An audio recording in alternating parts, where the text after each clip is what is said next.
Chapter 301. The ravings vibrated from the core area ahead, where an indescribable monster muttered in its sleep. This sort of murmur matched the exact sensation of a spellcaster chanting, which made casting spells an exhausting ordeal for Green Ghost Carter. He retreated from the inner area, planning to return to the outer perimeter where his strength could be fully displayed. Under the protection of the Hell Strongman, he transformed into a wisp of green smoke and flew toward the outside. Endless air currents swirled around Levi, providing wind spirit protection. Controlling the airflow, he rode the wind and quickly caught up to the green smoke. This time, Green Ghost Carter had to die. Levi could not cultivate in peace with an enemy plotting his demise every day. Black blades stabbed into the green smoke one after another, drawing sharp screams from within. Ah, d*mn it. That old thing Herman really gave you the precious wizard tool. Green Ghost Carter had possessed a wizard tool of his own, but it had been destroyed last time to save his life. You are a first circle wizard, do you only dare to run? Levi sneered, aiming to break the wizard's composure. The taunt hit its mark. You'd *mn brat. If the core area were not so strange and affecting my spellcasting,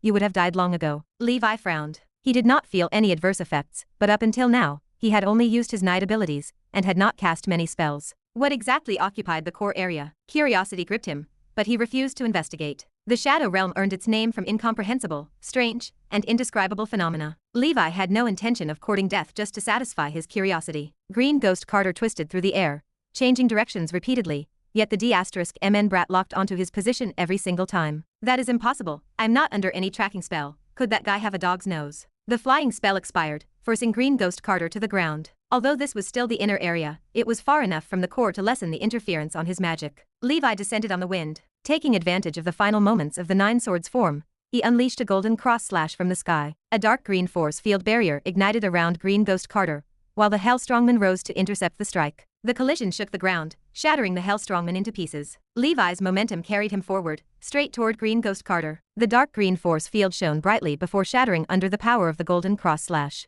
Frostmourne split Green Ghost Carter in two, but the wizard instantly dissolved into a ball of green flames. The divided fire drifted apart, and reassembled a short distance away, reforming a pale, weakened face. The first ring spell, Body of Ghost Fire, granted immunity to most physical attacks and certain spells, by mimicking elementalization. As a senior wizard, Green Ghost Carter had now deployed 5 different first-ring spells: Hellfire Rain, Soul Flame, Undead Summoning, Green Smoke Escape, and Body of Ghost Fire. The vast gap between first circle wizards became painfully clear. Levi's pride from advancing to legendary status vanished, replaced by a sobering reality. I am still too weak. Levi lunged forward again. Tisk tisk tisk, you did not expect this, did you? Next comes your nightmare. A dark red array manifested beneath Green Ghost Carter's feet, radiating a terrifyingly familiar aura. A Hell Knight clad in flaming armor, and wielding a chain hammer materialized within the formation, mounted atop a flaming warhorse. The second ring spell, Nightmare Summoning, served as Green Ghost Carter's ultimate trump card. Summoning a second circle transcendent creature from hell required a massive toll,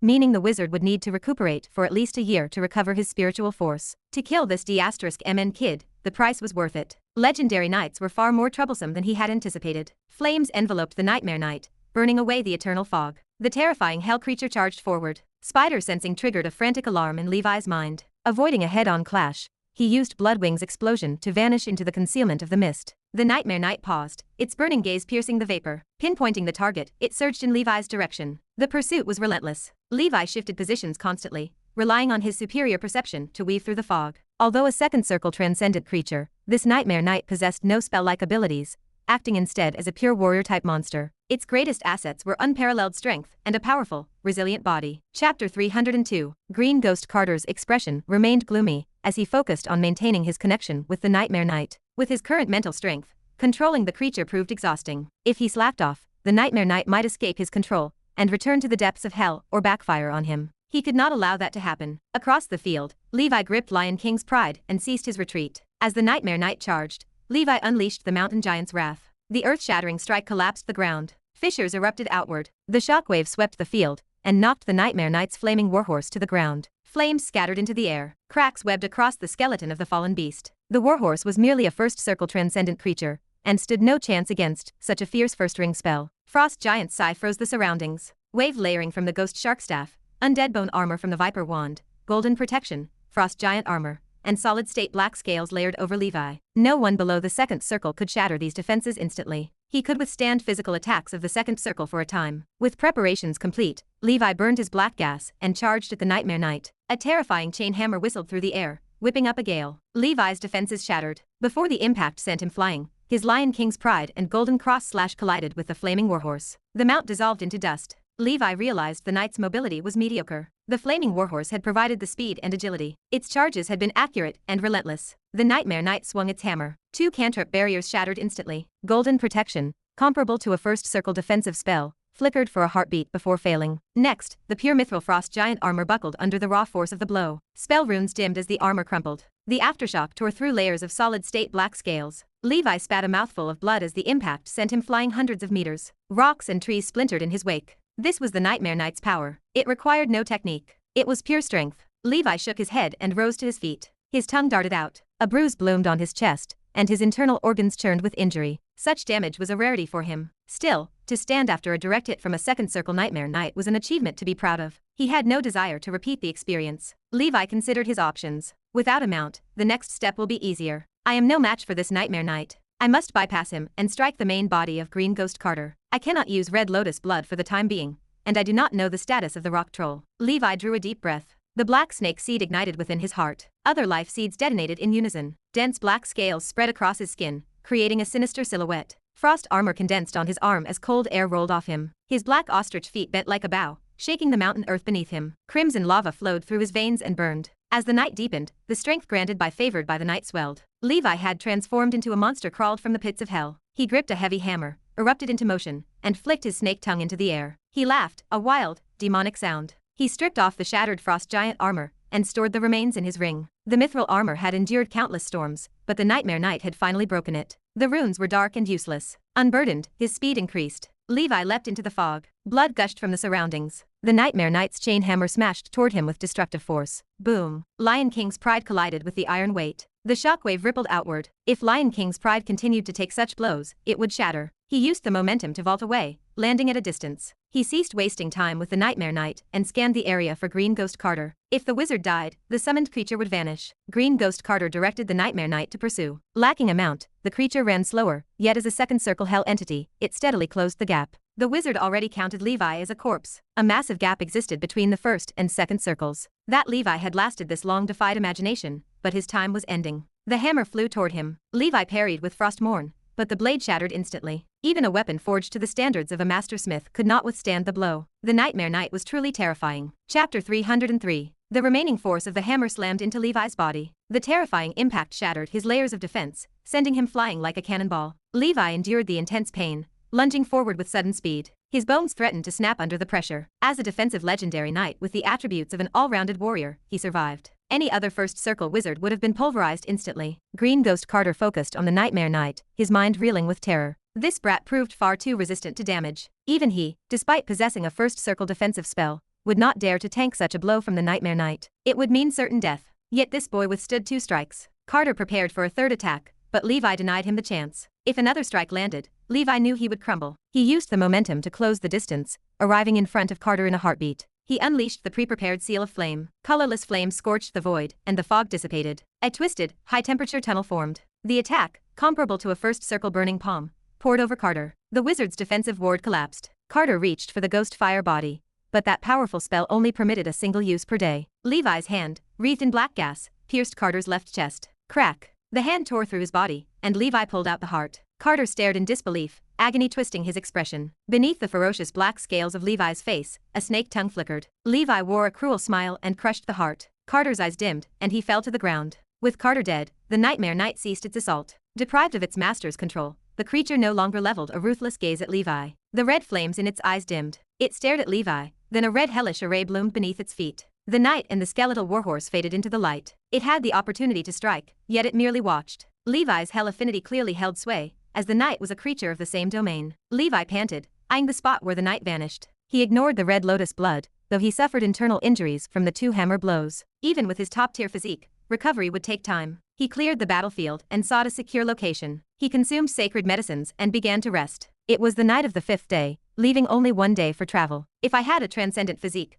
these injuries would heal in moments, Levi muttered. He retrieved the storage bag and the iconic large staff belonging to Green Ghost Carter. He set aside the loot, needing to turn the wizard into a living dead. He took out an ordinary core of the undead, but his seals failed. His intuition whispered that the quality was too low to sustain a first circle wizard. He tried a higher quality core on a living dead knight, but that also failed. He had to resort to the core of the undead from the Grand Knight living dead. As blue light flowed into the corpse, Green Ghost Carter rose. Levi gave the command to attack. Carter began to chant the first ring spell, Soul Flame. A terrifying green fireball exploded against the rock wall, leaving a charred hole. Levi monitored the energy depletion in the core. It had dropped by 5%. This was his finest core, and he possessed only a few. I must use it sparingly. He frowned. An ordinary core could not carry a first circle wizard. He recalled the Hell Strongman. It was a creature of hell. While not an undead, it likely contained energy cores. He returned to the battlefield and searched the debris. He found 2 green objects amidst the stone fragments, resembling the core of the undead. They burned with green flames. Levi sensed immense energy within them.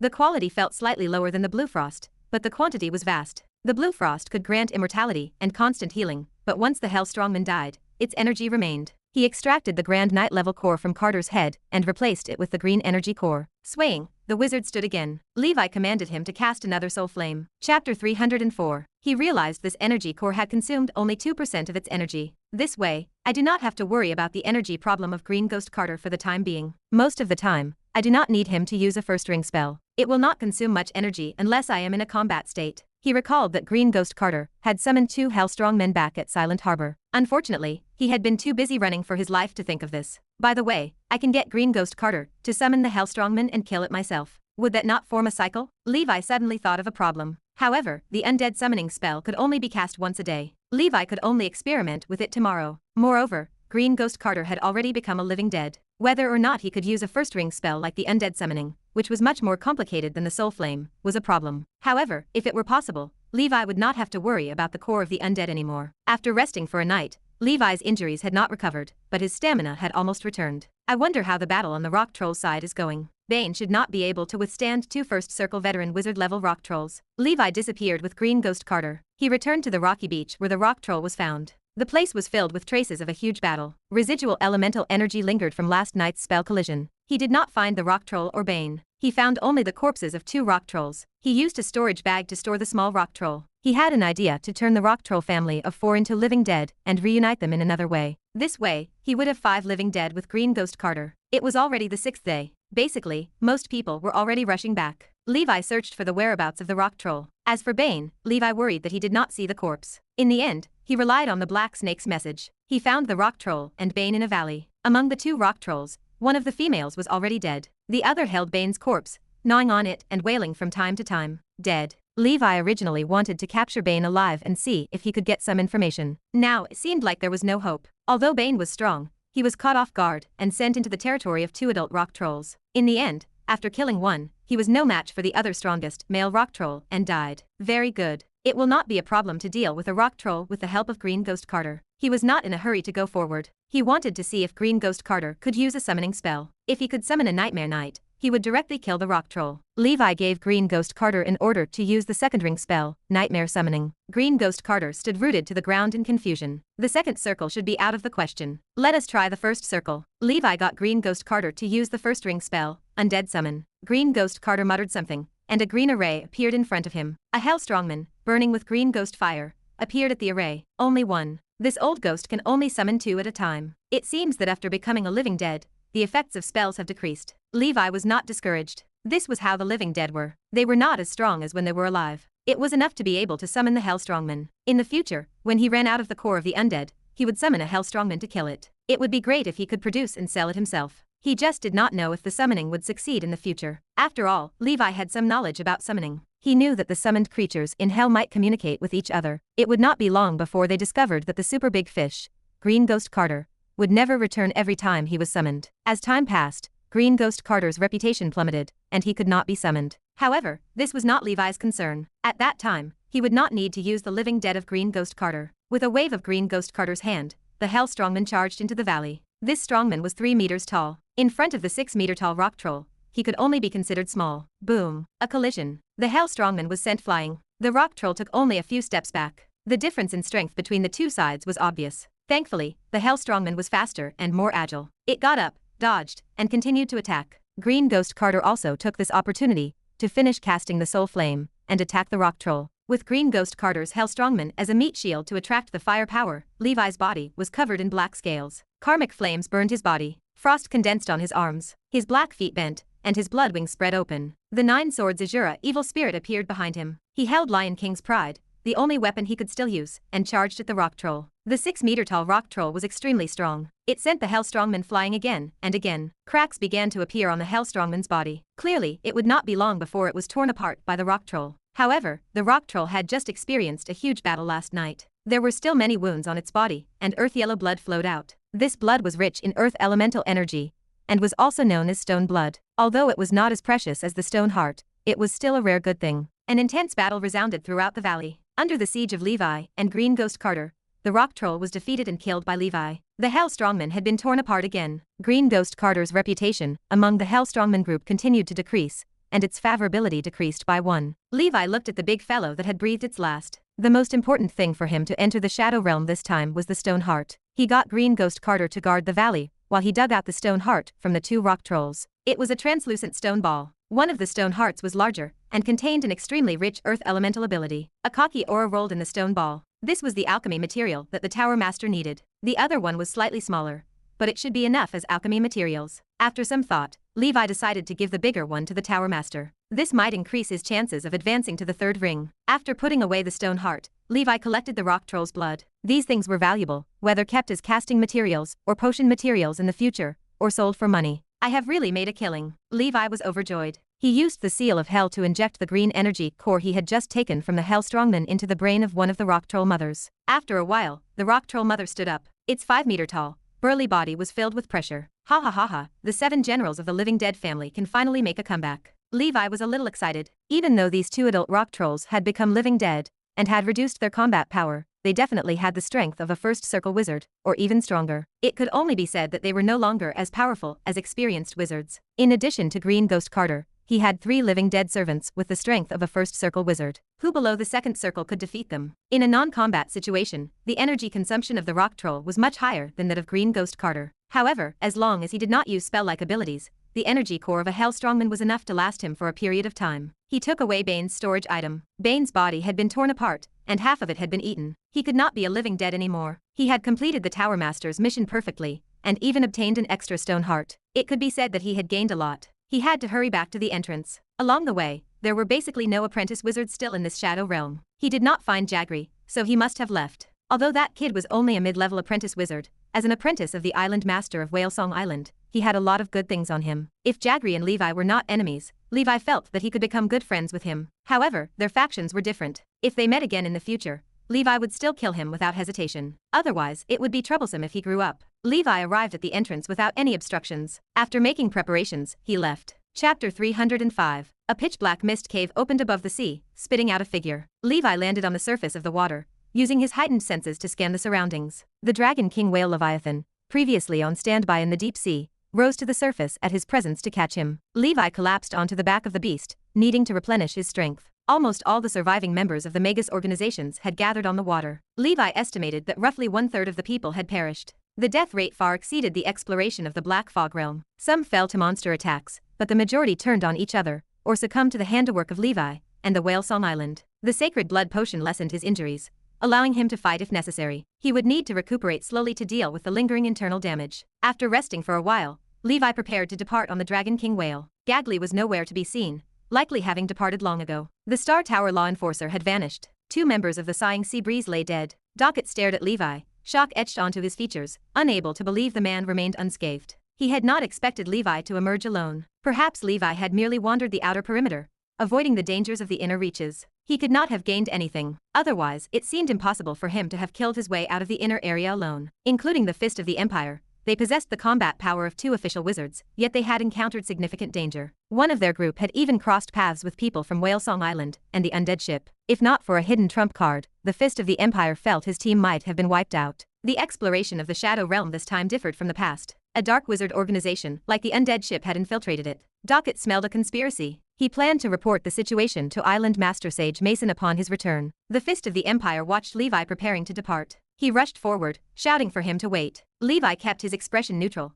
though he felt no kinship with the man. He stopped, asking what the matter was. Levi no longer feared the Fist of the Empire. With his current strength, he could crush him. After all, he was a man who could still move after taking 2 hits from a second circle Nightmare Knight. The Fist of the Empire showed no surprise, his emotions remaining steady. He asked if Levi would like to spar. Levi declined, stating he had no interest. The Fist of the Empire seemed to have expected this. He offered that Levi could look for him at the sighing sea breeze at any time. He would wait there. He evidently recognized Levi as an expert in swordsmanship, claiming he had inherited a powerful technique from a legendary knight. He assumed Levi would find this intriguing. The Fist of the Empire did not use swords and lacked talent in that path, rendering the sword skill useless to him. Therefore, he promised that if Levi would spar on the path of a knight, he would give the sword skill to Levi for free as a gesture of friendship. Levi recognized the knight in question. It was likely Golden Knight Gregor. Rumors had indeed suggested that he possessed the treasures of Golden Knight Gregor. The skill in question was undoubtedly the Golden Cross Slash. Was the version Fred obtained incomplete? Every time he attempted to comprehend the supreme spin, he felt as though he were always one step away. Levi decided that since that was the case, he would spar with the Fist of the Empire after recovering from his injuries. Regardless of the outcome, he would receive the sword skill. Even if the man reneged, Levi would lose nothing. Levi urged the Dragon King Whale toward the Grey Tower. The actions of Whale Song Island in the Shadow Realm heralded an approaching storm. He needed to become an official wizard as soon as possible. While Whale Song Island dominated these waters, a Third Circle Wizard organization remained insignificant within the scale of the entire Endless Sea. The Panplane Wizard Council might not hold them accountable, but their actions invited public wrath. If Whale Song Island dared to act this way, they certainly relied on something substantial. Furthermore, the Undead Ship and Whale Song Island were secretly colluding. Levi had suspected this possibility, yet seeing it confirmed left him bewildered. The Panplane Wizard Council was a super wizard organization that spanned many factions and planes. It was the creator of the rules and order of the wizard world today, possessing the support of legendary wizards comparable to godlike existences. All the actions of Whale Song Island seemed to secretly defy the rules of the Panplane Wizard Council. Chapter 306. There were usually only two possibilities for such a situation. Firstly, corrupt personnel had appeared in the Panplane Wizard Council, which sheltered many illegal organizations like Whale Song Island. As a result, many wizard organizations obeyed the law on the surface, but did some shameful things in secret. At the very least, there must be some shady dealings in the Star Tower, the management organization of the realm of Azure Cloud. Perhaps the Star Tower law enforcer had already been bribed by some dark wizard organization. Otherwise, it would have been very difficult for Green Ghost Carter to sneak into the Shadow Realm under the witness of a Second Circle wizard. Secondly, other non-wizard superpowers might have been secretly supporting this matter, trying to split the Panplane Wizard Council internally, and causing conflict and trouble. Although the realm of the unbelievers remained relatively safe, it could not be ruled out that the rulers of the other multidimensional planes, and even the gods, were secretly infiltrating the wizard world. In short, this matter was definitely not as simple as it seemed. Any organization, as long as it was formed by humans, would definitely have the possibility of decay. Wizards were also humans and possessed 7 emotions and 6 desires. The original intention of the Panplane Wizard Council had been good. However, after so many years, who knew how many parasites existed in this behemoth? The hierarchy among legendary wizards remained a complete mystery. The world of those big shots was beyond understanding or imagination. Cultivation in seclusion was just too difficult. The path of a wizard was similar to other forms of cultivation. Wealth, companionship, law, and land were indispensable. It was unrealistic for Levi to cultivate alone. He would always encounter all kinds of disturbances. It was inevitable. He could only try his best to avoid some obvious disasters and disputes so that he could become stronger as soon as possible. On the 8th day, the intersection between the Black Fog Realm and the realm of Azure Cloud had ended. The entrance to the Shadow Realm disappeared into the boundless sea. The next intersection might be 100 years later, or 1,000 years later, and no one would know. There were still many secrets in the core area. That strange murmur, that mysterious second circle creature, the source of the black fog. All of this had nothing to do with Levi. In the lives of most ordinary wizards, the chances of stepping into the same Shadow Realm twice were very slim. After returning to the Grey Tower, Marlene immediately welcomed Levi. The moment Levi returned alive, Marlene heaved a sigh of relief, regardless of whether he had obtained the stone heart or not. At least he came back alive. That was good enough. With Marlene's understanding of Levi, she knew that since he was back, he definitely would not return empty-handed. Levi smiled when he saw Ms. Marlene waiting for him. Ms. Marlene reached out to examine his frame, her brow furrowed with concern. "How are you, Levi?" she asked. "Are you hurt?" She had no children and treated Levi as her own child. This level of concern touched the soft part of Levi's heart that had not been human for a long time. Levi offered a reassuring smile. "I am fine, teacher. I will recover after resting for a while. Fortunately, I succeeded in bringing back the stone heart." He took out the large stone heart from his ring, and could not help but show off a little. Madame Marlene smiled in relief. "Levi, you never disappoint me. Let us go. I will take you to the Tower Master," Ms. Marlene said. She brought Levi to the 7th floor of the White Tower. The Tower Master was doing some research when Levi arrived. Even with his state of mind, he was slightly nervous. He observed that both Levi and Ms. Marlene looked serious. He assumed that Levi had not obtained the stone heart. The Tower Master's heart sank. He let out a helpless sigh and turned toward them. "You are back safely." "Not bad. Although the stone heart is difficult to deal with, there is still a chance in the future. I will have the points I promised you, he said. No matter what, Levi could represent the Grey Tower and go to the Shadow Realm alone to find the Stone Heart, without an official wizard leading the team. Such courage and boldness were worth the points. Ms. Marlene burst into laughter. I was just teasing you. I got it, she said. Levi also smiled awkwardly. He did not like to joke, but Ms. Marlene was in such a good mood that she joked with the Tower Master. The Tower Master's face darkened. Marlene, why are you getting more and more mischievous as you grow up? You were not like this before. Ms. Marlene sighed and shook her head. Other than your brain, you are about to become a metal lump. I am afraid your heart will also become an ironstone heart. If you joke more, you might be able to maintain a fresh human heart. The Tower Master was silent. A moment later, he said with a smile, do not worry. With this high-quality stone heart, I am much more confident in advancing to the third ring. Do not worry. It is useless to worry. Levi calmly took out the ring of the wind spirit and set it on the table. Lord Tower Master,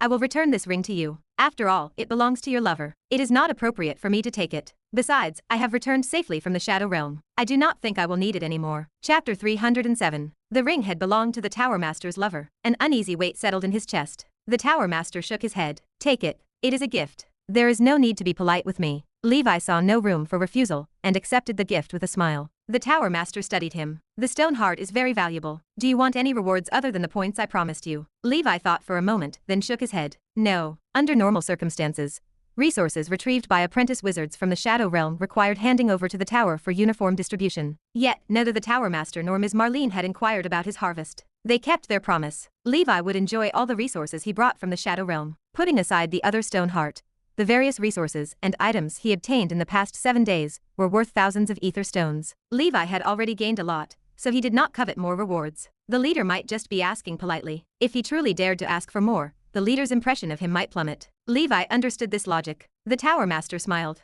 Do you have anything else to say? Levi nodded. Yes, Lord Tower Master. I saw people from the undead ship in the Shadow Realm. I do not know how they gained entry. Furthermore, I saw members of the undead ship mixing with the people from Whale Song Island. The fact that Whale Song Island consorted with such dark wizard organization members puzzled me. Other than that, the people on Whale Song Island are very hostile. They attempted to kill me. I suspect Whale Song Island plots something, and I want to warn the tower about this. Marlene nodded. Actually, I also have my doubts about Whale Song Island. Other than Angus and the 2 official pharmacists, only 4 apprentice wizards, including you and Oliver, knew that I was certified as a second circle pharmacist to refine the Eye Devil's gaze. The undead ship appeared the day after the refinement was completed. After some investigation, I confirmed that Angus leaked our whereabouts. He looked kind, but he acted this way behind my back. It really surprised me. Levi, after you become an official pharmacist, go to the Star Tower. You cannot stay at Whale Song Island any longer. The Tower Master spoke calmly. According to my teacher, Salmon, after the Panplane Wizard Council was established, some powerful wizards dissatisfied with the Panplane Wizard Council ruling the wizard world went to other multidimensional planes and established their own forces. These forces secretly supported the Dark Wizard Organization, or some ambitious people to disturb the rule of the Panplane Wizard Council. I suspect that Whale Song Island must have obtained some support, which is why they dare to do this. After all, they are in cahoots with the Dark Sorcerer Organization. Once this matter is exposed, they will be severely punished by the Wizard Tribunal. Unfortunately, there is no evidence. Otherwise, we could report this matter to the Star Tower and have them investigate Whale Song Island, Ms. Marlene added. With the clues they had obtained so far, there was a high chance they would not accept it even if given to the Star Tower. Furthermore, the people from the Star Tower might already be on Whale Song Island's side. If he reported blindly, he might alert the enemy and harm himself. After some discussion, Levi no longer worried about this matter. This was something that the Tower Master should consider. If a small figure like him encountered a large-scale wizard war, he could not turn the tide. At that time, there was a high chance that he would have to run away. Although he liked the Grey Tower, he would not say that the tower should exist at all costs. If such a large-scale wizard war happens, I might as well return to the human world and hide for a period of time. Although the human world is not suitable for cultivating the path of wizards, I can still cultivate the path of knights. When the battle ends and the storm passes, I will come back. As long as there is life, there is hope. Levi comforted himself. Of course, if it was only a small-scale battle, he still had to help the Grey Tower tide over the difficulties if he could help. After killing so many people from Whale Song Island, I wonder how they will react. Levi shook his head. Too many things had happened recently. He planned to cultivate in the tower for a period of time. He had to cultivate the undying bird breathing technique as soon as possible and break through to become a high-level apprentice wizard soon. Back on the 9th floor of the Grey Tower, Levi closed the door. He lay on the bed and slept soundly for 3 days. In the Shadow Realm, he explored with high intensity and high pressure for 7 days without any rest. Even though he was a legendary knight, he was exhausted both physically and mentally. 3 days later, a knock on the door woke Levi. He opened the door. Senior Sister Winnie stood in the hallway. Junior brother, I have successfully constructed a first circle spell model. I think I will be able to become an official wizard in a year or two after I polish my spiritual force and state, senior sister Winnie said happily. She had learned the meditation art since she was a child,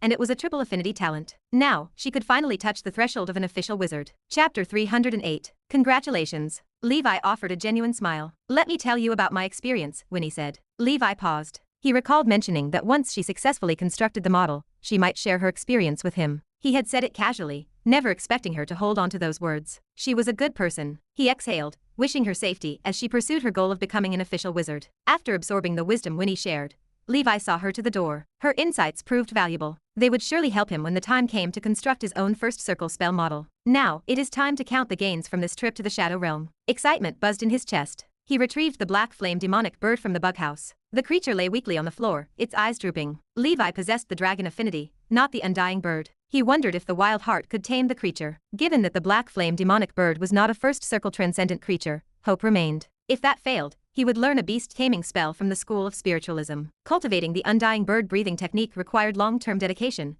making the effort worthwhile. Levi applied fresh sacred medicines to the bird, locked it in a room, and tossed food inside. Hunger gnawed at the creature, but the stress overwhelmed its appetite. Fear of Levi caused it to ignore the offering. Eat, Levi said calmly, not caring if the creature understood him. Otherwise, if you starve to death, you will make a decent soup. He left the bird to its own devices and turned to his other spoils. He set aside the storage bags belonging to the official wizards, Green Ghost Carter and Bane, and piled the contents of the apprentice wizard's bags in the living room. He had seized a significant haul. Sorting the items required considerable effort, but eventually, the inventory reached completion. He counted 14 magic wands. One, a top-grade artifact called the Dark Blue Wand, remained intact. It held 2 0-ring cantrips and a first ring spell. The cantrips were the standard water arrow and wave layering spells. The first ring spell offered a robust defense, water shield. It formed a massive sphere of water that enveloped the caster. Levi decided to adopt this as his primary implement. It would suffice until he ascended to the rank of official wizard. The remaining wands were common. He packed them away to give to Manla at the Black Sail Wizard Market. They would fetch a fair price in ether stones. The collection represented the spoils of nearly 2,000 apprentice wizards. He gathered the books and casting materials from the Ocean faction, though they held little interest for him. Most organizations in the realm of Azure Cloud followed the Ocean faction, save for a few heretics like the Undead Ship. The final harvest included the resources the apprentices had stripped from the Shadow Realm, primarily rare herbs, ores, and monster materials. The collection included several first circle medicinal ingredients, such as fog lamp grass and water lotus grass, which were difficult to procure elsewhere. Levi decided to keep these resources. He was a pharmacist, and one could never possess too many materials. Once the materials were sorted, Levi rubbed his hands together, his snake tongue flicking out in anticipation. He turned his attention to the storage items of the Wizard's Bane and Green Ghost Carter. Both were official wizards, and he expected the contents to be significant. Bane's storage item resembled a small sachet. It lacked seals or restrictions, so Levi opened it with ease. The internal space was cavernous, second only to Levi's wind spirit ring. He shook the contents onto the floor. A massive pile of ether stones spilled out. Levi tallied them, reaching a total of 3,400. Good lord, Levi murmured. Bane's wealth exceeds the combined riches of all those apprentice wizards. Whale Song Island possesses staggering wealth. He mused on the total. And this is only what he carried. He likely hid more at home. Beside the stones lay a few spellbooks. Each contained first circle spells from the Ocean School of Thought. He identified them as Whale Song, Water Shield, Water Prison, and Sailfish Arrow. The Whale Song spell functioned as a detection mechanism. It operated much like the radar of a dolphin, emitting sound to map the surroundings. At its peak, the spell could scan a radius of 5 kilometers. Levi shook his head. This cannot compare to my Black Snake's message. There is no need to cultivate it. His Black Snake's message covered a radius of 20 miles. Furthermore, as the Black Snake breathing technique advanced, his supernatural organs continued to evolve. He turned to the remaining 3 books, his interest piqued by the Water Prison spell. It was the advanced version of the tidal grasp he had already mastered. The spell formed a watery cage, capable of pinning an enemy in place for a crucial moment. Chapter 309. The duration of control relied on the mastery of the spellcaster and the strength of the enemy. Levi tucked the spellbooks away. These volumes saved him a significant amount of points, meaning he would not need to purchase them from the tower. He rummaged through the large pile of bottles and bags that had fallen out. These vessels contained experimental and casting materials. In the end, he unearthed a trident of strange design. The weapon was ancient and roughly 10 feet long. The entire body was pure luminant gold. It emitted a dazzling luster. Levi had never seen so much luminant gold in one place. It was a valuable alchemy material. Even the tower master only used cheap brass to refine those huge creatures, reserving mithril for his own arm. This trident was pure luminant gold, and the value was obvious. It lacked spell runes, appearing as an ordinary weapon. Bane had not used it, likely for this reason. Levi gripped the handle. The weapon weighed at least 2,000 pounds. An official wizard could not wield such weight without spells. Levi swung the trident, finding it sturdy and resistant. He decided he would use this as his weapon. His Frostmourne was broken, and this trident would serve perfectly. If Levi had possessed this during the battle with the Nightmare Knight, he would not have been trampled so easily. He felt very satisfied with the harvest from Bane. It was a lucrative haul. He turned his attention to the bag of his mortal enemy, Green Ghost Carter. He harbored a great interest in the spells of the School of Death. He protected himself with Golden Protection, Water Shield, and Wave Layering. Clad in solid-state black scales, he pried the bag open. A huge green fireball erupted, engulfing him. The flames vanished quickly. Levi stood unscathed, his expression calm. He had expected the old ghost to be sinister. The contents spilled out. 1,000 ether stones lay there. It seemed a meager amount for a senior first circle wizard. He found several spellbooks and casting materials. The large staff Green Ghost Carter often used was a top-grade wand. It had a first circle spell, and several cantrips solidified within. The material was sturdy, making it a decent club. He examined the spellbooks.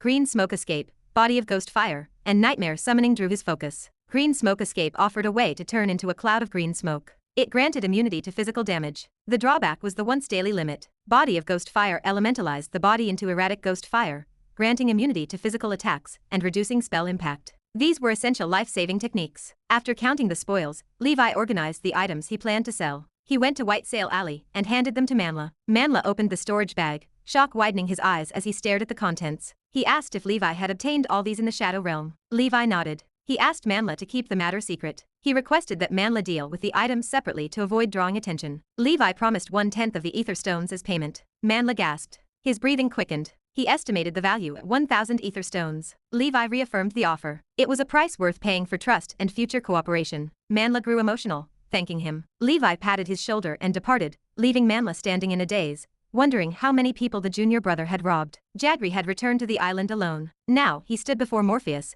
who had just emerged from seclusion. Morpheus's face darkened as he stared at Jagri. He asked if the others were all dead. Chapter 310. Yes, teacher. He was killed by an evil spirit with 3 heads and 6 arms. Jagri kept his voice steady. What evil spirit with 3 heads and 6 arms? I have never heard of it. Angus narrowed his eyes and paced the room. I am not sure either. Jagri looked down, hiding the lingering fear in his eyes. That evil spirit killed 3 senior brothers in the blink of an eye. Teacher Bane went to chase after the evil spirit and never returned. I took the opportunity to use the wizard tool you gave me to escape the battlefield. The evil spirit was almost certainly Levi. Levi had killed senior brother Deli and learned of their plan. Then, he used the shifting scroll to kill Bane and 3 senior brothers. If not for the sudden appearance of the green-robed wizard, he might have been killed too. After some thought, Jagri spoke again. That evil spirit might be Levi from the Grey Tower. He knew that Levi wanted to kill him. After all, his fellow disciples wanted to kill Levi. Although he did not want to kill Levi, he would still strike if he had the chance. It could not be helped. This was the island master's order. Morpheus was his teacher. The reason why he could be where he was today was because of Morpheus's support. Before entering the Shadow Realm to explore,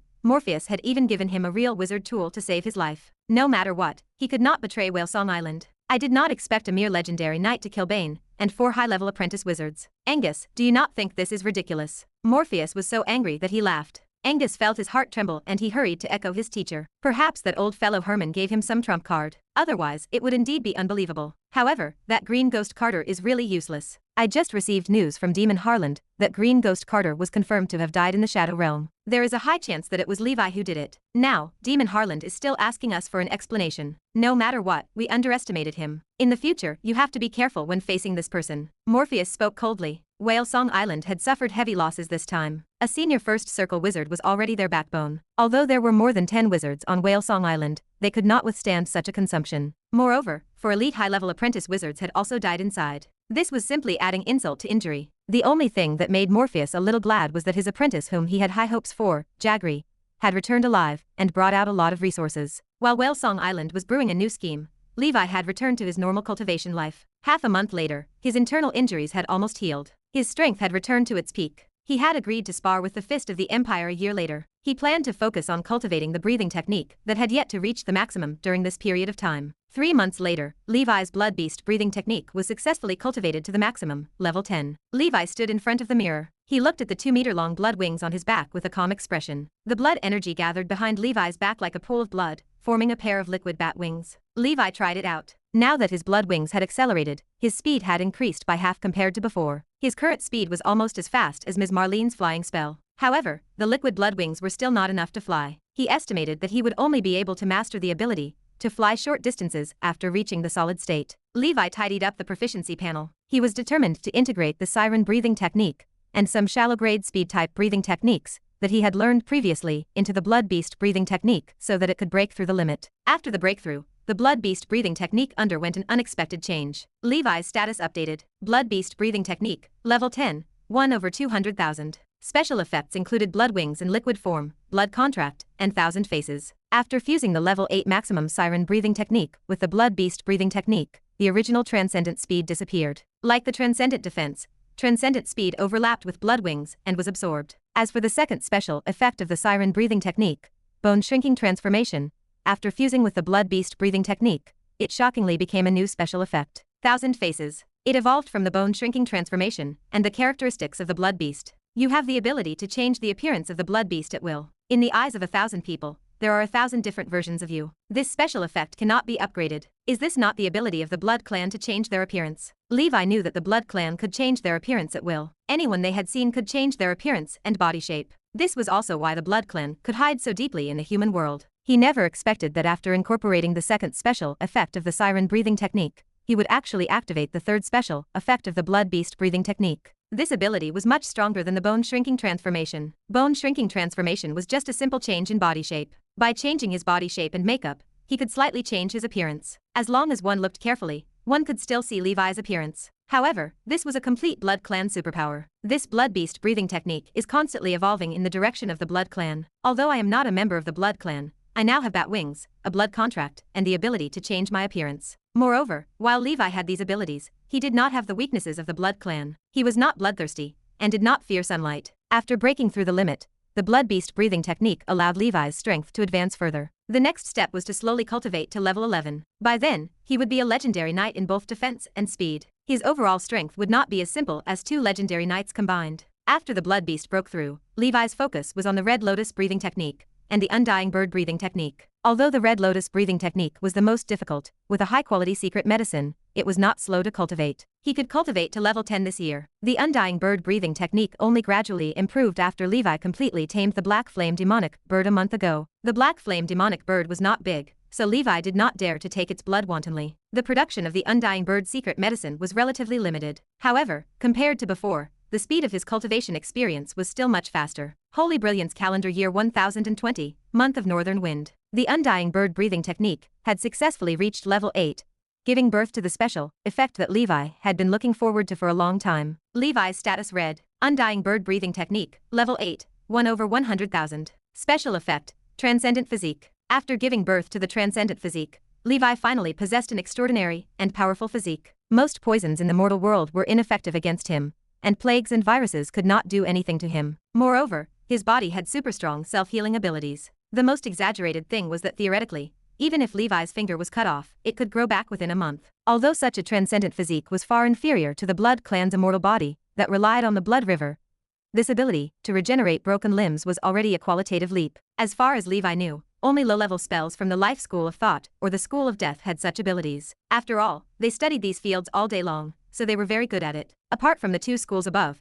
Levi had never heard of any low-level spells from the other schools. For example, the broken limb regeneration spell of the ocean school of thought was above the 3rd circle spell. Levi believed that as long as his transcendent physique continued to evolve, in the future, even if he lost an arm or a leg, it would grow back. While Levi was cultivating, Manla had also spent more than half a year slowly getting rid of the spoils of war. In the end, after deducting Manla's share, Levi earned 2,000 ether stones, in addition to his previous accumulation. Levi had more than 8,000 ether stones. Now that he had money, Levi could breathe more freely. Chapter 311. The Holy Brilliance calendar reached the year 1021, in the month of beginning. The day of the sparring session with the Fist of the Empire approached. Levi cultivated in the Grey Tower in peace. After obtaining the stone heart from Levi, Herman, the Tower Master, devoted himself to new alchemy research. The difficulty of advancing to the 3rd circle defied comparison to the gap between the 1st and 2nd. This signaled the transition from low level to intermediate level. He estimated the Tower Master needed at least 3 to 5 years to advance. Calculating the time, Mr. Marco and Mr. Tim would return soon. Due to the absence of these 2 main teachers,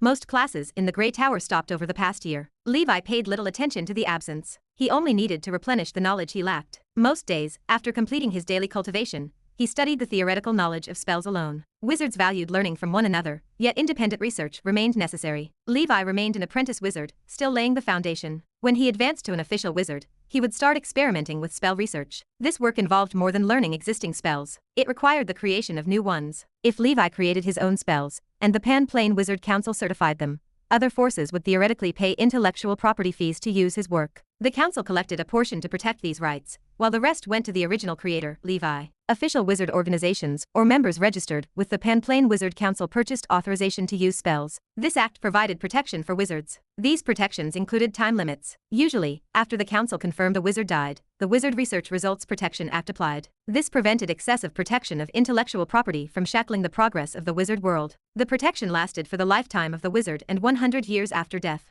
Once a wizard was confirmed dead for 100 years, the original spell became a public spell. Other organizations could use it without paying authorization fees. Many spells in the wizard world today existed as public domain knowledge. They represented research results and precious wealth left behind by predecessors. These spells stood the test of time, continuing to bless future wizards. Many small organizations or individual wizards could not afford the high authorization fees for the newest, original spells. Large organizations like the Star Tower often possessed the most cutting-edge and advanced spells. Smaller organizations, such as the Grey Tower, relied mostly on public spell inheritances left behind in the past. This explained why the first Tower Master, Salmon, wanted to leave the Grey Tower to join the Star Tower. In small organizations, wizards learned classic public spells from ancient times, but the true path required constant pursuit of truth and innovation. The goal remained to surpass the ancients. Improvement required more than guarding the spells left behind by those of the past. In small organizations, intermediate wizards struggled to find opportunities for new breakthroughs or growth. They had to join a larger organization to increase their chances. Of course, loopholes existed in the council protection policies.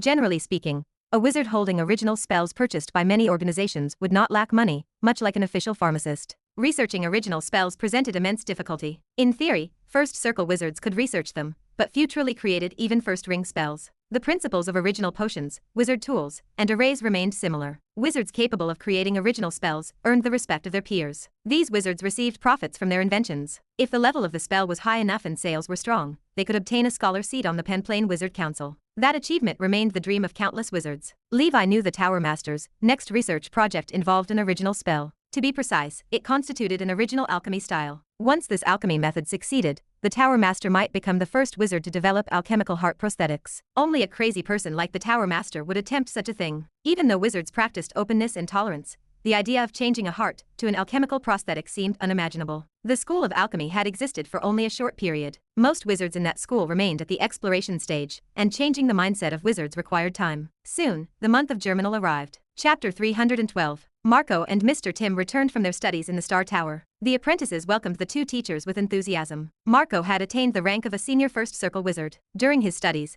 he successfully constructed his first second circle spell model. As long as he continuously polished his spiritual force to the limit and prepared the corresponding potions, Marco could prepare to advance to the second circle. With the help of the second circle pharmacist, Marlene, the future prospects of the Grey Tower looked promising. Given time, it could become a small and sophisticated wizard organization. 2 months remained before the sparring session between Levi and the Fist of the Empire. To ensure nothing went wrong, Levi kept improving his strength. The sparring between him and the Fist of the Empire was limited to the path of knights. Neither side could use the path of wizards. Therefore, he had been practicing the knight's breathing technique. The black snake breathing technique had reached its maximum and could not break through the limit for the time being. The only ones he could cultivate were the blood beast, undying bird, and red lotus. The blood beast needed a large amount of proficiency to advance to level 11. Levi estimated that reaching the maximum would require waiting until next year. He had obtained the undying bird not long ago, and was still moving toward level 9 cultivation. Levi placed his focus on the red lotus breathing technique. A month later, Levi's red lotus breathing technique finally reached level 10. Levi assessed his status.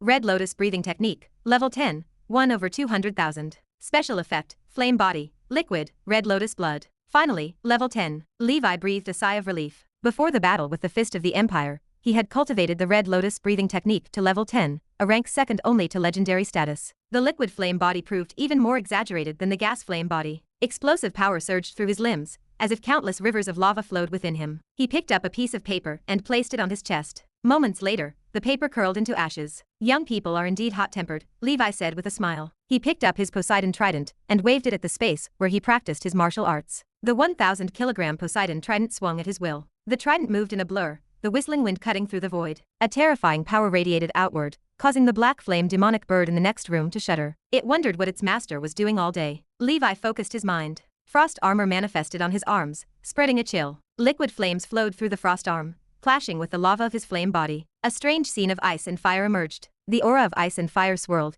emitting white smoke before finally flowing into the Poseidon trident in Levi's hand. The trident became half ice and half fire. The imagery of ice and fire dragons spiraled outward. He laughed. This move was not bad. At the very least, it looked cool. He would call it Double Dragon Fusion. With the Frost Arms Frost special effect, and the Red Lotus Scorching special effect, causing substantial damage to official wizards remained difficult. The gorgeous effect of this move was greater than its combat utility. However, as these two special effects continued to evolve, their power should prove extraordinary in the future. After all, the Frost Giants were a powerful frost race, while the Red Lotus was a natural fire beast. Levi's breathing technique could be considered unparalleled. In the martial arts novels of his previous life, he would have been an Earth Immortal. Black Snake was level 11. Red Lotus and Blood Beast were level 10. The Giant and Ostrich Mountain were level 9. Undying Bird, Blood Whale, and Giant Rhinoceros were level 8. Vortex Beast was level 7. Man-Faced Spider and Night Owl were level 6. These were Levi's main breathing techniques. In addition, he practiced shallow breathing techniques for strength and speed whenever he had spare time. He cultivated them to the limit and saved them for later use. For him, mastering several maximum breathing techniques in a month was not a waste of time. Beyond the breakthrough in the breathing technique, the Black Devil Blade had also reached the maximum of level 3. Levi assessed his status. Black Devil Blade, level 3, maximum, breakthrough available. Levi had not expected the Black Devil Blade, which he had obtained from the mortal world, to be cultivatable in the future. However, reaching level 4 required breaking through the limit. According to his previous experience, his spiritual force had to reach 11 points before he could break through the limit, which represented the spiritual force of a high-level apprentice wizard. Currently, his mental strength sat at 9 points. However, as he used the Earth Pulse special effect, his progress in the Earth meditation art had surpassed the Deep Sea meditation art that he had first learned. Therefore, he estimated that he would be able to break through 11 points of spiritual force and become a high-level apprentice wizard before the end of this year. At that time, he would be able to break through the Black Devil Blade. The power of the Nine Swords form proved that the Black Devil Blade was an extremely outstanding black gas combat technique. Although Levi obtained it in the mortal world as a mystical technique that combined the spiritual power cultivation of a wizard and the physical body cultivation of a knight, its future potential was not limited to this. Levi looked forward to the performance of the level 4 Black Devil Blade. Up until now, all the skills that could be broken through had been broken through by Levi. Chapter 313. The remaining work required time and polish. Levi decided to end his training session. He planned to search the academy for any meditation arts belonging to the Burning Faction. He wanted to utilize his Dance of the Fire God special effect, so he could study Burning Faction spells in the future. He walked the grounds, but found no trace of a Burning Faction meditation art. Hoping Manla might keep an eye out for him, Levi made his way to White Sail Alley. He arrived at the material store, only to find an unfamiliar female apprentice wizard occupying Manla's usual spot. "Excuse me, where is Manla?" Levi asked. The new manager looked up, offering a polite smile. "Sir Levi." Manla said he had to return home to visit his family. He might be gone for a few days. He asked me to pass these items to you. I wanted to give them to you sooner, but I heard you were in seclusion. I did not dare to disturb you. Thank you. Levi retreated, his mind heavy with thought as he clutched the storage bag. Back on the 9th floor of the Grey Tower, he opened the pouch. The internal space was small. Inside, he found 3 breathing technique inheritance diagrams and various materials he had previously asked Manla to gather. 2 shallow strength type breathing techniques and 1 shallow speed type technique set alongside the diagrams. Levi tucked them away for future use. Tucked into the interlayer of one diagram, he discovered a note written by Manla. "Sir Levi, I am sorry. Please forgive me for leaving without saying goodbye. Something happened to my daughter, and I had to leave in a hurry. This storage bag contains the items you asked me to collect. They are not worth much. The handling fees you already paid cover the cost, so there is no need to pay anything extra. Thank you for taking care of me during this time. I survived the most difficult period because of you." Levi sighed after reading the note. Manla was a reliable partner. It seemed the man's daughter was in trouble. Levi knew the girl possessed a triple affinity talent. Unfortunately, she lacked the key water element affinity. In the realm of Azure Cloud, dominated by the Ocean School of Thought, this lack of water affinity was a devastating handicap. She could have thrived in the Grey Tower under Manla's care, but fate had other plans. Manla had no choice. To save his daughter's talent, he spent a fortune to secure her a place under a Burning Faction wizard in the sea. While this wizard did not belong to a formal organization, he remained a renowned official wizard. His strength likely rivaled that of Green Ghost Carter. He lived on Blackfire Island, thousands of miles away, and commanded over 10 apprentice wizards. Manla's daughter was among them. Manla did not name the man, stating only that he was a senior First Circle wizard. Levi felt a sense of helplessness. "I have no choice," he murmured. "I will go to the Black Sail Wizard Market myself. I have stayed in the Grey Tower for so long without ever visiting the market. I have money now, so I might as well buy a wizard tool or 2 to increase my strength." Levi sighed. Finding a reliable partner was difficult. He hoped Manla would return soon. After making his preparations, Levi boarded the dragon king whale Leviathan and departed from the Grey Tower. His current strength stood just below that of a second circle wizard. Only a senior first circle wizard could challenge him. He felt less fear than when he first entered the wizard world. Still, he knew to remain careful and keep a low profile. He was reasonably safe in these waters. He traveled to the Black Sail Wizard Market for specific reasons. First, he hoped to find a burning faction meditation art suitable for at least the first circle. Second, he intended to purchase several wizard tools and gather potion materials for Naga's blessing, alongside more breathing technique inheritance diagrams. Levi felt wealthy. 8,000 ether stones weighed on his person. He needed to convert this wealth into combat strength as soon as possible. Ether stones would not generate interest sitting idle in a storage bag. The Grey Tower sold no wizard tools. Official wizards generally kept only 1 or 2 on hand, using them personally rather than offering them for sale. None of the 4 official wizards in the Grey Tower possessed proficiency in the art of crafting. Like the profession of pharmacist, craftsmanship required the transmission of skills over generations. Furthermore, it was an incredibly expensive trade, difficult to establish. Levi could not purchase a wizard tool here, regardless of how much money he possessed. Levi carried only 2 wizard tools: the pot of equal value and the ring of wind spirit. The pot of equal value had proven useless to him so far. Its creator had fashioned it merely to provide shelter for his family in the moral world. For Levi, who had entered the wizard world and now possessed strength rivaling a first circle wizard, this snuff bottle served little purpose beyond a chamber pot. He had already extracted the night breathing techniques from within. Teton had been squeezed dry. Consequently, the ring of wind spirit remained the only tool Levi could utilize. One wizard tool would clearly prove insufficient should he encounter an intense and prolonged battle. Levi might be an apprentice wizard, yet his identity as a legendary knight ensured that anyone coming to cause him trouble would likely be an official wizard. Chapter 314. Levi had already offended the undead ship and Whale Song Island. He needed to prepare more wizard tools. It would be best if he were like old Demon Han, overflowing with treasures. To put it bluntly, in the wizard world, apart from realms and spells, equipment was also vital. Previously, Levi lacked money, so he did not dare to hope for equipment at the level of a wizard tool. Now that he had money, he should buy and spend. He activated the special effect. Levi transformed from a brawny man of 2.5 meters into an ordinary wizard of about 1.8 meters tall. Silver white hair draped over his shoulders. He tied it up into a capable bun. A beard on both sides of his jaw revealed the vicissitudes of life, and his face possessed the sharpness of a knife. Instead of wearing the Grey Tower robe, he donned an ordinary hunting suit. He looked rather handsome. He resembled a witcher from a game in his previous life. Unfortunately, there were no Gwent cards in the taverns of this world. Tisk, tisk, tisk. I am truly White Wolf Geralt now. I do not even need to wear a mask. I am the real deal. Levi was overjoyed. The third special effect of this blood beast breathing technique is simply a necessary skill for lawless fanatics. Levi was different now. He held fame in this sea area. Therefore, he would travel with different faces in the future, so that enemies would not easily find him. Of course, if an enemy were very familiar with his aura, the disguise might not hide him. However, that was unlikely. In short, after this complete transformation,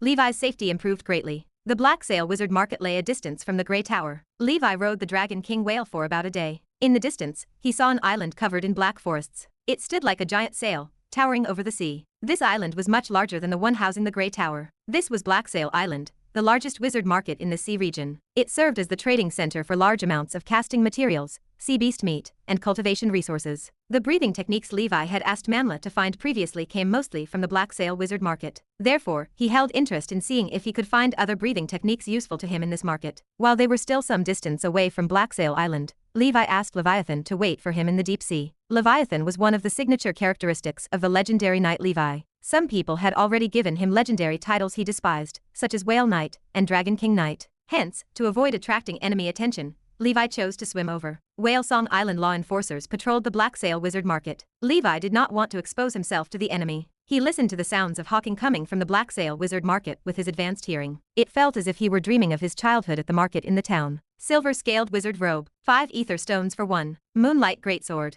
10 ether stones for 1. Sea beast meat, selling at a low price. It had been a long time since he had felt such an atmosphere, and he could not help but smile. As soon as Levi landed on the island, a group of people surrounded him. Buddy, I have a top-notch Celian potion here. Do you want it? Levi declined. Hey, take a look. This is good stuff. Eating it can increase your strength by 500 kilograms out of thin air. It can even strengthen your aphrodisiac. Get lost. Levi frowned and spoke coldly, releasing a trace of his aura. He wanted to chase away these fake pharmacists selling fake medicine. He had long known that many pharmacists sold fake medicine in the Black Sail Wizard Market. These individuals often lacked certified identities in the Pharmacist Association, nor did they possess a true pharmacy level. The medicine they refined could not be sold through formal channels. They only set up stalls in such markets or found people to sell it on the streets. Levi was a high-level pharmacy apprentice himself, and he stood not far from becoming an official pharmacist. Whatever potions he lacked, he refined them himself and remained self-sufficient. He would not buy potions refined by others at all. Especially with this kind of untested potion, he would not even use it. Had he been a fledgling who had just entered the wizard world, he would definitely have been deceived by the scammers here. Fortunately, Levi had been in the wizard world for a long time and understood common sense. He completely ignored the swindlers' bragging. Levi scanned the stalls in the bazaar. Basically, very few people bought breathing technique inheritance diagrams. This was the wizard world. Everyone came here for wizards. Only mortals cultivated the path of knights. This was what most people thought. Since Levi had freedom for the next 2 days, he was not in a hurry. He strolled around the market to see if he could find something good at the stalls. In the end, after he had finished shopping at the various stalls, he had a small harvest. In terms of breathing techniques, he found 3 shallow ones. One was for strength, one was for speed, and the other was for defense. Other than defense, Levi was not in urgent need of anything else. The black snake breathing technique, which stood at the limit of level 11, required a total of 10 points. This meant that he needed 10 maximum level 4 defensive breathing techniques, or 2 maximum level 8 defensive breathing techniques. Chapter 315. It was not easy to gather these materials in the world of wizards. The person with the greatest hope was Andrew in the human world. If Andrew could find the breathing technique of the giant iron crocodile family, it would provide 6 breakthrough points. Levi found some ingredients to refine the Naga's blessing potion. He stood on the verge of advancing to become a first circle pharmacist. Preparation of the ingredients was complete, so he could start refining after the advancement. Naga's blessing was a complicated potion. Among the first circle potions, it was one of the most difficult. In addition to the 3 main ingredients, it required 13 secondary ingredients. Levi had previously collected 8 types, but 5 remained elusive. After finishing shopping at the market, he had gathered them all. Next, he only needed to prepare the grey Naga's tears and the beak of the bird of joy. Such precious main ingredients could not be bought at the market stalls. He had to source them from large shops or auctions run by wizard organizations. Levi did not waste time. He unfolded the map of the Black Sail Wizard Market. He located the most luxurious shop in the area, the Celestial Circle Shop. The Celestial Circle Shop operated under the Star Tower. It served as a branch within the Black Sail Wizard Market. The Celestial Circle Shop held a status in the realm of Azure Cloud equivalent to an official institution. The items produced here maintained high quality. To sell anything less would destroy the golden signboard of the Star Tower. The items inside cost slightly more than those sold outside. Levi had no shortage of money,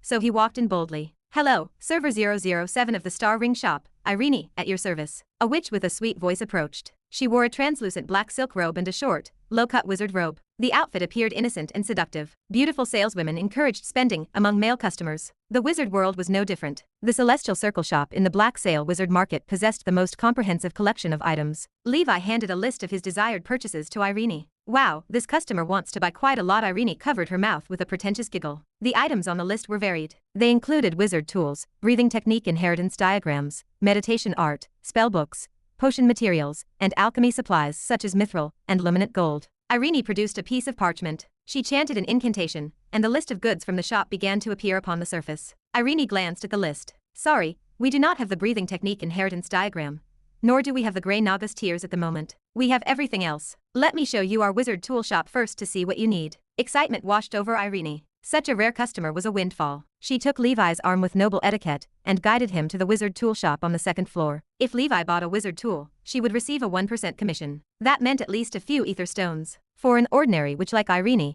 who had no ambitions, this sum of money provided enough to buy the beauty potions she liked. In the wizard world, not everyone yearned to become a powerful and knowledgeable wizard. Many people like Irene lived frivolous lives due to the talent of the children of chaos. Most ordinary apprentice wizards stood only slightly stronger than common people in terms of temperament. Often, there was no difference at all. The second generation born in the wizard world, such as Winnie, stayed in the wizard tower since they were young. They never experienced the struggles of the mortal world. She lacked awareness of worldly dangers and remained too naive. In Levi's opinion, these people stood far inferior to the grand knights in the mortal world, to say nothing of the legendary knights. In the wizard tool shop, Levi inspected the few wizard tools in the window and shook his head. The sea area surrounding the Grey Tower remained too backward. As the largest shop in the sea region, they only offered a dozen or so wizard tools. Wizard tools remained precious and rare. The giant squid ring, a first circle wizard tool, featured storage and defense as its main functions. A first ring spell, the encirclement of giant demons, was solidified within it. The price stood at 800 ether stones. Levi immediately noticed the ring, which resembled an octopus sucker. Although he possessed the ring of the wind spirit, he felt his storage space lacked capacity. Compared to bag-type storage items, Levi preferred rings.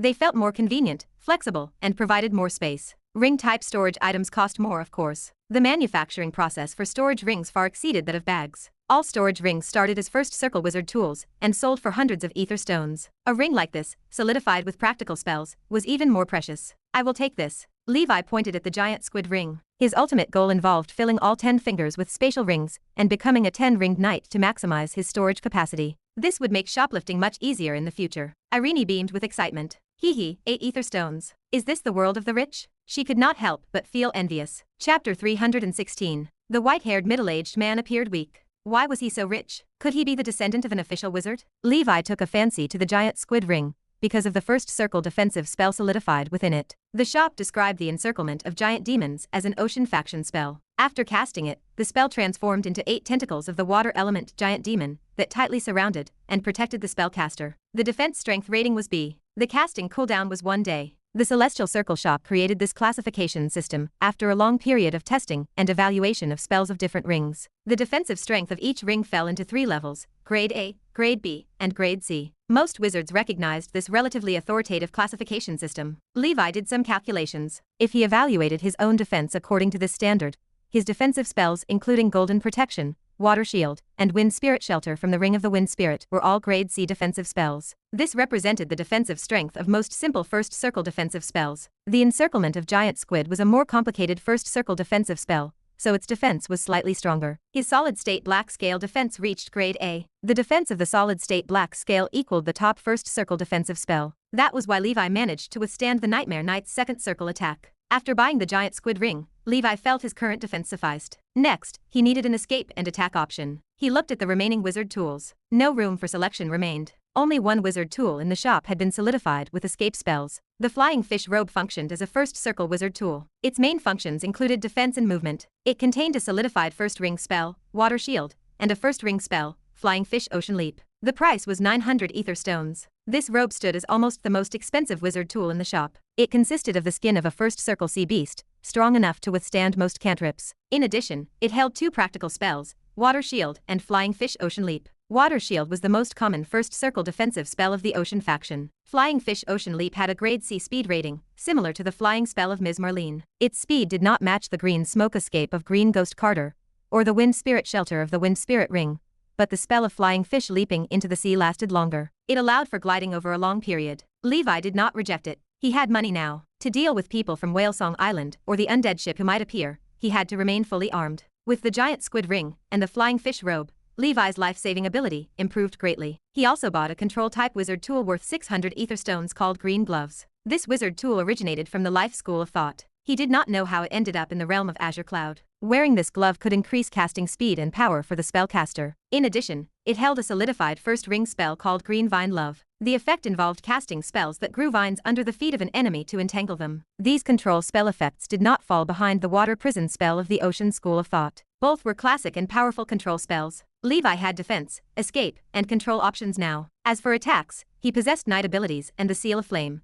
so he lacked nothing for the time being. Moreover, with the current upper limit of his spell power, Levi could not use so many wizard tools at once. 3 wizard tools cost Levi 2,300 ether stones. In all the years he had stepped into the wizard world, he had never been so generous. In the blink of an eye, thousands of ether stones vanished. Most apprentice wizards could not save this amount in their entire lives. Most ordinary official wizards could not take out so much money either. Levi bought another beak of the Bird of Joy. This item was especially expensive, costing 900 ether stones. It was the main ingredient of the Naga's blessing. He felt lucky to find it. However, grinding a beak of the Bird of Joy into powder provided enough for dozens of portions of Naga's blessing ingredients. Once Levi successfully refined a few more potions and sold them, he would earn the money back. As for the Burning Faction meditation art, the shop only contained the apprentice-level Sun meditation art. Fortunately, the Sun meditation art was the most basic meditation art of the Burning Faction, and held the widest range of dissemination. Levi found it easy to locate the content of the subsequent advancement chapters in the future. Levi had no intention of learning the Burning Faction cantrips for the time being. With the Seal of Flame in hand,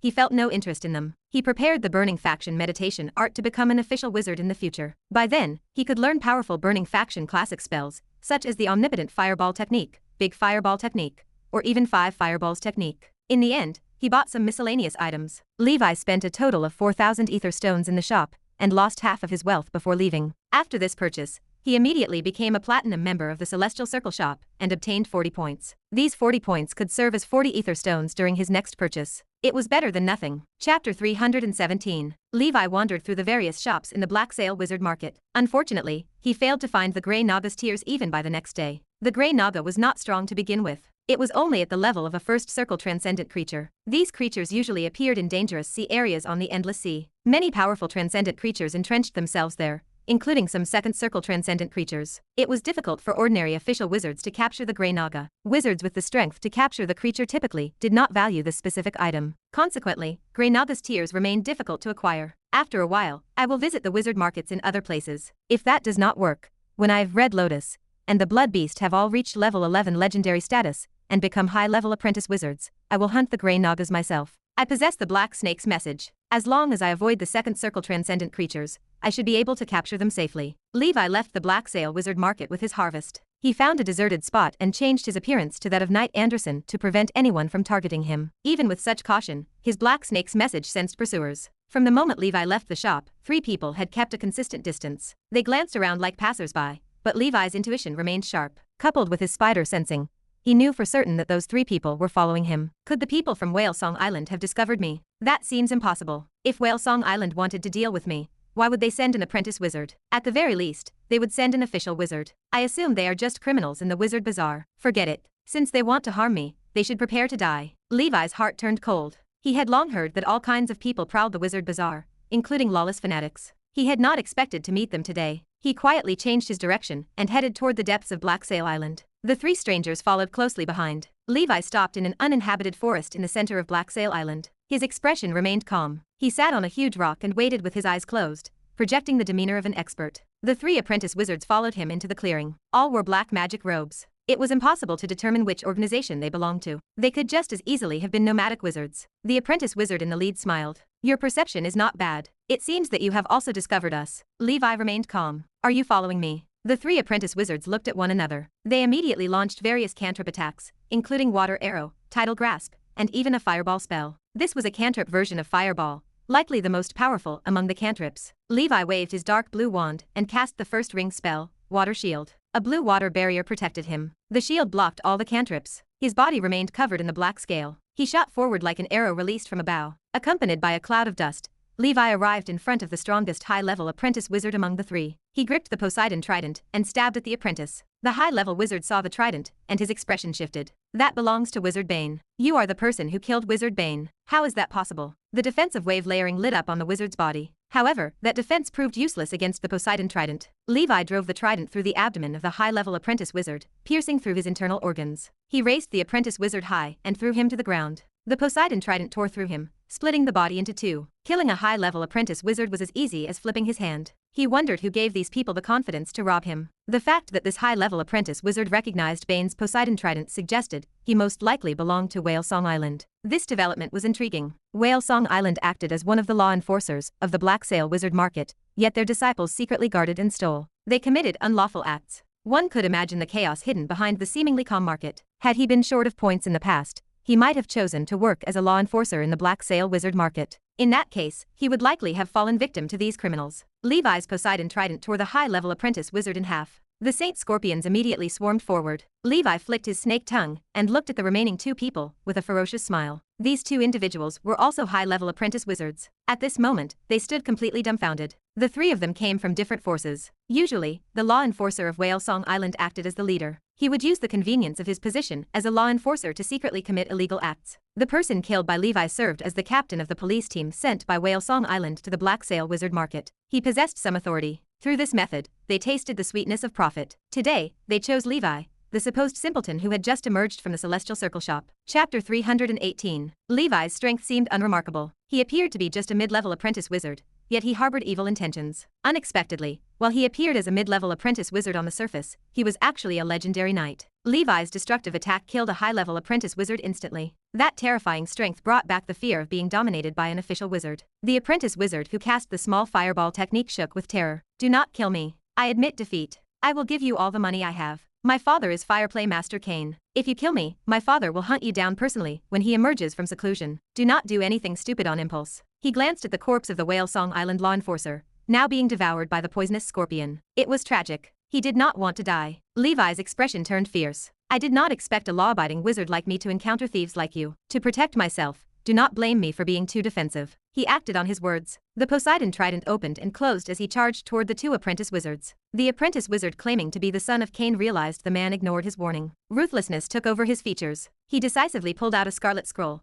tore it open, and chanted an incantation. The other apprentice wizard moved to protect him, blocking Levi's attack. A terrifyingly high temperature filled the air. A fireball, 3 meters in diameter, formed and shot toward Levi like a cannonball. Boom! Flames soared into the sky, erupting from the black forest. The heat charred every tree in a 10-meter radius, turning them to ashes. Die. This is the big fireball technique, the strongest first circle attack. The son of Cain watched with a ferocious expression as the fireball devoured the mid-level apprentice wizard's figure at lightning speed. His father had given him this trump card. It was a one-time use item, a first circle fireball technique scroll. Ordinary first circle defensive spells could not withstand the blast. Although the big fireball technique remained a first ring spell, it was an advanced and improved version of the standard fireball technique. Its power ranked as the strongest below the second circle. According to the Celestial Circle Shop's rating, it possessed true grade A attack power. The flames swallowed Levi whole. Good job, another high-level apprentice wizard muttered, peering into the direction of the flames with lingering fear. The son of Cain sneered. This is courting death. I really plan to settle things peacefully after paying. I do not want to kill anyone. He had the protection of his father, a senior wizard. He was only bullying an apprentice wizard. The higher UPS would likely not blame him. The flames exploded. A monster covered in crimson flames lunged from the explosion. He wore a flying fish robe, his expression savage and terrifying. Black scales covered his face. His smile turned horrifying, his snake tongue flicking wildly as snake saliva dripped down. The flying fish robe bulged against his exaggerated muscles. His hands, covered in frost, gripped a trident burned red. Tisk, tisk, tisk. What a pleasant surprise. As expected of the burning faction, this attack power is really comfortable. The moment the fireball technique swallowed Levi, it evaporated the water shield spell on his flying fish robe. Fortunately, the defense of the solid-state black scale and the fire resistance of the flame body saved him. Levi blocked the attack unscathed. Levi believed this person was indeed the son of the so-called fireplay master Cain. Ordinary apprentice wizards could not possibly possess such a precious magic scroll. The son of Cain recoiled in horror. That is impossible. Even official wizards cannot withstand this big fireball technique. What kind of monster are you? He stood completely flustered. The trident tore through the air, piercing his head and neck and nailing him to the tree. He died instantly. Levi jumped to the other side and crushed the head of the remaining apprentice wizard. He would not waste the corpses and souls of these apprentice wizards. His adorable saint scorpions devoured them bit by bit. In the end, not even a skeleton remained. During this time, especially in the Shadow Realm, Levi's saint scorpions devoured many apprentice wizards. With such a high-quality supply of scorpion feed, the number of saint scorpions in the bughouse reached almost 1,000. That was the limit Levi could control. Many new saint scorpions grew stronger than their parents. They devoured the souls of wizards, allowing them to evolve faster. Levi cleaned up the battlefield and collected the loot. These 3 apprentice wizards possessed little strength, but they were quite rich. The 3 of them contributed more than 1,000 ether stones to Levi. The apprentice who claimed to be the son of Cain also had more than 500 ether. Beyond that, he found only items Levi did not like. He kept them all to count in the future. Once Levi finished, he felt a sudden warmth in his chest. He lifted his clothes, his expression turning gloomy. A red flame mark appeared on Levi's chest, shining with a demonic light. A tracking mark. Levi did not panic. Instead, he stood on the spot and pondered for a moment. He devised a solution. To avoid being hunted down by Cain, Levi determined to strike first. He would deal with Cain. He changed into the appearance of the Earl of Silver Mountain and investigated the Black Sail Wizard gathering. To his surprise, he found that Cain was the master of Blackfire Island, the mentor of Manla's daughter. Hey, fate is indescribably wonderful. Chapter 319. Black Sail Island lay surrounded by the sea, home to the sprawling Black Sail Wizard Market. The Black Sail Enforcement Union served as the official organization, maintaining order within the bazaar. Whale Song Island led the body, while other Second Circle Wizard organizations joined the ranks. Each sent their own apprentice wizards to serve in the union. Theoretically, the position of president within the Enforcement Union rotated among the groups. However, other organizations lacked sufficient First Circle wizards, leaving a First Circle wizard from Whale Song Island in charge for a long time. The other groups harbored complaints, but Whale Song Island held the power. In the end, they simply agreed in silence. Circus wore a gloomy face. He glared at the law enforcer. Have you not found Colorado's body yet? The young apprentice wizard lowered his head. No. Circus stared at the soul jade representing Colorado in his palm. The stone had shattered completely. The realization sank in. His eldest disciple, the high-level apprentice wizard he had raised and trusted, the captain of the Whale Song Island law enforcement team, lay dead. Circus spoke with an icy tone. Continue searching. Expand the scope. Investigate those closest to Colorado. I want to know who dared to attack our law enforcers. All right, Lord Circus. I will send someone to investigate now. The apprentice turned and hurried away. Circus watched the figure depart with a dark expression. Colorado served as both apprentice and minion. Circus knew Colorado, and his cohorts were up to something in the Black Sail Wizard Market. Tacit agreement allowed for these schemes. Colorado provided ether stones every year to show filial piety. Circus had stayed away from Whalesong Island, choosing to preside over the enforcement union at this market solely to reap benefits. Circus swore that if he discovered the murderer, he would ensure the fool regretted ever entering this world. While the Blacksail enforcement union secretly investigated the killer, Levi had already departed Blacksail Island. He took a long detour into the sea, settling upon the back of the Dragon King whale in an uninhabited region. A grave expression crossed his face as he stared at the flame mark upon his chest. This represented a tracking mark. It served as a type of spell, though a highly unorthodox one. Usually, only wizards with important children sacrificed a spell slot to learn a charm meant to protect descendants. With this mark, a wizard could sense the location of their kin. If the descendant fell, the mark transferred to the killer, allowing the wizard to lock onto the perpetrator's location and exact vengeance. Beyond this function, the spell lacked purpose. Normal wizards avoided learning it unless they held someone dear. Obviously, the burning faction apprentice Levi killed was someone Fireplay Master Cain cherished. Panic gripped Levi at first. However, after investigating the qualifications of Cain at the Blacksail Wizard Market, relief washed over him. The man was not a second circle wizard, falling within a range Levi could handle. Fireplay Master Cain. He was an experienced first circle wizard, the master of Blackfire Island, a member of the Azure Fire Alliance, and a guest mentor of Whalesong Island. He held many honors. Although he did not join a major wizard organization, he stood as an influential figure in the sea region. Levi had not expected that the mentor of the burning faction, whom Manla had found for his daughter, would be this very man. He recalled Manla complaining that he had paid 200 ether stones to cover his daughter's tuition. The apprentices under the Fireplay Master generally entered under the same conditions. Many of them paid fees exceeding those of Manla's daughter. Levi had joined the Grey Tower,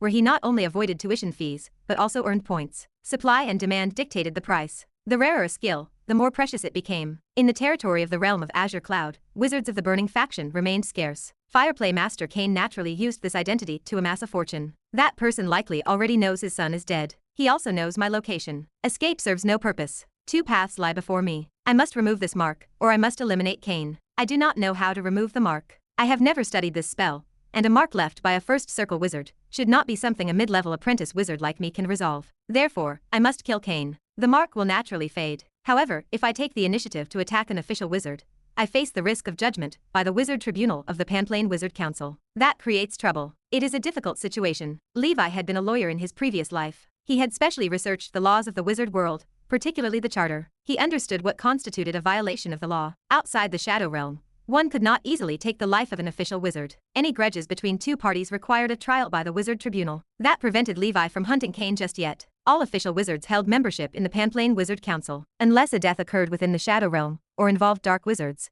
the Panplane Wizard Council might send investigators to uncover the truth. If that happened, Levi would face ruin. Chapter 320. Surviving in the wizard world required strict adherence to the rules of the Panplane Wizard Council. In the face of absolute power, absolute freedom did not exist. As Rousseau had said, one was born free, but remained forever bound by shackles. Disguised as the Earl of Silver Mountain, Levi weighed his options. Cain likely tracked his coordinates through the mark. Returning to the Grey Tower risked exposing his true identity. Since he could not return, an idea took shape. He retrieved the corpses of Green Ghost Carter and the family of rock trolls from his storage ring. He shifted his appearance to match an apprentice wizard from the undead ship he once encountered. He needed a place to wait. By disguising himself as a member of the undead ship, he could eliminate Cain as a dark wizard when the man arrived for revenge. This deception could be useful. Even if investigators dug into the matter, they would likely conclude that the undead ship had committed the evil deed. Levi could change his appearance at will. Unless the tracking mark targeted him, he could escape by shifting his features again. Of course, if wizards used higher-level spells to investigate the truth,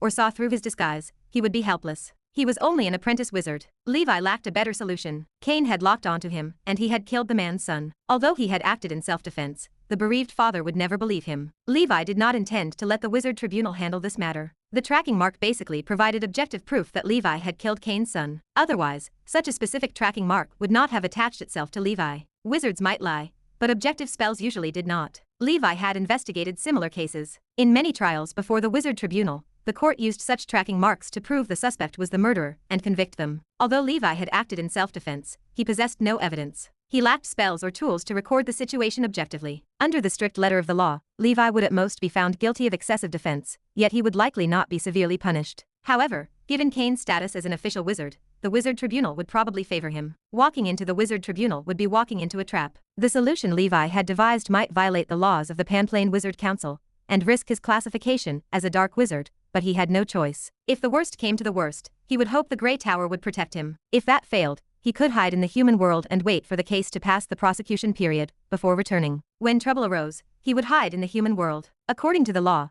the the Wizard Tribunal only had 1 year to pursue the death of a First Circle wizard. If the culprit remained at large after 1 year, the Wizard Tribunal would not waste its judicial resources investigating the death of a mere First Circle wizard. At that point, unless Levi turned himself in, no one would care about the death of Cain. Levi found an uninhabited island and retrieved the corpses of the family of 4 rock trolls and Green Ghost Carter. He injected the core of the undead into the 5 corpses and hid them in the sea, waiting for his command. Fireplay Master Cain possessed strength rivaling Green Ghost Carter at his peak. Although Levi was now a legendary knight, he could not afford to be careless. He had to give his all and finish off Fireplay Master Cain cleanly. He could not let him escape. After making these preparations, Levi rested on the island, adjusting his condition to its peak. A vague sensation of danger crept through his spider sense, but perhaps because the source of the danger remained too far away, the feeling stayed dull. Time passed day by day. On the 7th day, the sensation sharpened. Levi knew Fireplay Master Cain had arrived. A fiery red blanket drifted through the air and settled slowly over the island. On the blanket stood 5 people with extraordinary auras. The leader wore a flame-patterned robe. His fiery red curly hair matched his eyebrows. He exuded the powerful aura found only in official wizards. His face remained as gloomy as water. He looked down at the green-robed apprentice wizard sitting alone on the island.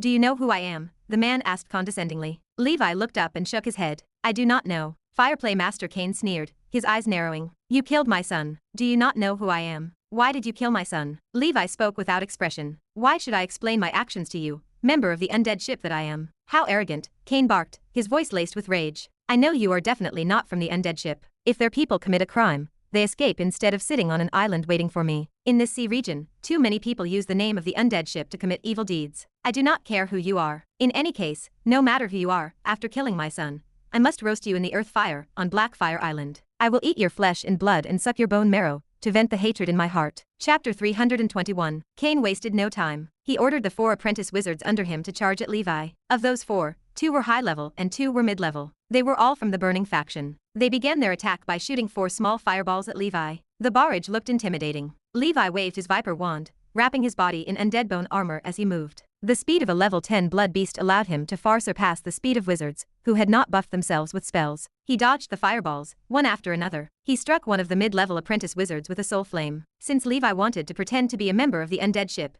he had to play the part thoroughly. Even when the Penplane Wizard Council investigators arrived, they would label Levi as a member of the undead ship based on the remaining traces of his spells. As he evaded their assault, Levi muttered under his breath. Levi had cultivated Withering Ray to the maximum of level 4, making it far more potent than his water arrow. The Withering Ray glistened with grey light, shooting towards Cain, who drifted on the carpet. Cain sneered, waving his magic wand as a flame barrier formed, blocking the ray. "How dare you? You dare to attack an official wizard. You seem very confident in whoever is backing you." Cain chanted, waving his wand to cast a first ring spell, the fireball technique. A fireball, 2 meters in diameter, flew toward Levi. Levi ordered the rock trolls, Green Ghost Carter, and Hell Strongman to emerge from their hiding spots. Green Ghost Carter appeared with Hell Strongman, and Cain's expression shifted. Cain chided, his voice sharp. "Green Ghost Carter, why did you people from the undead ship attack my son? You bully the weak. That is shameless." Tui. Green Ghost Carter remained silent. Cain the Fireplay Master studied the ghost. The face was stiff, and the aura of a living person was absent. He was dead. Realization dawned on Cain. "You actually killed Green Ghost Carter. How is that possible? Even I could not beat him." Cain the Fireplay Master knew the strength of Green Ghost Carter. He had fought the man once. Carter had won by a slight margin, leaving Cain to escape with his life. Cain saw the ghost and his instinct screamed for flight. The true strength of the person ahead, disguised as a mid-level apprentice wizard, far exceeded Cain's imagination. Cain wondered if Levi was a second circle wizard, deliberately hiding his strength to take advantage of him. If Levi could kill Green Ghost Carter and turn him into a puppet, Cain might meet the same fate. Cain, who had barely started battling, began to retreat. He decided it would be more appropriate to lodge a complaint with the Wizard Tribunal. It was safer to let their members handle Levi. The rock trolls appeared, quickly tearing through the defenses of the apprentice wizards. The 6-meter-tall male rock troll stood apart in strength. The cantrips of the apprentice wizards could not break through its hide. Its attacks wiped them out instantly. With the apprentice wizards dead, the rock trolls, Green Ghost Carter, and Hell Strongman charged toward Cain, who attempted to flee. Cain planned to fly away on his carpet. A wise man knew how to adapt to circumstances. He escaped with all his might, abandoning thoughts of vengeance. His own life took precedence over his son's life. Levi blocked his path. Green Ghost Carter unleashed Hellfire Rain, a powerful first ring spell, sealing off the escape routes. The strength of the rock trolls waned in the sea. They could not unleash many of their spells. On land, the rock trolls would have sufficed to make Cain suffer. Levi chanted in a low voice. Spell runes on the ring of the wind spirit shone brightly. A cool breeze shielded Levi. He rode the wind, chasing after Cain. The speed of the flying carpet could not match the ring of the wind spirit. Levi quickly caught up. Levi held the Poseidon trident, He flapped his blood wings, launching the weapon from within the wind spirit shelter. It shot toward Cain. Cain knew he had to take the attack head on. He did not run. The carpet protected him. Spell runes flickered, blocking the trident. Cain finished casting a spell while under the carpet's protection. The carpet spread open as a massive fireball, 3 meters in diameter, formed and shot toward Levi. First ring spell, big fireball technique. This was the trump card of the burning faction. Levi laughed. You and your son share the same habits. You both love using the big fireball technique. He decisively activated Encirclement of Giant Demons, the first ring spell of the giant squid ring. Dense water elemental energy gathered around him. 8 transparent tentacles with suction cups wrapped around his body tightly. Black scales appeared under his robe. Solid-state black scales and flame body should have withstood the impact, but he preferred caution. He did not hesitate. The fireball exploded around him. Countless flames enveloped him. White steam rose from the surface of the sea, as if a small sun had risen. Cain's expression turned cold. His bracelet lit up as spell runes flickered. He chanted a new spell. Facing a strong enemy, he had to go all out. Chapter 322. The bracelet was also a wizard tool. It automatically attracted and gathered fire elemental energy around the spellcaster, increasing the power of the spells of the burning faction. Solidification spells rested on the bracelet. Cain had specially asked a craftsman to customize it to adapt to the environment of the endless sea. In the realm of Azure Cloud, the fire elemental energy was far inferior to that of the realm of Crimson, where he was born. A fire snake coiled around Cain before flying toward the fireball. This was a first ring spell. Fire Snake Dance. Cain had always been a steady person, refusing to underestimate his opponents. This caution had allowed him to succeed in the Ocean School of Thought's territory. Amidst the explosion, the flames destroyed Levi's most potent defensive spell, the Encirclement of Giant Demons. The spell possessed a Grade B defense. It could not withstand the attack of a Grade A fireball. The remaining flames spread over Levi's body. Levi immediately activated Frost Arm, Flame Body, and Black Scale simultaneously. Even with the fire resistance of the flame body, he felt the high temperature roasting his skin. He spat out a mouthful of crimson flames like a burp. Cain stared at Levi as if he had seen a ghost. He looked at the black-scaled figure bathed in flames. Are you a lizardman? He asked coldly. Or are you a legendary knight? Who exactly are you? Cain mumbled to himself. I do not believe it. Did a legendary knight withstand my big fireball technique and fire snake dance? That is impossible. As a high and mighty wizard, Cain naturally looked down on knights. He despised even the rare legendary knights. Even though he had never met one in person, he viewed them with contempt. In his opinion, a legendary knight might fight an ordinary first circle wizard to a draw, but the former stood no match for him. He was a veteran wizard. He was Cain the Fireplay Master. Levi ignored the question. He fell into the sea, his body covered in flames and black smoke. Cain looked down, his face gloomy, his expression severe. He prepared to cast a new spell to deal the final blow. If this was the extent of Levi's ability, he stood no match for him. Cain still had a trump card up his sleeve. From the looks of it, someone else had killed Green Ghost Carter. Suddenly, a whirlpool formed on the sea. A colossal creature jumped out. A terrifying water pillar shot out simultaneously and attacked Cain instantly. This was the Dragon King's breath. Leviathan appeared out of the blue. Cain took the full force of the Dragon King's breath. The spell runes on his robe flickered, barely blocking the attack. A figure wielding a trident stood on top of the Dragon King whale's head. Behind him, an evil spirit with 3 heads and 6 arms holding 9 swords appeared. Levi used the seawater to suppress the fire spell. With the help of Leviathan's thrust, he dashed forward in a flash. The 9 swords of the evil spirit swung. The trident tore through the air. Ice and fire dragons spiraled around the weapon. It was a sight to behold. Die, Levi shouted. He had prepared for this attack for a long time. No, Cain screamed. You will die. With this attack, no matter what legendary knight you are, you will perish. Cain threw all caution to the wind. Fireballs appeared one after another as fire elemental energy gathered around him. A total of 5 large fireballs appeared in front of Cain. This was a second ring spell, the Fire Fireballs technique. It was Cain's strongest attack. Levi could not avoid the large fireballs that covered the sky as they rained down. A wave of intense heat surged toward him. The 4 rock trolls and hellstrongmen summoned by Green Ghost Carter all rushed forward. They tanked most of the damage from the 5 fireballs for Levi. The little rock trolls turned to charcoal in the flames and fell into the sea. Even the rock troll couple suffered heavy injuries and tumbled into the water. Green Ghost Carter's newly summoned hellstrongmen perished again. Green Ghost Carter's reputation in hell dropped once more. Levi utilized the living dead as meat shields. Black scales wrapped around his body, while he remained enveloped in flames. The frost arm protected his form. He activated the ostrich feet to leap off the ground. Relying on the 9 swords Azura, Levi broke through the aftershock of the flames and cleaved a path through the fire. With his trident in hand, Levi unleashed the golden cross slash to pierce through the carpet protecting Cain. Cain's expression changed drastically. The flaming carpet was his most powerful wizard tool. It served as his means of flight and defense. Even a first ring spell would hardly put a scratch on it. Could a mere legendary knight break through my defense? Cain thought. What kind of skill is this? Damn it. His attacks do not resemble that of a knight at all. The Poseidon trident was indestructible, made entirely of luminant gold. Levi did not worry about damaging it. A gash appeared on the carpet. Cain had been steady all his life, but he had lowered his guard when facing Levi. Behind Levi, the 9 swords Azura slashed through the void with 9 swords. The defensive spells Cain had layered earlier cracked one by one, unleashing burst after burst of light. Cain valued stability as much as Levi. He had also layered an assortment of defensive spells on his body. However, he would lose once Levi got close. Red Lotus blood, explode. Where Levi's heart was, the Red Lotus seed erupted like lava from a volcano. It opened its bloody mouth. Burning Red Lotus blood flowed to Levi's limbs and bones. His entire body turned red, and his blood vessels became lava passageways. Levi's body felt like an active volcano that had erupted. He bathed in the flames, and his strength soared. His attributes skyrocketed. This was a combination of the 9 swords form and the Red Lotus form. Levi had only used the 9 swords form to deal with Green Ghost Carter. Chapter 323. The 9 black gas longswords wielded by the 3-headed and 6-armed Azura evil spirit transformed into flaming longswords. The furious flames of the Red Lotus burned everything in their path. Levi roared, "Breakthrough!" He stabbed forward with the Poseidon trident, unleashing a blinding light. The 9 swords brandished Red Lotus flames. The 9 swords Azura evil spirit completely tore apart the defensive spells of Cain. The Poseidon trident of Levi pierced the heart of Cain, crushing it and creating a gaping hole in his body. The blood of the fireplay master splashed across the surface of the sea. Levi quickly looted the possessions of the fallen wizard, while the saint scorpions devoured his soul. He then embalmed the body and buried it on the island. Levi dared not bring the corpse of a member of the Panplane Wizard Council with him. If the council had planted a tracking mark similar to that of the son of Cain upon the body,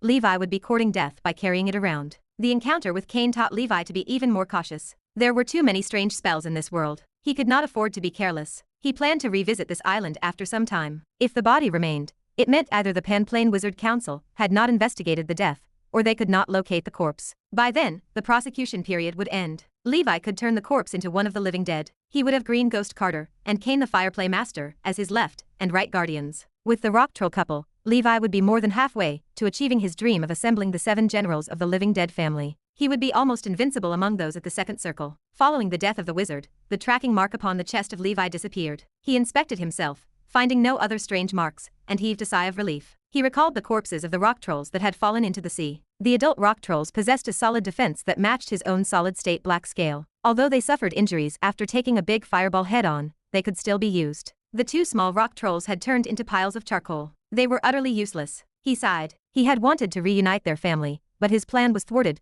because of that damned Cain. Levi took the energy core from the dead Hell Strongman. He erased all traces that might have exposed his identity as a legendary knight, leaving only lingering signs of the spell of the undead ship to mislead anyone who came searching for Cain. After doing all this, Levi changed his appearance and left on the Dragon King whale. Along the way, he took long detours and changed his appearance many times to prevent being followed. 3 days later, he returned to the Grey Tower safely. After this battle, Levi had killed yet another experienced First Circle wizard. Levi managed to loot many items from Cain. He acquired 6,000 ether stones, an amount which far exceeded any previous harvest. Cain the Fireplay Master was rich, and Levi was grateful for his patronage. This harvest was almost equivalent to the harvest Levi gained from exploring the Shadow Realm. Cain had earned a lot just by collecting tuition fees. It was no surprise that he had so much money. Rumor had it that he had come up with all sorts of excuses to collect tuition fees from his apprentices. He also often held lectures to earn money. There were not many wizards from the Burning faction in the realm of Azure Cloud anyway. Even if Cain taught incorrect material, no one would know. Just like that, Cain swindled many people, earning a fortune in the process. Therefore, Manla was always worried about the tuition fees of her daughter. Levi muttered, "I wonder how Manla is doing." He suddenly remembered that since he killed Cain, the daughter of Manla would have a problem going to school. However, he had little choice in the matter. The situation was unexpected. Levi had to do this to save his own skin. Besides ether stones, he found an offensive wizard tool on Cain, the Fire Snake Bracelet. It was a tool in the shape of an Ouroboros bracelet. He could use it to cast the first ring spell, Fire Snake Dance. It should have additional uses, but Levi had yet to figure them out. Levi put it away, saving it for future use. He looked at the big hole in the carpet with a regretful expression. The carpet of Cain was the most valuable wizard tool he had. It was the Flaming Carpet, a First Circle wizard tool. This flaming carpet was made from the fur of a particular precious First Circle sea beast. It possessed extreme defensive power, and could resist the impact of ordinary first ring spells. It even had 2 solidification spells, Flaming Shroud and Fire Sky Dance, enchanted upon it. One was a defensive spell, and the other was a flying spell. In the Celestial Circle shop, this flaming carpet could be sold for at least 1,000 ether stones. Unfortunately, the flaming carpet had been pierced by the Poseidon trident of Levi. However, it was not too heavily damaged. It could still be repaired, but perhaps only a specialized blacksmith could succeed in doing so. Levi could only put it away for now and see if he could find a way to repair it in the future. His final spoils from the battle were meditation art, spell books, and casting materials. The meditation art he obtained was the most common sun meditation art of the burning faction. It was similar to the deep sea meditation art and earth meditation art of Levi. All three of them were the most basic meditation arts, but they were also the most practical ones that had withstood the test of time. Chapter 324. Compared to the sun meditation art Levi bought from the Celestial Circle shop, Cain's version was much more comprehensive. It contained chapters with content suitable for apprentice wizards, first circle wizards, and even second circle wizards. Levi no longer had to worry about the later stages of training the burning faction meditation art. Beyond the books about cantrips he did not care about, a few spellbooks he had dreamt of possessing for a long time caught his eye. They were spellbooks for the fireball technique, the big fireball technique, and the 5 fireballs technique. The first two techniques were both first ring spells but differed in strength. The last one was a second ring spell. Without the living dead to tank most of the impact from the attack, he would not have had the confidence to block the 5 fireballs. The burning faction focused on attacks. If Levi wanted to learn the burning faction's spells, he would definitely focus on offensive magic. He could learn defensive spells from the ocean faction and the earth faction. It was worth mentioning that Levi had also obtained a crimson scroll. This scroll resembled the one Cain's son used, but the picture depicted 5 fireballs, rather than a big fireball. It was a one-time use scroll consisting of a solidified second ring spell, which made it a second circle tool. It was a 5 fireball scroll. Spell scrolls remained expensive. After all, even apprentice wizards could unleash a second ring spell with a spell scroll as long as they knew the chant. They would not need to exhaust any casting materials or spell power to cast it. This differed from spells solidified on wizard tools. Users of the wizard tools still needed to consume spell power to cast the spells. If the user lacked spell power, they would fail. Therefore, even if Levi obtained a second circle wizard tool, he could not activate the solidified spells on it. The production cost of a one-time spell scroll was very high. Besides the high cost of materials, the main contributor to its high price was the production process, which consumed the creator's spiritual force. Making 1 or 2 was manageable. However, if a creator made too many, it would reduce their spiritual force instead of increasing it. The upper limit of their spiritual force would drop. In other words, a creator sacrificed their own cultivation to make the one-time spell scrolls. Therefore, official wizards would only create such tools to allow the people they truly cared about to protect themselves. After sorting the spoils of war from Cain the Fireplay Master, Levi possessed more than 10,000 ether stones. Levi laughed joyfully. I spent so much money on this trip, but I returned with a profit. I have more funds than I can spend. However, a realization dawned on him after this battle. With his current strength, although he could deal with a veteran first circle wizard, the battle was not easy. A risk of losing still remained. Therefore, he could not be careless. These experienced first circle wizards had begun to grasp second ring spells. If forced into a corner, they would forcefully use the second ring spells, posing a considerable threat to Levi. Levi muttered, "Before I become an official wizard, I still have to max out some breathing techniques to increase my self-preservation ability. After sparring with Fist of the Empire,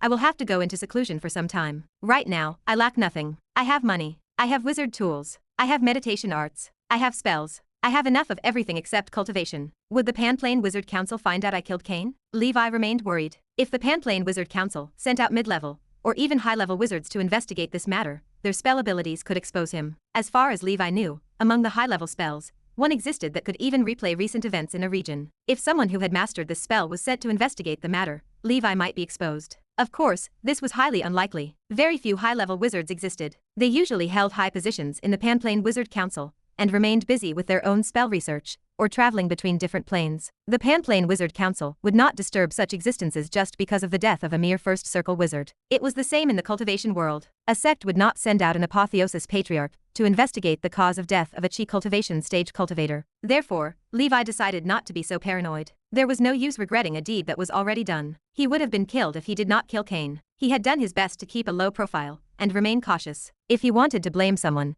he could only blame Cain's disappointing son for trying to harm him. After reaching this conclusion, Levi returned to his normal cultivation. In less than half a month, his weakened state after using the Red Lotus blood ended. At the same time, Levi had achieved a certain level of understanding of the sun meditation art he had newly obtained. His current cultivation speed exceeded anything he had dared to imagine when he first learned the deep sea meditation art. Levi, sun meditation art, level 1, 1 out of 1000. Levi's speed of understanding a new meditation art increased continuously as the number of meditation arts he cultivated grew. His mastery of the dance of the fire god affinity talent helped too. Talent and proficiency remained crucial. Supplements that could assist him in cultivating meditation arts would have made it even better. It was the year 1021 of the Holy Brilliance calendar, the month of flowers. The time had arrived for Levi and Fist of the Empire to spar. So far, no one from the Panplane Wizard Council had come to find him, providing Levi with some relief. Chapter 325. He made sure he was in peak condition before setting off. He went to a small island located in the uninhabited sea between the Grey Tower and the sighing sea breeze. The night sky was as dark as the water below,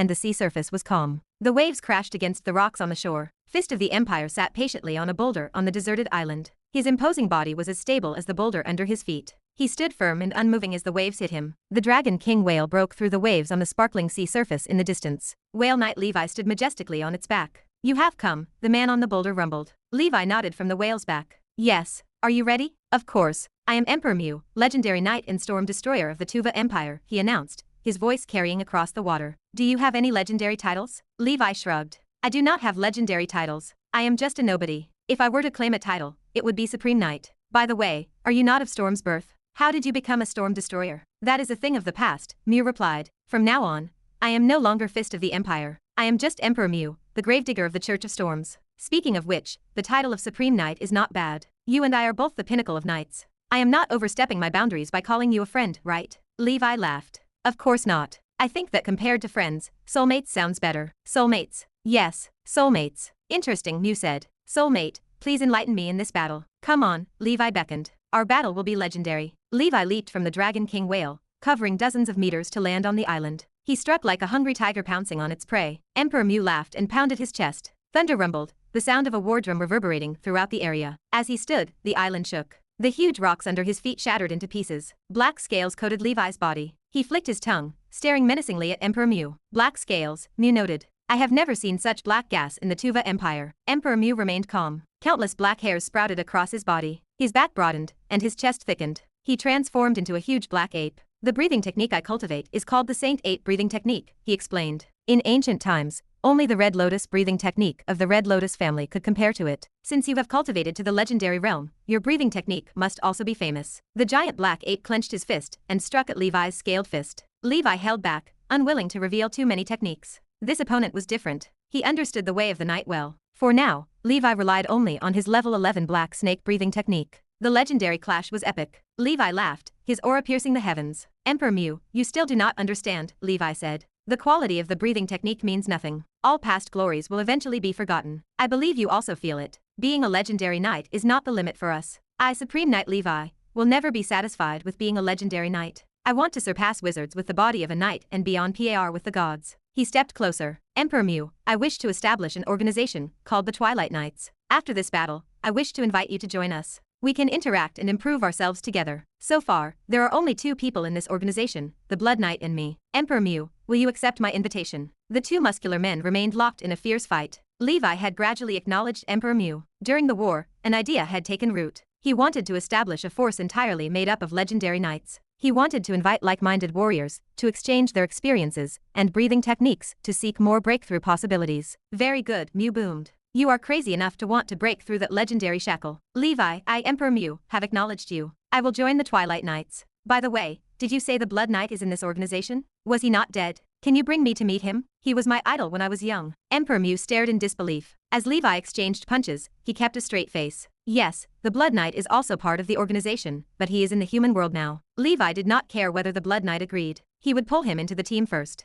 The title of Blood Knight was far more influential than his own. Moreover, that old man would definitely be eager to join an organization that promoted exchanges among legendary knights. He would inform the Blood Knight later. "All right, stop talking," Emperor Mu said. "Let us fight seriously. I am going all out now." His body expanded again. The violent ape shook the earth, his menacing fist swinging toward Levi. "Good punch," Levi grunted. His solid-state black scales clashed, creating a sharp ringing sound. The black-scaled fist and the furry palm collided again. The shockwave from their impact swept up the sand and dust on the island. Levi's defense was more robust, but Emperor Mu's strength was greater. Although the attacks were fierce, Levi always managed to neutralize them. Each held their own advantages and disadvantages, making it difficult to determine who was stronger. However, Levi had yet to use the Golden Cross Slash and the Nine Swords form. Moreover, as the night deepened, his special effect, favored by the night, gradually increased. When midnight arrived, his condition would reach its peak. Until now, Levi had only been testing the waters. The 2 moved around the island, destroying everything in their path. In the vast endless sea, the rare battle between the 2 legendary knights raged, hidden from any audience. This was a dazzling and unparalleled battle in the human world. It was a significant event that could be recorded in the annals of history,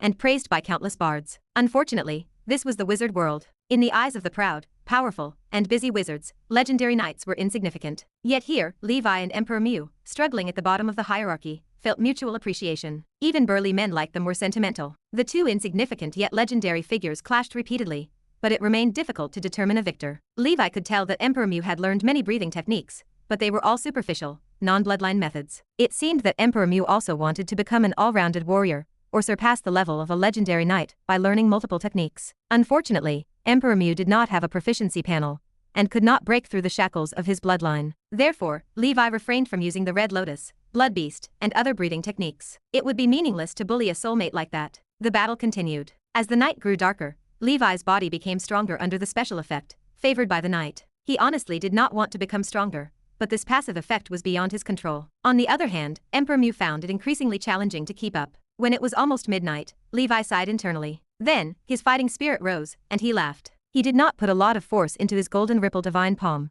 but it still delivered a solid blow. Emperor Mu flew backward, spat out blood, and fell into the sea. Levi noticed that Emperor Mu's blood appeared faintly golden. He did not say anything, but smiled and declared, "I won today's battle." Levi slapped the island with all his might, using his golden ripple divine palm at its peak state under the effect of favored by the night. Ripples propagated, and the ground cracked apart like spider webs as seawater poured in. The island shattered. The winner of the legendary battle between Saint Ape Emperor Mu and Black Snake Levi was Supreme Knight Levi. Chapter 326. On a nameless island, Levi's aura was majestic and unfathomable as he stood tall and mighty. Cough. I lost. Emperor Mu was not discouraged. He got up and came to Levi. The black fur on his body slowly receded, and his ape-like furry palm with sharp nails turned into a human palm. "Are your hands your supernatural organ?" Levi asked. "That is right. Your supernatural organ is that snake's tongue, right?" Emperor Mu also asked. "Yes." "Fascinating. Such supernatural organs are indeed rare," Emperor Mu said. "Do you know any other reliable legendary knights?" Levi asked. He had long held the ambition to find other legendary knights to collect all the techniques in the world. He would combine all the techniques and finally become a true supreme knight. Finding these legendary knights scattered around the world alone would be difficult. Therefore, Levi needed help. He had not known Emperor Mu for long,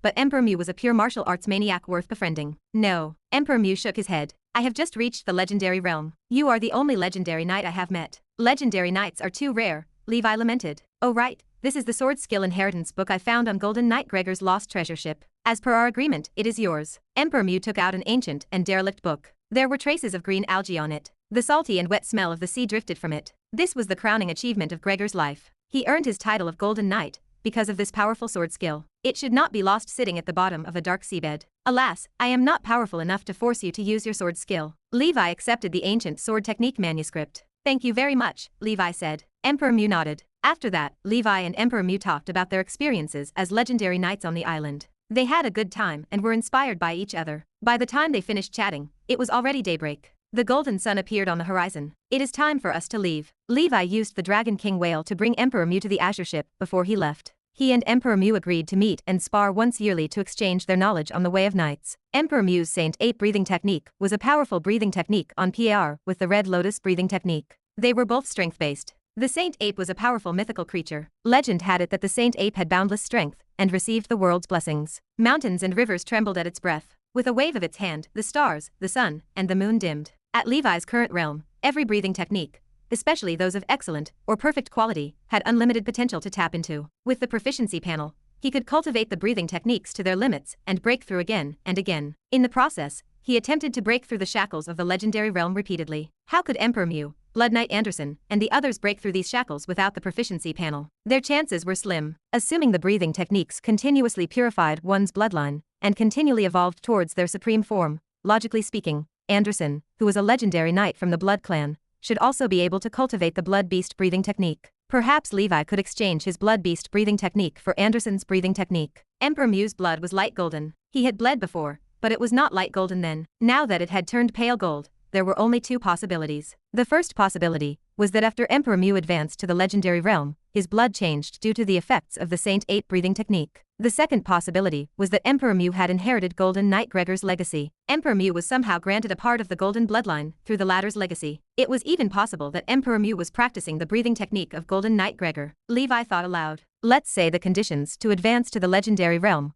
are possessing a supernatural organ and having a spiritual force that matches that of a mid-level apprentice wizard. If I want to break through the shackles of the legendary realm, perhaps I have to possess another supernatural organ, and my spiritual force has to match that of a high-level apprentice wizard. No one had told him how to advance past the legendary realm, so he had to figure it out himself. Levi muttered. Neither Emperor Mu nor Anderson have the proficiency panel, so they cannot surpass the limits of their breathing techniques. Therefore, according to the standards of the proficiency panel, Emperor Mu's Saint 8 breathing technique and Anderson's breathing technique should be at the limit of level 11. Levi speculated that to acquire a second supernatural organ, he might need to upgrade the black snake breathing technique to a higher level. Perhaps at level 12 or level 13, he could condense another supernatural organ related to the black snake again. He could also cultivate a second breathing technique to the limit of level 11 and acquire a second supernatural organ besides that of the black snake. Therefore, if Emperor Mu or Anderson wanted to break through the shackles of the legendary realm, they would have to cultivate another breathing technique to the legendary realm. From there, they could acquire a second supernatural organ. However, powerful breathing techniques were restricted to bloodlines. Unless they had fateful encounters, it would be challenging for Emperor Mu or Anderson to learn other breathing techniques. The breathing techniques that were not restricted by bloodlines were shallow. Levi had the proficiency panel, so he could merge other breathing techniques and forcefully raise the limits of these shallow breathing techniques. However, for Emperor Mu and the others, learning these shallow breathing techniques was a waste of time. Chapter 327. Levi wanted to establish an alliance with legendary knights because he wanted to rely on their strength and connections to collect more and better quality breathing techniques. They could also exchange their ancestral bloodline breathing techniques with each other. Regardless of whether they could cultivate these techniques or not, they could use them as references. Levi possessed some selfish motives. He certainly coveted the breathing techniques of other legendary knights. However, he truly wanted to create a supreme path for knights. He imagined himself someday becoming the supreme leader and guide for all the knights. Powerful, loyal, and determined knights would back him. They would form their own knight regiment. Like him, they would work hard on the knight path and constantly strive to become stronger. One day, such a humble knight order would live up to its name, the Twilight Knights. They would instill fear in the rulers of the multidimensional plane, and even the gods, bringing about their end. On the surface, Levi was just an ordinary, struggling wizard in the wizard world. In secret, he was the only light in the entire night world. Like the black snake with a candle, he would illuminate the path for others. Levi stopped these unrealistic fantasies and returned to reality. He returned to the 9th floor of the Grey Tower and took out the sword technique of Golden Knight Gregor that Emperor Mu had given him. He flipped through the ancient book page by page, comprehending its characters and patterns. When he saw parts that interested him, he even practiced the technique with Frostmourne, the blade he had reforged with luminant gold. 3 days passed in a blur of concentration. Levi remained utterly absorbed in his sword technique cultivation. Ever since he cultivated the golden cross slash to the peak of level 6, he had also gained an understanding of the supreme spin. However, it always seemed just out of reach. Enlightenment came as he comprehended the sword technique of Golden Knight Gregor. Levi finally mastered the supreme spin. He laughed heartily, his voice ringing through the room as he swung his sword. He thrust out Frostmourne. Countless air currents and ripples swirled at the sword tip, which shone with a golden light. It resembled a golden sun that would never stop spinning. Its light was piercing and brilliant. Like a dragonfly skimming the water, Levi lightly tapped his sword against the wall of the training room. The golden light spiraled on the wall. After Levi retracted his sword,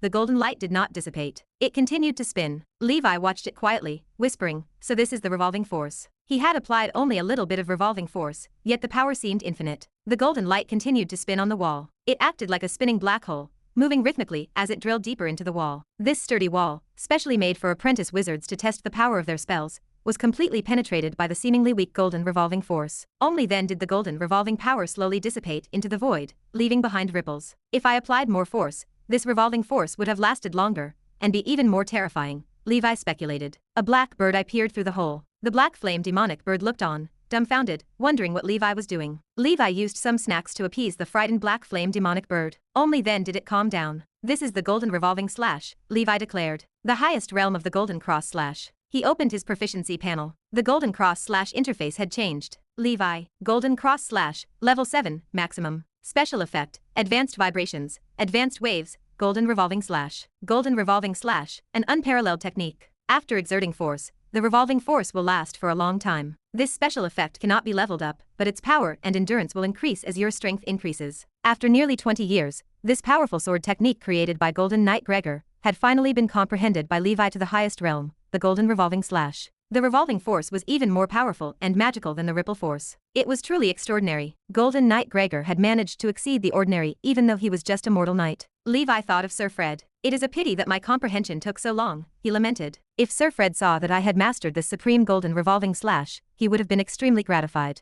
This remained his biggest regret. No matter what, achieving this breakthrough offered timely help to Levi, who desperately needed strength. Moreover, although the special effect of the golden revolving slash could not be leveled up, its power linked directly to his strength attribute. In theory, if he were strong enough, the revolving force could be sustained for an almost infinite amount of time. Even the most formidable defense in the world, or even the world itself, would be destroyed by this endless revolving force. When he fought with his enemies in the future, Levi only needed to use the golden revolving slash on his enemies before escaping. After a while, his enemies might be killed by the golden revolving slash. After the battle with Emperor Mu, Levi had nothing else to do. During this time, he had been cultivating in the Grey Tower in peace. Occasionally, he helped Marlene refine potions, and did some apprentice work. The Tower Master had been in seclusion recently, and no one knew when he would develop that alchemy style. Chapter 328. Miss Marlene, a newly promoted second circle wizard, had become the acting Tower Master of the Grey Tower. During the month of flowing fire, Levi ended his cultivation upon hearing that Manla had returned. He went to visit Manla,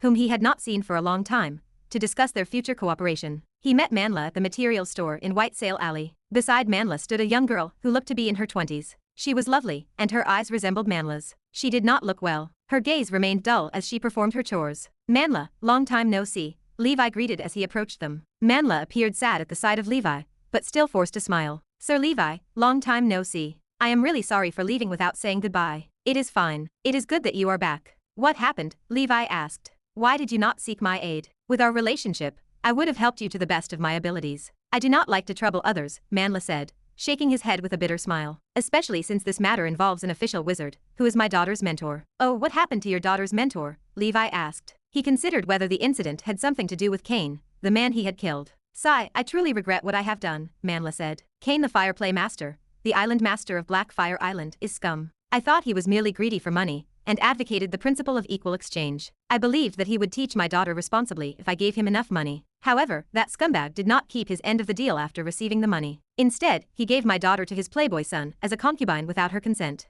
I am so livid." My daughter disagreed, so he used spells to control her, and locked her in the dungeon of Blackfire Island. His son did unspeakable things to her. If it was not for one of his apprentices who accidentally discovered all of this, and asked a good friend of mine to tell me about it, my daughter might have been dead right now, Manla added, gazing at his daughter with a heavy heart. Fury surged through Levi. "What a scumbag. It is a good thing that you saved your daughter. By the way, how did you save her?" "Cain is an official wizard." Manla took a deep breath. "With my strength alone, I naturally would not dare go to Blackfire Island without a plan. I found the friend who introduced Cain to me. When that friend heard about Cain's behavior, he was also outraged. He asked me to seek the Apprentice Wizard Protection Association, and let them investigate the situation on Blackfire Island first. After that, I should seek the Wizard Tribunal to judge Cain's behavior. I did just that." He continued, "I spent money establishing connections and finally persuaded the association to take action. However, after a long time, they did not do anything. I had no choice but to find a way myself. I wanted to seek a wizard from the tower to help me. However, Marco and Mr. Tim had gone to the Star Tower to further their studies,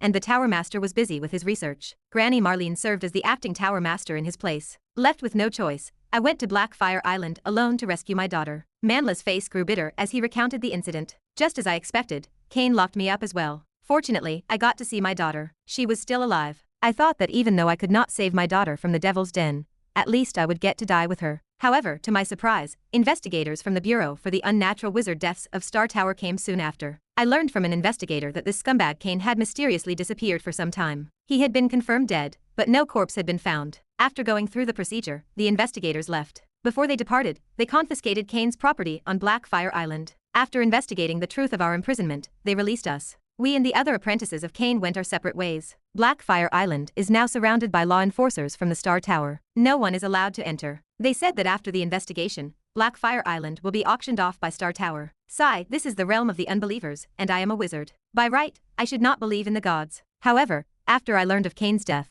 I suddenly felt that Cain's sins must have angered the gods, which was why this miracle happened. I felt like I was dreaming. I was prepared to die but did not expect to return safely." Manla finished recounting the incident in one go. His expression gradually turned calm. Levi listened quietly, then comforted him. "When I was in the human world, I heard a saying that a wicked person would be harassed by another of like ilk. Cain must have offended a lot of people. It might be that someone even more despicable than Cain took revenge for you." Levi analyzed the situation. "Since you and your daughter have returned safely, you should stay in the Grey Tower and recuperate. Cain was just a mentor from the Burning faction. In the future, I will help your daughter find another mentor. Besides, your daughter has triple affinity with earth, fire, and wind. There is no need to limit herself to the Burning faction. The Earth faction is good at defense, while the Storm faction is good at speed. These are both good attributes for a girl. If she runs fast enough, danger will never catch up to her." Chapter 329. Manla felt a surge of gratitude. Tears and snot marred his face as he looked at Levi. "Levi, you are right. My expectations for my daughter were too high. I wanted her to become the first official wizard in our family. Now that I think about it, even if she does not become a wizard,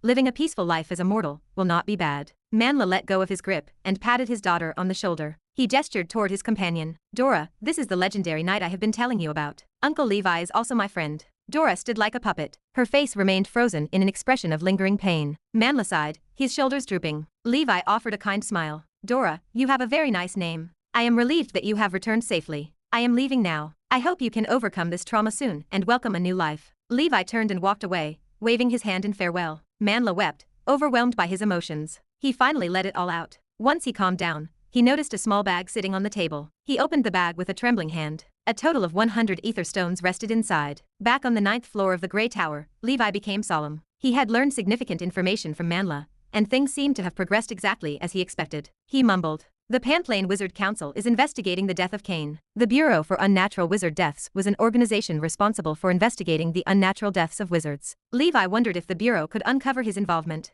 3 months had passed since the death of Cain. 9 months remained before the case would be dropped. If someone from the Bureau pieced the clues together during these 9 months, he would be in trouble. I have money now. Why do I not return to the human world for a year? A one-way ticket to the human world cost 2,000 ether stones. A round trip would cost 4,000 ether stones. It was expensive, but Levi could afford it. Let us wait a little longer. The subdimensional portal to the human world sits in the Star Tower. It is too far away. I might encounter other dangers along the way. Levi dismissed the idea. So far, his spider sensing had remained silent. This gave him a sense of ease. If the people from the Bureau found the murderer, they would definitely harbor malicious intentions toward him. Since his spider sensing failed to alert him of any danger, he was safe. If his spider sensing issued any warning, he would immediately escape. He possessed the Dragon King Whale Leviathan, which granted him excellent mobility. I will be fine after these 9 months. It should be impossible to connect the murder to me. Levi sought comfort in these thoughts. Driven by this sense of urgency, he cultivated even harder. Soon, the month of Wheatfield arrived. One day, a sea beast suddenly emerged from the water outside the Grey Tower. It resembled a seahorse, and its strength matched that of a high-level apprentice wizard. On the back of the beast,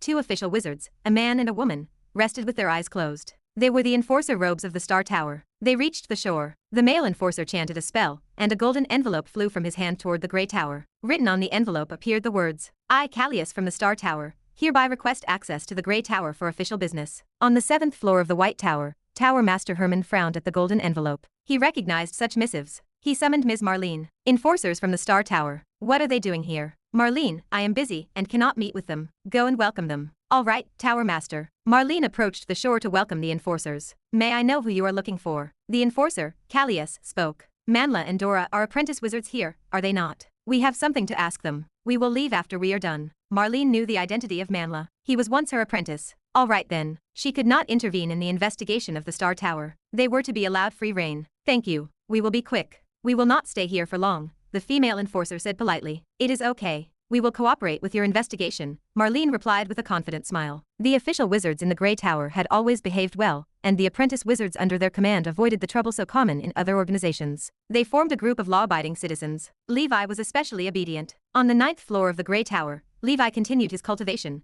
completely unaware of the events outside. So far, his spider sensing detected no abnormalities. Meanwhile, in the material store in White Sail Alley, Manla and Dora faced the 2 enforcers. The male enforcer waved his wand, and a soundproof barrier materialized. Manla and Dora looked confused. They did not know what these enforcers wanted. Could their visit relate to the death of Cain? Callius smiled. Hello, Mr. Manla. I am Callius, a Star Tower enforcer. This is my colleague, Clarice. We have come because we have some questions to ask you. You do not have to be too flustered. You just need to answer truthfully. Do not lie to us. Believe me, we can tell if you are lying. Chapter 330. Manla clasped his hands. All right, Lord Callius. I will tell you everything I know. Callius nodded and began his inquiries. Levi continued his cultivation, while the 2 enforcers finished their questioning, and left the Grey Tower. As the sea beast rode the wind and waves, the 2 enforcers chatted. Callius sneered. Manla and Dora have already agreed to testify against Cain the Fireplay Master from the Azure Fire Alliance. Those outsiders from the Burning faction are playing tricks in the realm of Azure Cloud. Cain was a member of this alliance. Now that Cain's scandal is known far and wide, I want to see how the Azure Fire Alliance will deal with this matter. Clarice glanced at her companion. By the way,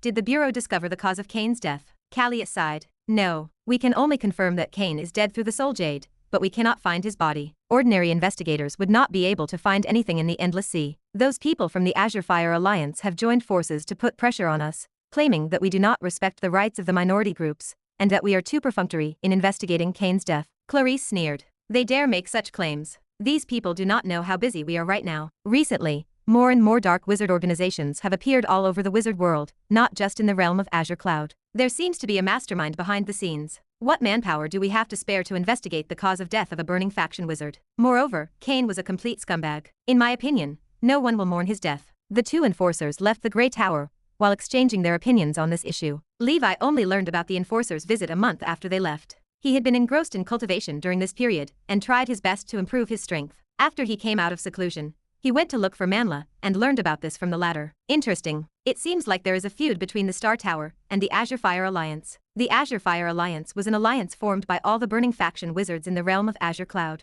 For various reasons, they all resided there. They established the organization to support each other in the foreign land. In the beginning, this organization was quite normal. However, as time went on, things changed. They constantly sought benefits in the name of protecting the interests of the minority. Although the Star Tower was unhappy with this organization, they could not do anything. They were all members of the Panplane Wizard Council. There was no need to make things awkward. Moreover, the Burning faction was one of the largest factions in the realm of Crimson. The Burning faction had slightly more seats than the Ocean faction on the Panplane Wizard Council. Levi felt relieved after knowing that the two law enforcers were only here to ask about the crimes Cain had committed against Dora and the other apprentice wizards. It had been so long, and they still had not found out who was behind Cain's death. It would be even harder to do so as time went on. The probability of him being caught was not high. Levi then began his regular cultivation. There were not many breathing techniques he could cultivate right now. The only ones he could cultivate were Blood Beast, Red Lotus, and Undying Bird. He spared some time to work on his cultivation as an apprentice wizard. Currently, he had mastered the 4 major meditation arts. He had mastered Level 2 Deep Sea Meditation Art,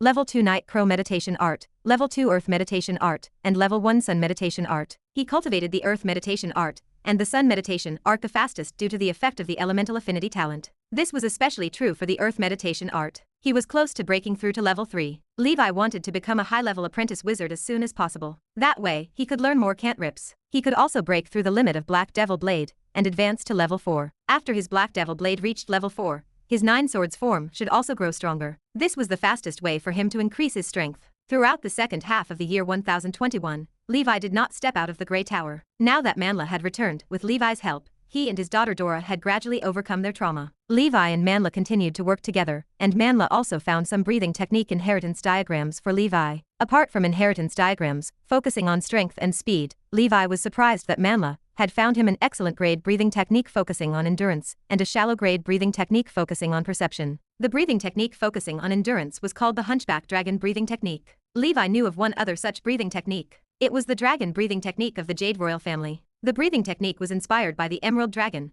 a beautiful and elegant green dragon from myth. The royal family's breathing technique was of perfect grade. On the other hand, the Hunchback Dragon breathing technique was slightly inferior to the one the royal family had. It was similar to the Black Snake breathing technique, before the latter broke through its limit. From the descriptions of myth and legend, Levi felt that the Hunchback Dragon should be a type of giant dragon, but he did not know if it was pure blood or mixed-blooded. It was called a Hunchback Dragon because it had a hump on its back that was similar to a camel's. Levi looked at the description of the breathing technique and could not help but reveal a strange expression. I feel that, like the blood whale breathing technique, cultivating this Hunchback Dragon breathing technique will allow me to grow an extra organ. Currently, Levi had a whale sac that was born from the blood whale breathing technique. This organ was similar to the supernatural organs knights acquired after they became legendary knights. However, unlike the supernatural organs, Levi acquired the whale sac without cultivating the technique to the legendary realm. Like the blood whale breathing technique, the Hunchback Dragon breathing technique would cause him to have a hump on his back. The function of the hump was similar to that of the blood whale sac. They could both store a large amount of energy. The slight difference between them was that the hump could absorb and store a portion of the enemy's attack power and momentum during battle. Then, the knight could unleash the power stored in the hump back to their opponent.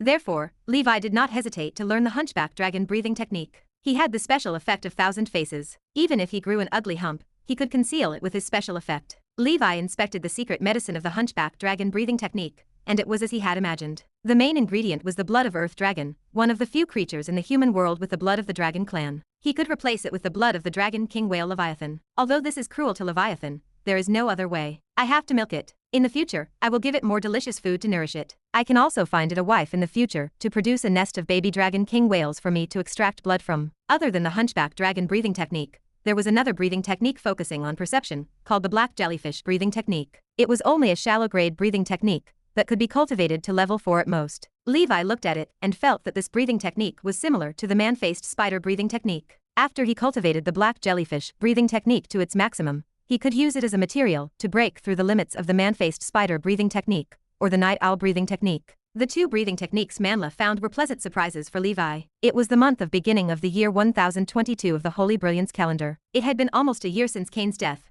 and so far, no one had come to investigate Levi. Levi was certain that the authorities did not put much effort into investigating Cain's death. They probably just sent a few low-level enforcers to put on an act and go through the process. After the period of prosecution ended, the case would be closed. He planned to return to the island after a while. If Cain's body was still there and no one touched it, he would turn Cain into a living dead. If the body had disappeared, then Levi would forget about it. After obtaining the black jellyfish breathing technique, Levi quickly maxed it out. He gained a special effect of beginner vibrosencing from doing so. There was no second special effect. Levi did not hesitate and used both the black jellyfish breathing technique and the night owl breathing technique to advance the man-faced spider breathing technique. Perhaps it was because the man-faced spider breathing technique and the night owl breathing technique were both peak level 6 breathing techniques. After the night owl breathing technique was merged with the man-faced spider breathing technique, the latter underwent a considerable change. Levi, human-faced owl breathing technique, level 6, 1 per 40,000. Special effect, advanced perception, spider sensing, favored by the night. Chapter 331. On the 9th floor of the Grey Tower, Levi studied the proficiency panel, while deep in thought. Previously, when fusing breathing techniques, he had only combined low-level techniques with higher-level ones. He had never attempted to fuse two techniques of the same level. The man-faced spider breathing technique and the night owl breathing technique were both at the maximum level 6. Their levels were nearly identical. As Levi fused the night owl seed with the human-faced spider seed, the night owl resisted. Fusing techniques of the same level proved far more challenging than combining disparate ranks. The two evenly matched breathing technique seeds fought for dominance, eventually merging. A strange, new seed settled in Levi's heart. Seed of the human-faced owl. Legends contained no record of a human-faced owl, suggesting this was a mutation. The creature possessed a human face and the black feathers of a night owl, while 8 spider legs extended from its back. Fine bristles covered those legs. It looked like a stitched monster. Regardless, the fusion was a success. The human-faced owl breathing technique held 3 special effects. Spider sensing came from the man-faced spider, effectively inherited without change. Favored by the night remained identical to its previous form, derived from the night owl. The newest ability, advanced perception, combined the subtle nature of advanced vibrosensing and the range of advanced hearing. Advanced perception functioned as a special ability born from fusing the similar characteristics of the man-faced spider and night owl. It combined the minute subtlety of advanced vibrosensing with the wide range of advanced hearing. The current perception range covered an area with a radius of 1,000 meters with him at the center. Previously, the range of advanced vibrosensing covered only dozens of meters. Now, it had suddenly expanded to 1,000 meters. The improvement staggered him, leaving Levi pleasantly surprised. The effect of this mutation fusion exceeded all expectations. When advanced perception advanced to top perception, the range might expand further still. To Levi, the current advanced perception felt equivalent to the sense of a low-level cultivator. With himself as the center, Levi could track every movement of the Grey Tower apprentices within a 1,000-meter radius, barring isolation spells. He tracked the movements of birds and beasts in the surrounding forest. He closed his eyes, yet he felt the entire world. Levi felt omniscient and omnipotent. He momentarily entertained the thought that he had become a god. Coupled with the black snake's message and advanced perception, Levi could track and lock onto an enemy, while also predicting attacks from afar, such as the casting movements of wizards. He could dodge with ease, making his actual combat ability even more abnormal. The secret medicines originally used for the man-faced spider, or the night owl breathing technique, would not work alone anymore. He would likely need to combine those ingredients to develop a new secret medicine. This question plagued him briefly. For Levi, a high-level pharmacy apprentice and a grandmaster of breathing techniques, the task should prove manageable. Even without secret medicine, cultivating the breathing technique to level 7 remained possible. Beyond the birth of the new technique, Levi had also cultivated the hunchback dragon breathing technique to level 8 over the past half-year. Levi hunchback dragon breathing technique, level 8, 1 per 100,000. Special effect, transcendent endurance. With a thought, the flying fish robe on his back bulged. Levi removed the robe to reveal a protrusion on his back, similar to the hump of a camel. His skin in that area hardened into scales. This was the hump of the hunchback dragon. It stored a massive amount of food energy, far exceeding the capacity of the blood whale sac. Beyond that, it absorbed the force transmitted by enemies, stored it temporarily, and reflected it back. This effect proved highly suitable for battle. Levi's strength increased significantly. He headed straight to the coast. He found the dragon king whale, Leviathan, resting on the surface of the sea. To facilitate his harvest, Levi supplied the dragon king whale with sea beast meat as nutritious as the flesh of high-level apprentice wizards. Purchasing that meat cost a fortune in gold coins. Levi remained too busy to catch the beasts himself, so he asked Manla to purchase large quantities from the Black Sail Wizard Market. Levi's breathing techniques required the blood, or ambergris of Leviathan, as secret medicines for techniques, such as the black snake, the red lotus, and the hunchback dragon. Naturally, Leviathan lived like a king. Beyond providing the secret medicine, Leviathan served as a training partner. The beast was a first circle transcendent creature, with immense resistance to injury. Levi made an unusual request.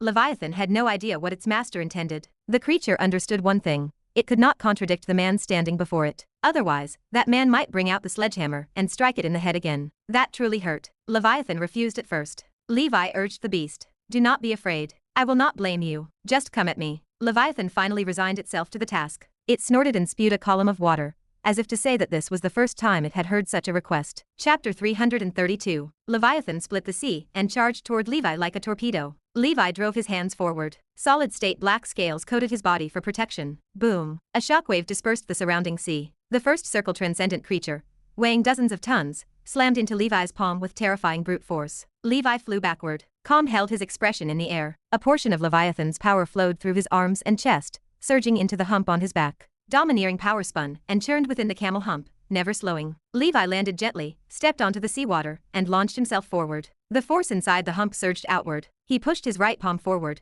meeting the Dragon King whale Leviathan as it charged again. The collision sent Levi flying. Leviathan's body left the water, forced upward by the impact. Boom. Leviathan wobbled on the surface. Confusion clouded the beast. How had its master's power grown so much in such a short time? Levi threw back his head, laughing. The camel hump proved useful. Beyond the basic function of storing food and fat, the two effects of shock absorption and recoil justified the title of true supernatural organ. The hump absorbed a portion of the force, reducing the impact. This force circulated, eventually surging back through Levi's body. The hump absorbed physical attacks, though it offered no protection against spell attacks. Still, the ability remained abnormal enough. The hunchback dragon breathing technique possessed great power. It would serve as his main endurance breathing technique. Upon reaching the maximum level, he could integrate the blood whale technique into the breakthrough. His transcendent endurance had stagnated. His effectiveness in battles with official wizards had been waning. This hunchback dragon breathing technique arrived as a timely gift. Reaching the maximum of the hunchback dragon breathing technique would take half a year. He finished sparring with Leviathan and returned happily to the Grey Tower. During this period,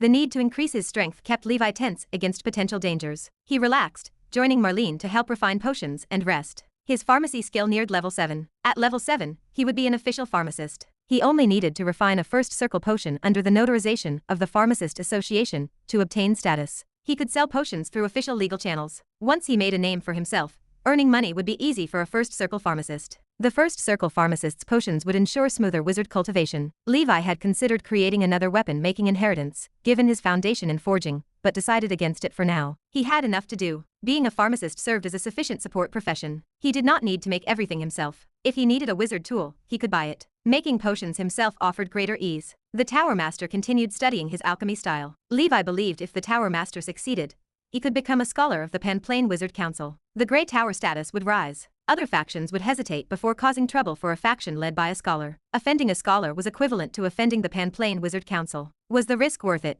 The Panplane Wizard Council treated scholars differently than ordinary official wizards. By law, the penalty for causing the death of a level 1 scholar was a full 10-year prison sentence. The council clearly valued scholars highly. Days passed in a mundane routine. Holy Brilliance Calendar, year 1022, month of Germinal. A full year had passed since Kane's death. In that year, only 2-star tower law enforcers had come to question Manla and Dora. Levi believed he had escaped the law's long reach. He sighed in relief. Escaping back to the human world remained unnecessary. Levi avoided returning to the human world unless necessary. It would only hinder his wizard cultivation. The ticket to return cost too much. It would buy several top-grade first circle wizard tools. A ticket cost 2,000 ether stones, making a round trip 4,000. Most wizards, even official ones, could not afford this. Senior Sister Winnie had warned Levi from the beginning to stop thinking about returning to the human world. Let us wait a little longer. In half a year, we will go to the island where Kane is buried to take a look. He wanted to turn Kane into a living dead and keep him as a trump card. A month later, on a dark and windy night,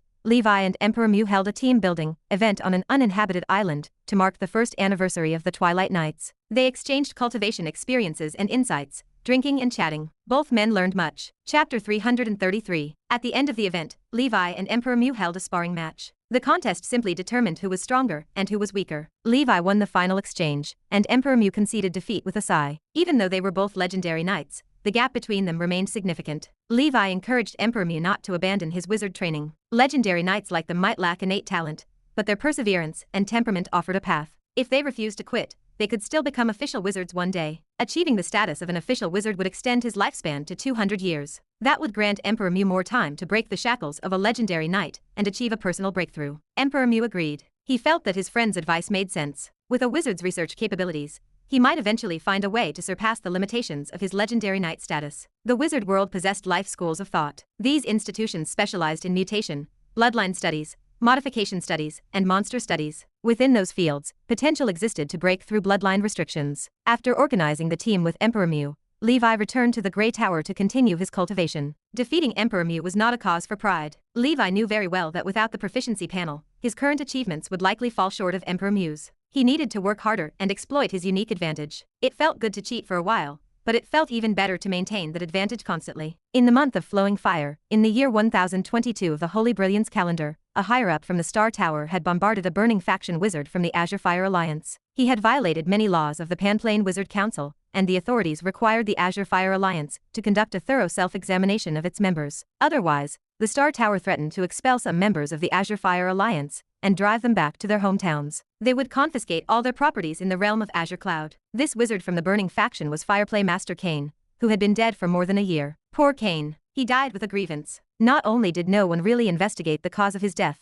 but after he was gone, the Star Tower even dug up old scores, making him a tool for the various factions to scheme and fight for power. No matter what, this situation favored Levi. In the month of Wheatfield, the Star Tower prepared to hold a public auction for Blackfire Island. However, Blackfire Island remained covered in earthfire. Furthermore, Kane, the original owner, had died for no reason. In the realm of Azure Cloud, which was essentially filled with ocean faction wizards, no one placed a bid for this small island. Although Levi wanted to own his own island, he remained only an apprentice wizard. Even if he had the money to participate in the auction, there was a high chance the Star Tower would not grant the island to an apprentice wizard like him. Moreover, remaining in the Grey Tower proved advantageous. With the Tower Master and the other powerhouses in charge, the environment surpassed that of Blackfire Island. He planned to buy an island through official channels from the Star Tower after he became an official wizard, allowing him to serve as the island master. He would not leave the Grey Tower, of course. He would only build his own secret base outside the tower. Some tasks proved difficult for Levi to execute within the Grey Tower. It was more convenient to possess his own territory. For example,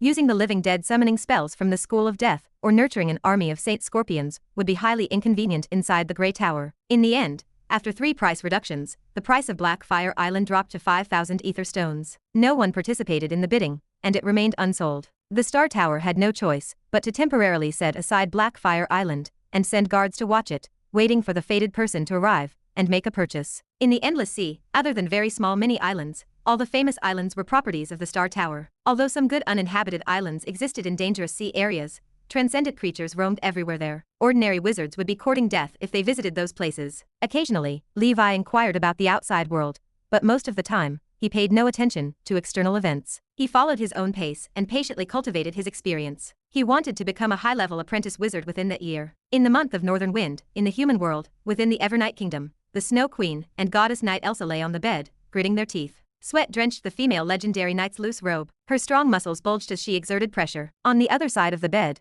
an old woman in an ice god robe waited anxiously for the conclusion of the event. This old woman was a head priest of the Church of Snow, present to deliver the child of the Snow Queen, Elsa. Queen, use more strength. The baby is about to emerge, the old woman urged. Elsa frowned and continued to exert strength. Even with her willpower as a legendary knight, she could not bear the pain of giving birth. The price to pay for the birth of a saint was immense. Elsa thought this to herself. The pain lasted for a full day. Elsa felt exhausted, and her sweat drenched the entire bed. The fetus in her womb finally arrived. The ice head priest held the newborn. It was a crystalline baby girl that seemed carved from ice crystals. On the baby's forehead, a 6-pointed snowflake symbol rested. After the baby appeared, she did not cry or make a fuss. She opened her eyes, and snowflakes spun in her pupils. On this day, the massive statue of the snow goddess in the plaza of the snow capital city emitted a dazzling blue light that shot into the sky. Chapter 334. Snow fell heavily over the snow capital city. Flakes drifted down on the human world, announcing the birth of a saint. Countless citizens of the Evernight Kingdom braved the blizzard and headed to the Snow Dynasty to pay homage to the god in their hearts. The saint descended and traveled the mortal world to deal with the calamity of this increasingly intense dark wave. Since ancient times, the battle between the gods of the astral world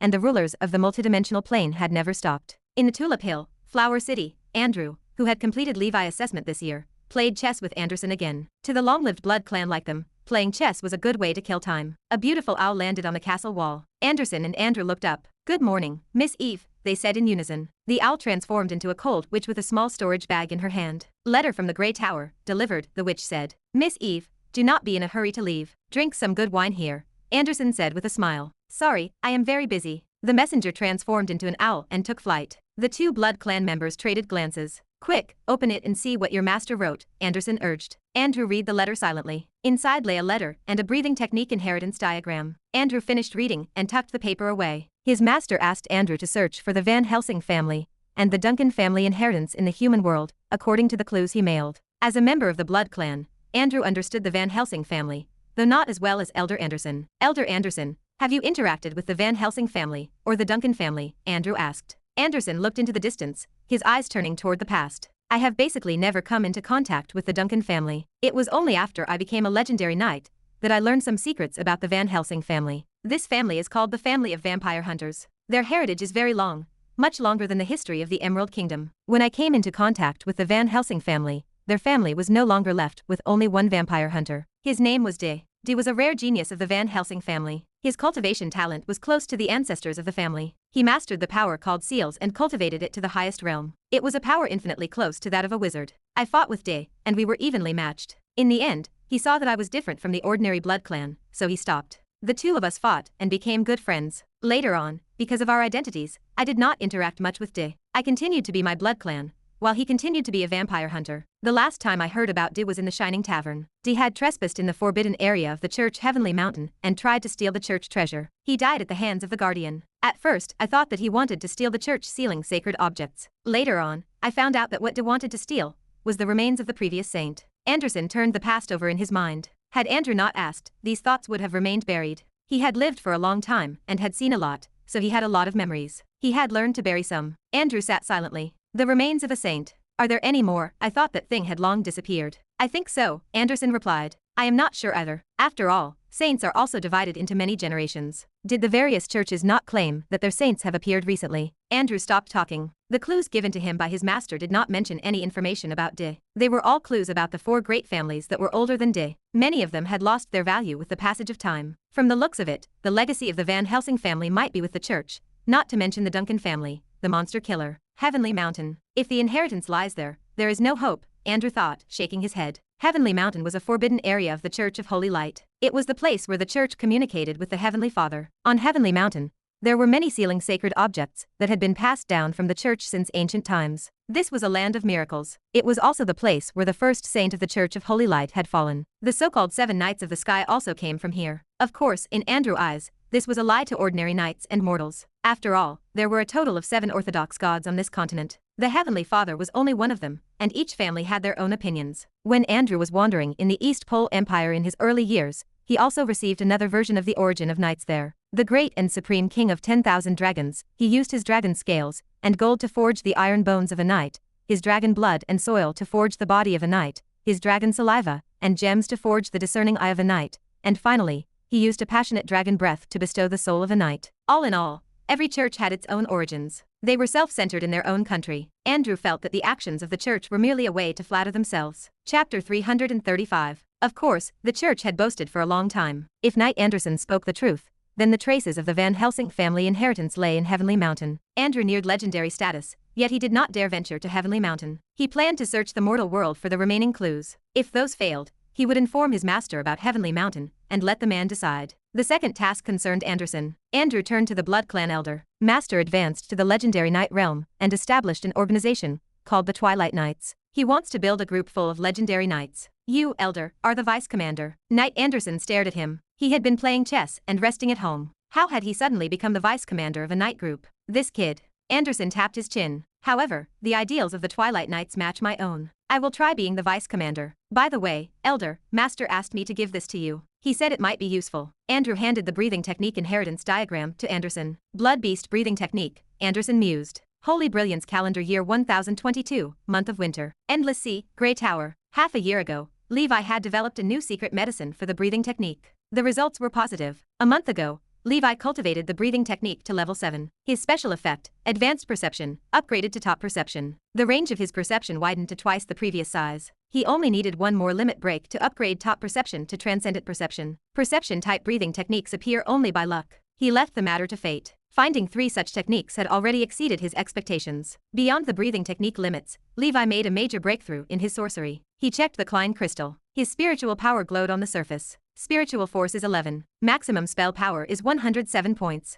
Through continuous effort, the Earth Meditation Art entered level 3. It moved ahead of the Deep Sea Meditation Art and the Night Crow Meditation Art. Levi, Earth Meditation Art, level 3, 1 per 10,000. In terms of spiritual force, Levi advanced to the level of a high-level apprentice wizard. He possessed 10 spell slots. The specific school of meditation art used to enter the high-level apprentice category did not affect the unlocking of new spell slots. However, the Earth Meditation Art sat at the highest realm. If he learned other schools, his power would prove inferior to the Earth School of Thought. Levi planned to learn a cantrip from the Earth School of Thought to defend himself. He set his eyes on the target. He wanted the most powerful defensive cantrip of the Earth School of Thought, Stone Skin. The name lacked grace, but the advanced spell was the famous First Circle Rock Body. Stone Skin and Rock Body act as passive defensive cantrips. They solidify on a wizard body, modifying the strength of the flesh. When attacked, like the official wizard of the undead ship who fell to Levi, they automatically protect the body, without the need for casting or chanting. Active defensive spells offered stronger protection, but the cooldown time for each spell was too long. They required chanting and casting. Before each battle, a wizard had to calculate the number of casts remaining. If they encountered a fast enemy, interruption remained a possibility. Solidifying the spell on the body provided more convenience. The Stone Skin technique would complement his solid-state black scale. The black scale provided the top layer, while Stone Skin acted as the base. Among the storage items of the official wizard he killed, a cantrip spellbook for Stone Skin waited. Levi began to learn. Solidifying the Stone Skin technique resembled a craftsman solidifying a spell on a wizard tool, though the operation required more care. He constructed the spell model first before proceeding to the next step of cultivation. With the special effect of Earth Pulse and his 5 existing cantrips, he understood how to construct spell models. He completed the spell model construction in 3 days. Next, Levi prepared the casting materials for the solidification of the Stone Skin technique, including stone snake scale powder, earth fruit shell, pyroxene powder, stone lizard blood, and other components. He felt that solidifying the Stone Skin technique mirrored the way knights used breathing techniques and secret medicine to modify themselves. Perhaps wizards referenced the cultivation methods of knights when they designed the spell. In just a few days, the Stone Skin technique completed the preliminary transformation of his skin. He took a small knife and stabbed his arm with the sharp tip, bypassing the solid-state black scale. A faint green light, resembling a green rock, circulated around his body. Spell runes flickered within the glow. Stone Skin technique, success. Chapter 336. At the end of the year 1022, Levi finally mastered the 6th cantrip. He tallied the insect-controlling technique, Flower Fairy's Dew, Withering Ray, Water Arrow, Tidal Grasp, and now this final addition. This milestone marked his official entry into the ranks of high-level apprentice wizards. He pulled on the sun-patterned magic robe sent by the Grey Tower. The material felt decent, though the garment remained ordinary. No solidification spells lay woven into the fabric. It functioned much like the school uniforms of his past life. Before acquiring the flying fish robe, Levi had worn his school uniform inside the Grey Tower. He had layered the frost giant armor beneath it, though the damage sustained by that armor forced him to put it away for now. He saw no reason to melt it down yet. Dissolving the armor would yield more mithril, but that metal offered little utility to him at the moment. Witch Gullwig of the School of Ice had crafted the frost giant armor during her time in the human world. She stood as a legendary figure in the wizard world. In less than 1,000 years, she had risen like a comet, allowing the once weak School of Ice to reclaim its glory. Levi suspected that such a creation from an expert might play an unexpected role later. He arrived at the White Tower to find Marlene. She beamed at his brand new robe. "Not bad," she said. "Your talent as a child of chaos allowed you to become a high-level apprentice wizard. I can imagine the hard work you invested. Just as the Tower Master said when you first arrived, do not feel discouraged because you are a child of chaos. Wizard talent matters, but it does not determine everything. It does not define your future." Many powerhouses in the Panplane Wizard Council grew up with ordinary talent. Levi stood straighter. "Yes, teacher. I will work harder. I will not let you and the Tower Master down." Upon learning of his advancement to a high-level apprentice wizard, Marlene had called him over. "As my pharmacy apprentice, I should give you a gift for this advancement. I lack anything exceptional here, so I will give you the formula for the first circle potion. I hope you advance to an official pharmacist soon," Marlene said. She handed a memory slate with the formula to him. "This formula serves no purpose for me now, but if you successfully refine it, it will benefit your cultivation greatly," she added. Levi accepted the prescription. "Thank you, teacher. I will certainly become an official pharmacist."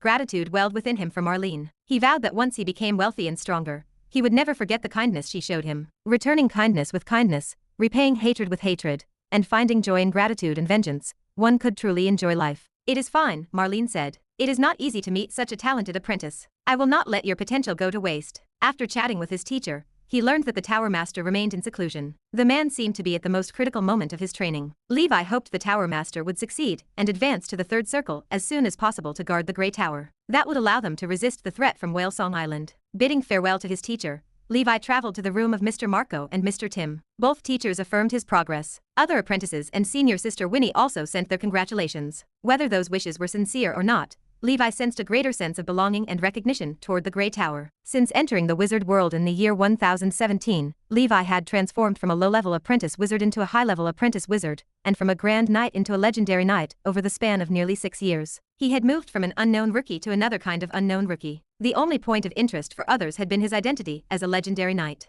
However, for wizards, such a topic faded after only a few days. In the sea area, everyone had long forgotten about Levi the legendary knight. This remained exactly what Levi wanted. He desired to grow stronger in a low-key manner and develop quietly. Levi finished reading the contents of the memory slate. Shock filled him. The formula recorded there was an extremely precious meditation supplementary potion. The first circle potion was called Sleeping Demon's Deep Dreamland. It was commonly known as the Sandman potion. This meditation supplementary potion suited both first circle wizards and apprentices. The value of this prescription was incomparably precious. Meditation supplementary potions served as strategic resources for many large organizations, because they represented the difference in the cultivation speed of wizards. In small wizard organizations, such potions were restricted to official wizards, because the output was too low to share with apprentice wizards. The official wizards of the Grey Tower only realized the freedom to use meditation supplementary potions after Marlene became a second circle pharmacist. Due to the high price of raw materials, this potion could not be popularized among apprentices. Even the Grey Tower, which possessed second circle pharmacists, struggled with the scarcity of meditation supplementary potions, let alone other wizard organizations. Chapter 337. If he were a child of the elements or possessed other high talent, his cultivation speed would remain rapid. For example, Levi's earth meditation art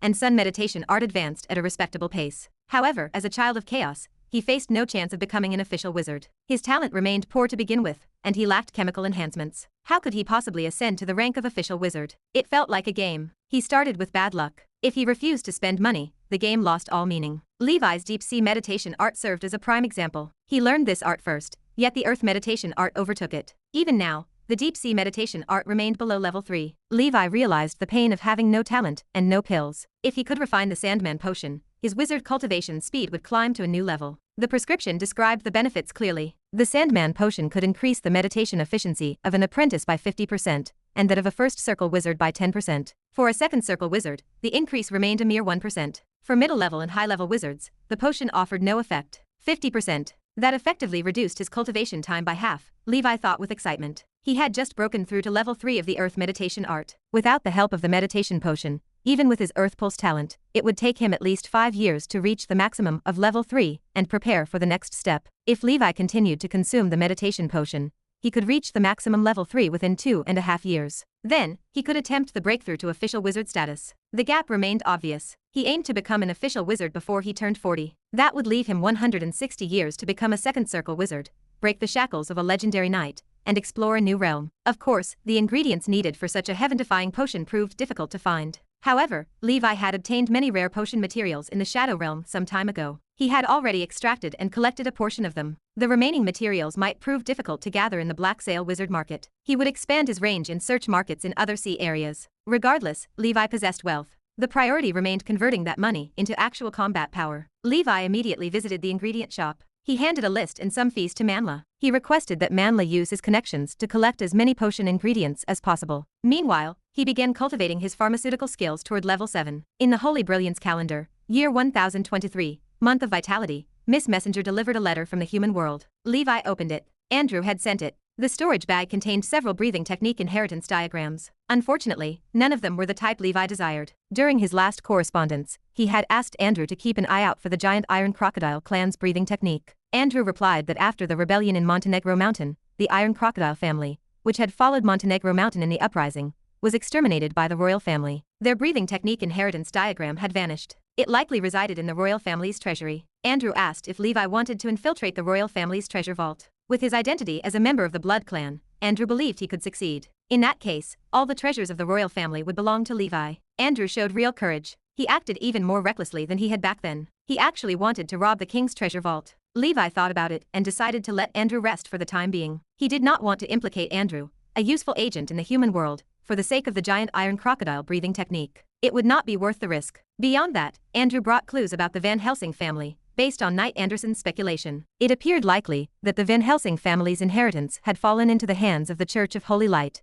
and lay sealed in Heavenly Mountain. Heavenly Mountain served as an important place for the church. Many significant items lay sealed there. No one knew the strength of the powerhouses guarding the mountain. Since ancient times, no trespasser, not even a legendary knight, had ever returned alive. Once a matter involves the church, it creates trouble. Causing trouble at Heavenly Mountain seemed unwise. Recently, all major churches announced the arrival of their saints. Levi realized he lacked the ability to cause trouble during such a sensitive time. Even if Levi possessed the strength to flatten the church, it would change little. Such an act would only anger the Heavenly Father of the astral world. Even legendary wizards chose to avoid contact with the 7 orthodox gods. This meant that even with the current strength of the Panplane Wizard Council, they could not guarantee they could withstand the anger of the orthodox gods. Levi was not even a first circle wizard. He was just a small fry who had been practicing for 2.5 years. It was better not to court death. He would wait for the right time. Now that the dark wave had revived, the human world experienced a massive change, unlike anything in thousands of years. Even the church might not be able to remain aloof as it had in history. Historically, the rise and fall of families remained matters of the mortal world. It was very difficult to impact a giant like the church. However, this revival of the dark wave differed. Powerful entities from the multidimensional plane were infiltrating the human world and fighting against the gods. Therefore,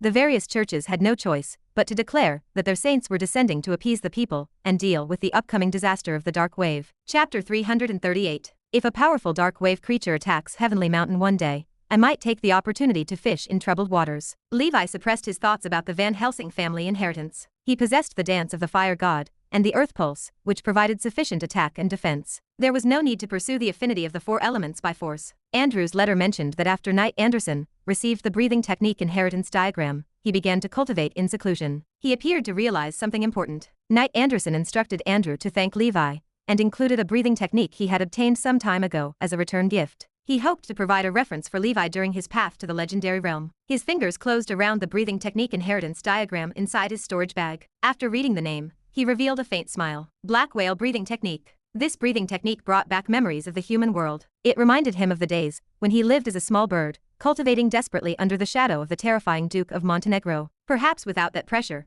Levi would not have become a legendary knight so quickly. After entering the wizard world, he encountered enemies, but he never faced one like the Duke of Montenegro, who posed such a massive threat and burden. The black whale breathing technique was a perfect grade strength breathing technique. Although Levi possessed many strength breathing techniques, the only perfect grade ones were the red lotus breathing technique and the black whale breathing technique. The black whale served as the emblem of the Montenegro mountain family. In myths, people called it the swimming dark whale. Legend stated these giant whales roamed the void for their entire lives, using the endless multidimensional planes and the astral worlds as their ocean. On the back of the black whale rested a huge piece of land. A country called the Montenegro Mountain Empire existed there. The people of the Montenegro Mountain Empire never left the whale's back. They worshipped the black whale as a god and a master, calling it the Whale Lord. This story served as the source of the Duke of Montenegro family name. The Duke of Montenegro wanted to build a fantasy Montenegro Mountain Empire, but he failed. Now, the Montenegro Mountain family was completely wiped out. Even the breathing technique inheritance diagram somehow fell into the hands of Knight Anderson. After going around in circles, it finally reached Levi.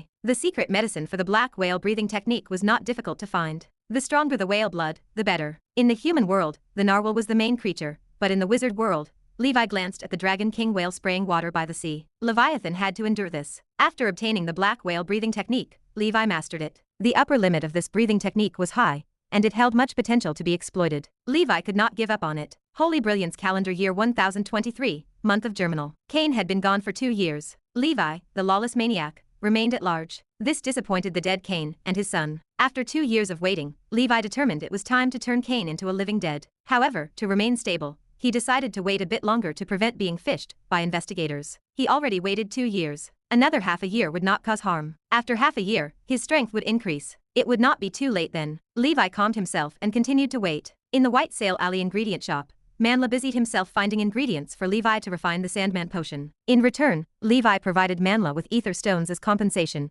and asked Marlene to help Manla daughter contact the only Storm faction wizard in the Sighing Sea Breeze. This wizard belonged to the Storm faction and possessed few apprentice wizards. In addition, the triple affinity talent of Dora was excellent. The two sides hit it off immediately and happily accepted Dora as an apprentice. Marlene recognized the character of this wizard. The Sighing Sea Breeze and Grey Tower maintained a good relationship, and both sides helped each other. Manla could rest assured that Dora was cultivating there. Now that his daughter found a good place to go, his collaboration with Levi was booming. Manla remained in good spirits. As Manla friend, Levi was happy to help. Holy Brilliance calendar year 1023, month of flowers. Levi and Emperor Mew held their second team building event. Levi won the final match, but he felt the strength of Emperor Mu had improved compared to a year ago. A faint golden light appeared on his body with every move. It was as if the blood of Emperor Mu was not red, but golden. The resistance and defense of Emperor Mu also gradually became stronger. This confirmed the guess of Levi. Of course, another possibility existed. Emperor Mu might be a descendant of Golden Knight Gregor. Everyone possessed their own opportunities, so Levi stopped making wild guesses. Chapter 339. Regardless of his strength, the proficiency panel remained his constant edge. When the moment arrived, Levi and Emperor Mu would exchange breathing techniques, allowing Levi to master the techniques of the Golden Knight. Emperor Mu's performance clearly demonstrated the defensive nature of the Golden Knight breathing technique. It was exactly what Levi required. Once he cultivated this technique to level 11 and fused it with his black snake breathing technique, he might mutate a formidable new technique. He anticipated that day with eagerness. Holy Brilliance Calendar, Year 1023, Month of Harvest. Cain had vanished 2.5 years ago. In this harvest season, Levi's path of cultivating experience yielded massive gains. As for the wizards, Levi cultivated his 6th cantrip, the Stone Skin Technique, to the maximum level 4. His defense ranked among the best of the passive cantrips. With the Stone Skin Technique stacked beneath the solid-state black scale, security washed over Levi. This training would assist him when he eventually learned the advanced version of the spell, Rock Body. In terms of meditation art, the Deep Sea Meditation art steadily advanced to level 3. The Burning Faction's Sun Meditation art neared level 3 as well. It approached the level of the Deep Sea Meditation art, a fact that left Levi helpless. He stood as a fake apprentice of the Ocean School of Thought. He wished that Wizard Ron had assigned him to the Burning Faction or the Earth Faction. In addition to the path of wizardry, Levi gained much from his training as a knight.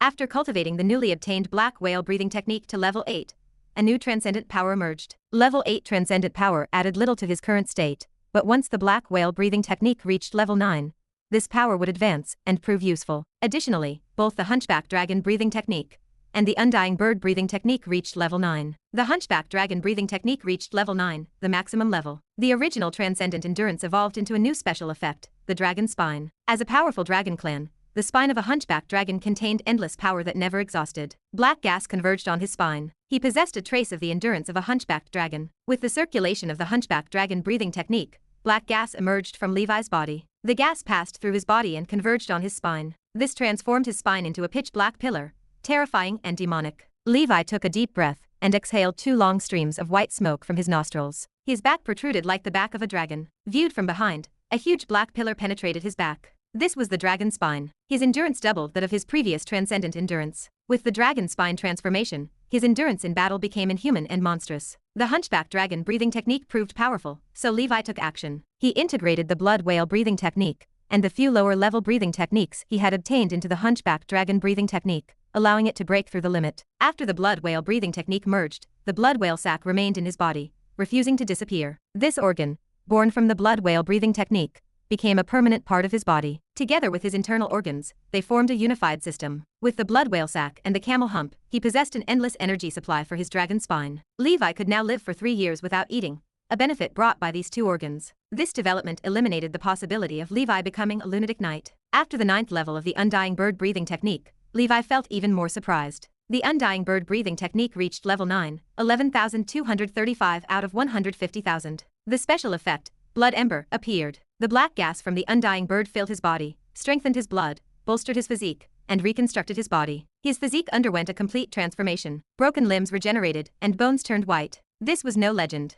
Levi understood why the family behind this breathing technique had been destroyed. The technique stood too powerful and heaven-defying. Broken limbs regenerated, and bones grew new flesh. This ability compared to a mid-level spell, but it came from a mortal breathing technique. Such an existence posed a huge threat to the church. If the Blood Ember special effect continued to evolve, his physique would reach unimaginable heights. Beheaded and reborn from a drop of blood, or true immortality. Endless possibilities existed. Perhaps the knights could help Levi realize the path of immortality he sought. The Undying Bird lived as an undying existence. The second special effect of the Undying Bird breathing technique appeared even more abnormal. Where the ashes dance, the fire will also grow endlessly. When his body sustained fatal injuries, it forcefully replenished his breath to prevent death from excessive injuries. However, it remained ineffective against destructive attacks. This special effect could not be upgraded, but the effect increased as his realm increased. Chapter 340. The special effect acted as a final barrier. Provided Levi's head remained attached and his body stayed whole, he would survive. With the resurrection effect, Levi kept his last breath. He carried a famous sword of survival. The powerful recovery power from the Blood Ember accelerated his healing,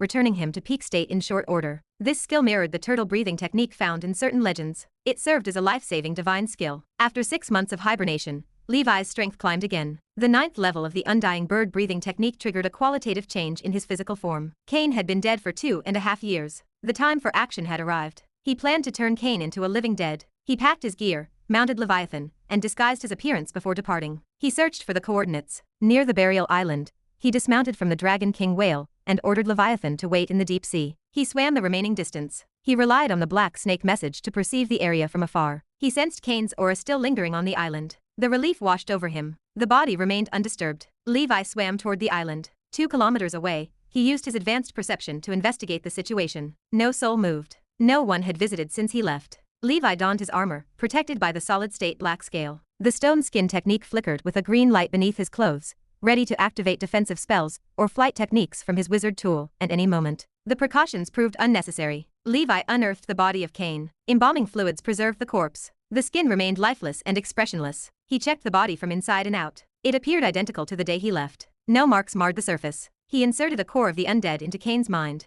The deep black eyes, silent for a long time, opened and flickered with green light. After experimentation, the living dead Cain utilized first-ring spells like the Big Fireball technique and the Fireball technique without issue. The powerful second-ring spell remained beyond his reach. Regardless, the first circle wizard living dead greatly enhanced the strength of Levi in this sea area. Levi delayed no longer and placed the corpse into the giant squid ring, a storage ring specifically for corpses. His strength had increased, yet he had not advanced to an official wizard. In this wizard world, he had not left the novice village. He gained much in terms of breathing techniques, but he needed to work hard to become an official wizard. He returned to the Grey Tower and collected the ingredients Manla had gathered for the Sandman potion. Manla worked with great efficiency, completing the mission in just half a year. The Grey Naga's tears required for the Naga's blessing remained absent. Levi expected this outcome. Ingredients for potions to break through realms remained rare. If they appeared on the market, old pharmacists with more channels and resources claimed them immediately. The supply could not meet the demand. If they appeared in this sea area, they caused a bloodbath. However, time remained before he reached the official wizard stage, so he held no hurry. As long as he refined the Naga's blessing before his meditation art reached the maximum level 3, he would succeed.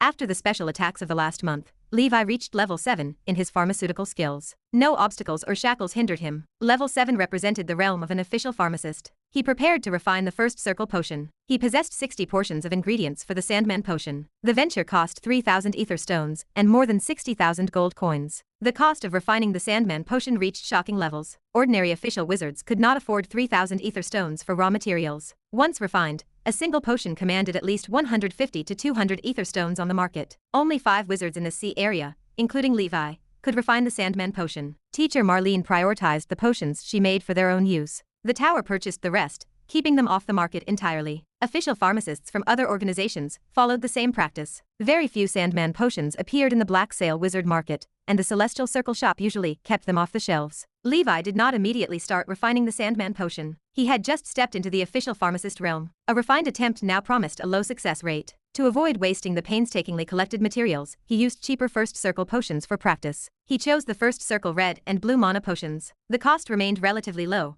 roughly 1/20th of the cost of the Sandman potion. Practice alone took 3 months and consumed more than 1,000 ether stones. He refined enough red and blue mana potions to supply official wizards for a long time. In the last 3 months, he paused his cultivation of unimportant meditation arts and breathing techniques to focus on pharmacy, such as the deep sea meditation art and the black whale breathing technique. He calmed his mind and concentrated on his profession. Levi's level 7 pharmacy proficiency increased by 1/5 in 3 months. He estimated that level 8 would make him a senior first circle pharmacist. Level 9 would mark him as a second circle pharmacist. He achieved an 80% success rate with a simple first circle potion. The consumption rate among first circle pharmacists already dropped low. He determined the time was right. He did not want to trouble Marlene. With her skills, she would refine the Sandman potion successfully with better quality. She handed the formula to Levi so he could improve independently and become a first circle pharmacist as soon as possible, rather than remaining her apprentice. Levi needed to continuously increase his proficiency by refining these potions to join the ranks of first circle, or even second circle pharmacists. Before preparing the Sandman potion,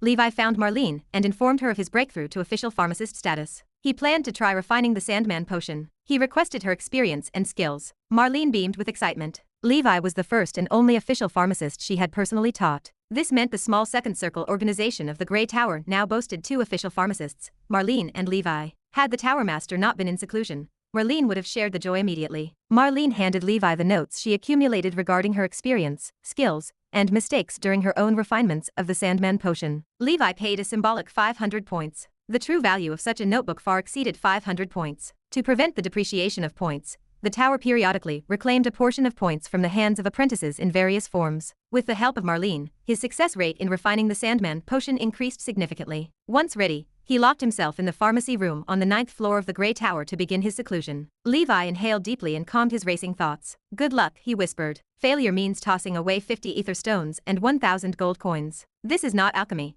This is burning money." Chapter 341. In the pharmacy room on the 9th floor of the Grey Tower, green flames slowly heated the crucible. The liquid inside began to boil. White steam rose, and bubbles surfaced. Levi followed the refinement method of the Sandman potion, carrying out all procedures in an orderly manner. He processed bright heart pollen, the root of crone, soul-returning grass, and sleeping beauty leaf one after another, placing them into the crucible. He chanted the corresponding pharmacy incantations while he refined the mixture. Zawa, Ludo, Maka, Baka. As the complicated syllables echoed in the room, the pot of turbid medicinal soup began to glow with a green light. Beads of sweat beaded on Levi's forehead. Refining a first circle potion proved more strenuous than a huge battle with Emperor Mew. The Sandman potion posed a significant challenge for a first circle creation. The process required time and cumbersome steps. More than 10 pharmacy incantations alone complicated the task. Refining the potion required 8 critical stages. Each stage carried immense weight. A single mistake meant wasted materials and starting the entire process anew. Levi possessed trained pharmaceutical skills and Marlene's notes. Although this marked his first attempt, the refinement process flowed smoothly. An hour later, the system flashed. Pharmacy proficiency increased by 128. Levi observed the green potion pooling at the bottom of the crucible. An intoxicating fragrance rose, inviting sleep. "I succeeded on the first try. This is a good start," Levi laughed. He took out the potion bottle prepared in advance and stored the concoction. He obtained a portion of the Sandman potion. He rested for a while and drank red potions to replenish his spiritual force and stamina. Refining potions consumed a large amount of spiritual force. Starting from the third circle potion, one required the spiritual force of a third circle wizard or above to refine it. Without such power, refinement became impossible. Levi did not fear fatigue from brute force, but his spiritual force remained average. With his mental strength as a high-level apprentice wizard, he could refine the Sandman potion no more than twice or thrice a day. During the second refinement, Levi followed the entire process and steps of the pharmacy without making any mistakes. It differed in no way from the first refinement. Inexplicably, the second refinement failed. Pharmacy proficiency increased by 65. Why did I fail? 50 ether stones gone. I made no mistakes. Levi sat there, recovering his spiritual force and physical strength. He looked at the failed medicinal dregs in the crucible, doubting his life. 50 ether stones vanished in a blink. His chest tightened, and his breath hitched. Levi could not figure it out, no matter how hard he thought. He drank the bottle of Sandman potion to calm himself. A fragrance rushed into his mouth, nose, and throat. Gulp.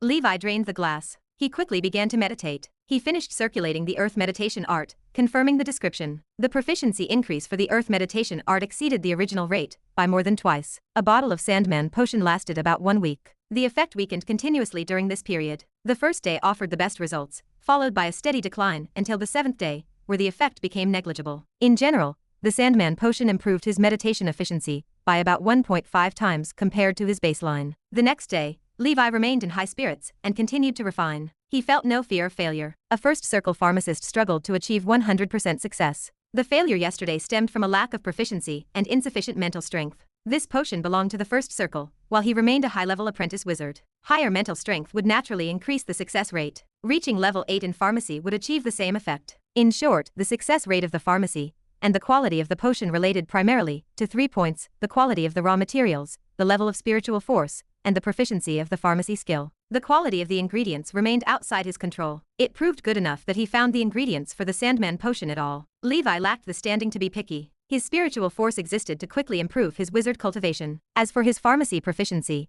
he needed to continuously refine potions and summarize his experience to increase it. After understanding these facts, Levi felt no further bother regarding the failure rate. As long as the final success rate exceeded 50%, he would feel satisfied. In the following days, Levi stayed at home to refine potions and cultivate. The new year of the Holy Brilliance calendar, 1024, arrived. Levi took pills to cultivate as he concocted potions. Finally, he finished refining all the Sandman potions. Levi's level 7 pharmacy proficiency soared. After reaching the halfway point, the rate of increase slowed. In the end, the success rate for the 60 sets of ingredients reached about 70%. The success rate far exceeded Levi's expectations. As his pharmacy proficiency increased, and with his constant summary and trial and error, the consumption rate of ingredients decreased. Moreover, the quality of the Sandman potion improved slightly. On the first day after taking the potion, Levi's meditation efficiency actually exceeded 3 times the normal rate. In the end, the overall efficiency of this potion reached about 1.8 times, a figure higher than the effect mentioned in the prescription. Chapter 342. Levi produced more than 40 portions of the Sandman potion. One portion lasted for a week.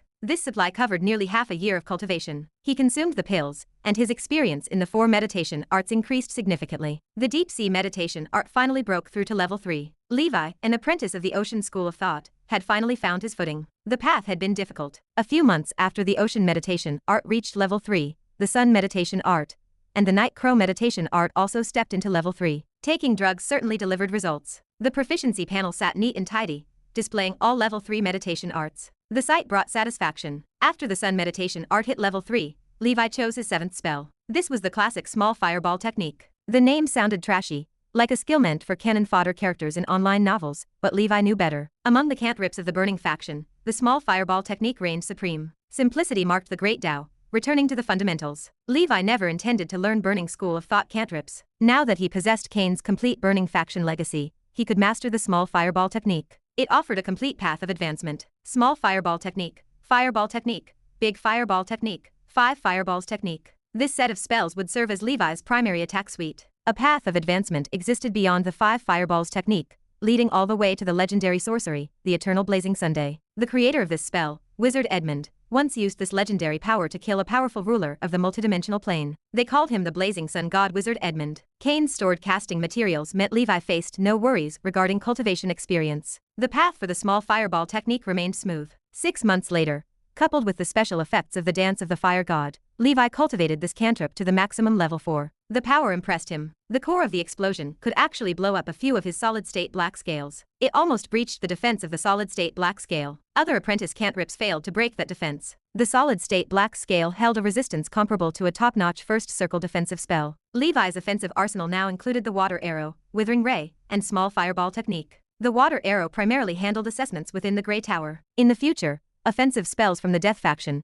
and the Burning faction would become his focus. Withering ray in one hand and small fireball technique in the other promised a wonderful combination. For defense, he relied on the stone skin technique and tidal grasp. Coupled with miscellaneous wizard tools, this cantrip setup outclassed all official wizards, with the exception of the knightly arts. Wizard tools ensured his safety. He could escape official wizards if necessary. Beyond the pot of equal value and the broken flaming carpet, Levi held 5 first circle wizard tools. Many official wizards owned only one. Some who had just advanced possessed none. With the Ring of the Wind Spirit, the Giant Squid Ring, the Flying Fish Robe, the Green Gloves, and the Fire Snake Bracelet, the wizard tools provided a comprehensive system of defense, control, attack, and escape. He continued developing into a polygonal wizard. The Fire Snake Bracelet increased the power of his burning faction spells, though it limited him to spells below the first circle. It sufficed. The Fire Snake Bracelet ensured the small fireball technique reached its true potential. In this sea where the fire element remained thin, the small fireball technique would otherwise prove mediocre. Levi stood out among the apprentice wizards, yet dissatisfaction lingered. Without the status of an official wizard, he remained an ant.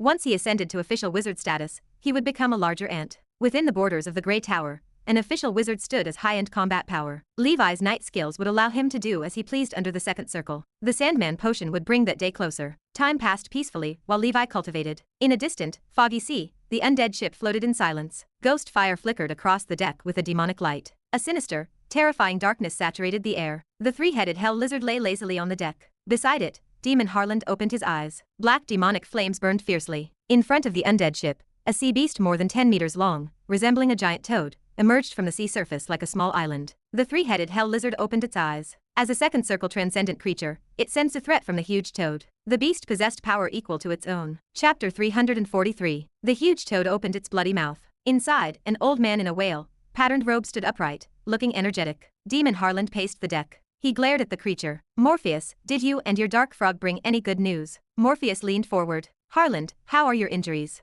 With the potion Angus gave me, I have almost recovered. That damned Herman is too despicable. He does not care about ethics. It is clearly a personal grudge between us, but he secretly called the people from the Star Tower over. Otherwise, how could he have severely injured me? Harland spat onto the wooden deck. Let me tell you a piece of good news. I learned from the Star Tower that the sea beast tide that happens once every 500 years is about to appear again. This time, the sea beast tide will sweep through the most violent area in the past 2,000 years. The entire endless sea might be affected. Harland, this is our chance. Morpheus gestured broadly with his hands. The legendary sea beast tide. I really want to see it with my own eyes. The last time there was a sea beast tide, Harland had not even been born. You will see soon. In the dangerous sea areas that the wizards are not involved in, the countless sea beast armies, the transcendent creatures hidden in the deep sea, and the true natives of the endless sea, the sea race experts who hate the Star Tower, are about to appear. Hee hee, I wonder how many wizard organizations will completely disappear this time. Morpheus sneered, his laughter sounding like grinding stones. He felt no worry. He was a third circle wizard and held immense power. He was the overlord of the sea area. He had enough strength to shelter his whale song island and tide through the sea beast tide safely. In addition, the upper echelons on his side had secretly reached a strategic cooperation with the upper echelons of the Sea Clan. The Sea Clan would probably not attack Whale Song Island. Therefore, Whale Song Island only needed to deal with the sea beast army that could not communicate. He continued, therefore, this will be our chance. While the sea beasts are wreaking havoc, join forces with the dark wizard organizations Bone Forest and Blood Sea Vortex to snatch the inheritance and resources of the wizard organizations, like the Grey Tower and Sighing Sea Breeze. I will provide you with support and convenience. Whale Song Island cannot fall out with the Star Tower yet, so this operation will depend on you. Harlan's expression changed slightly. He nodded. Sure, but you have to tell the other dark wizard organizations that if they want to make a huge profit, they have to listen to my commands. Morpheus nodded. Of course. With your strength alone, you cannot fight alone without a unified dispatch. I will make you the person in charge of this operation. You only need to report to me. The second circle wizards of the other dark wizard organizations will be under your command. If the operation goes smoothly, by the time the sea beast tide retreats, there will not be many wizard organizations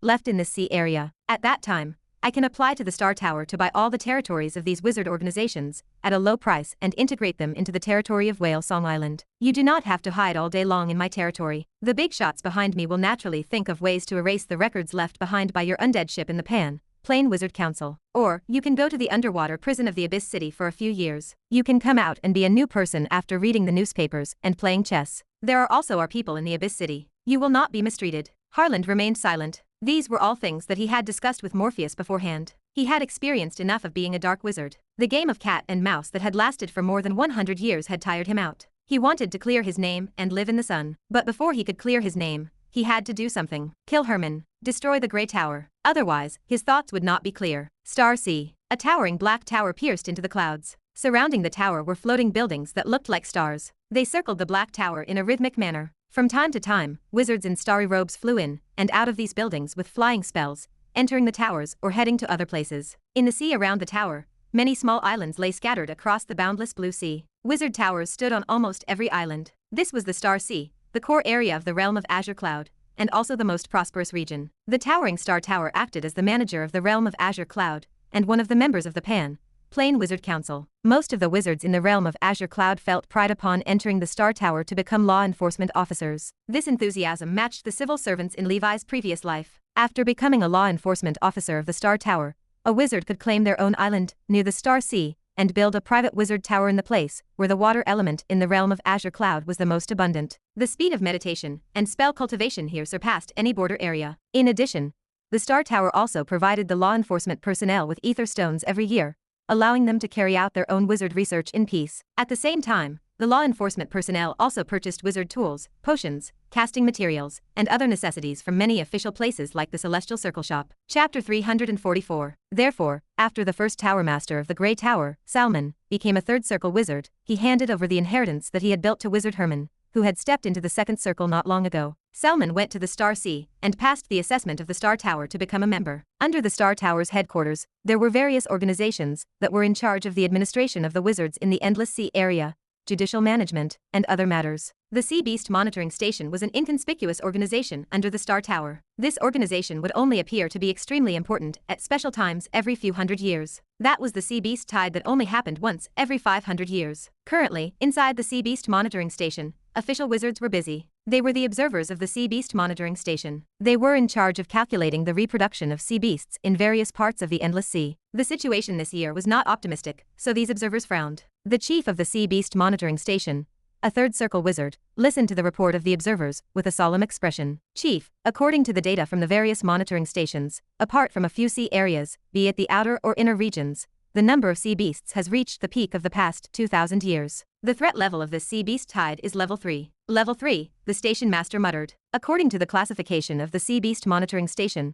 the danger level of the Sea Beast Tide was divided into 3 levels. Level 1 Sea Beast Tides were basically small-scale battles. Most wizard organizations could safely survive them. Basically, in areas with dense sea beasts, they could be born once every 100 years. As for the Level 2 Sea Beast Tide, it was a little dangerous. If they did not make sufficient preparations, some weak wizard organizations might be destroyed by the sea beast army. As for level 3, it was basically equivalent to a natural disaster. After the last level 3 tide in the endless sea, nearly 7% of the wizard organizations had been flattened and turned into dust in history. There was also a special sea beast tide above level 3. In the history of the ocean school of thought, there had only been one such occurrence, and it was also the earliest one. At that time, the wizards of the ocean school of thought first stepped into the realm of Azure Cloud and arrived at the endless sea. They found that this place was extremely suitable for their cultivation, so they decided to use this place as the headquarters of the ocean school of thought. The arrival of the wizards naturally aroused the dissatisfaction of the natives of the endless sea, so the wizards and the sea beasts of the endless sea fought for survival space in a long civil war that lasted for 1,000 years. This battle had established the dominance of the wizards in the endless sea. The sea creatures and sea beasts of the endless sea could only gather in some remote sea areas and the bottomless abysses that covered the endless sea. Many sea creatures had even become slaves of the wizards. The slave trade between schools had once prospered, and many sea creatures were sold to other schools at a high price as slaves or experimental subjects. This completed the original capital accumulation for the establishment of the Star Tower. It was only when the Panplane Wizard Council was established to officially ban the slave trade that the situation improved. In that civilization war, nearly a third of the wizard organizations were destroyed. However, the destruction contained a new life. After experiencing the waves of sea beasts again and again, the Panplane Wizard Council was surprised to discover that after every sea beast tide, all the wizard organizations and wizards who survived could improve further. The speed of theoretical change and technological development of the ocean school of thought in the wizard world would also suddenly increase for a period of time. Therefore, after the power of the wizards continued to grow, the Panplane Wizard Council did not mobilize the high-end forces of the entire wizard world to completely destroy the sea beasts and the sea clan and kill them. Instead, after a long period of exploration, the time of the sea beast tide would be changed to about once every 500 years. It was equivalent to man-made control of the number of sea beasts and sea creatures, forming a virtuous cycle. This way, not only would it not cause any major blow to the wizard faction in the endless sea, but it would also allow the wizards under the protection of the Panplane Wizard Council to be constantly vigilant. They would use pressure as motivation, constantly innovate, change, and become stronger. Only in this way would the Magi be able to be ready to fight and maintain their courage when facing the invasion of the gods and powerful existences from multiple dimensions in the future. Under the deliberate cover of the Panplane Wizard Council, most wizards did not know about this hidden history. The station commander, who was familiar with this secret history, said calmly, "Next, we will borrow a messenger from Ollery to send a message to the wizard organizations in the various regions of the Endless Sea. At the same time, we will temporarily terminate the flights of the Azure ships in the various regions. We will also remind the headquarters that at this critical moment, there might be some dark wizard organizations with ulterior motives, and some speculators with ulterior motives trying to disturb the normal order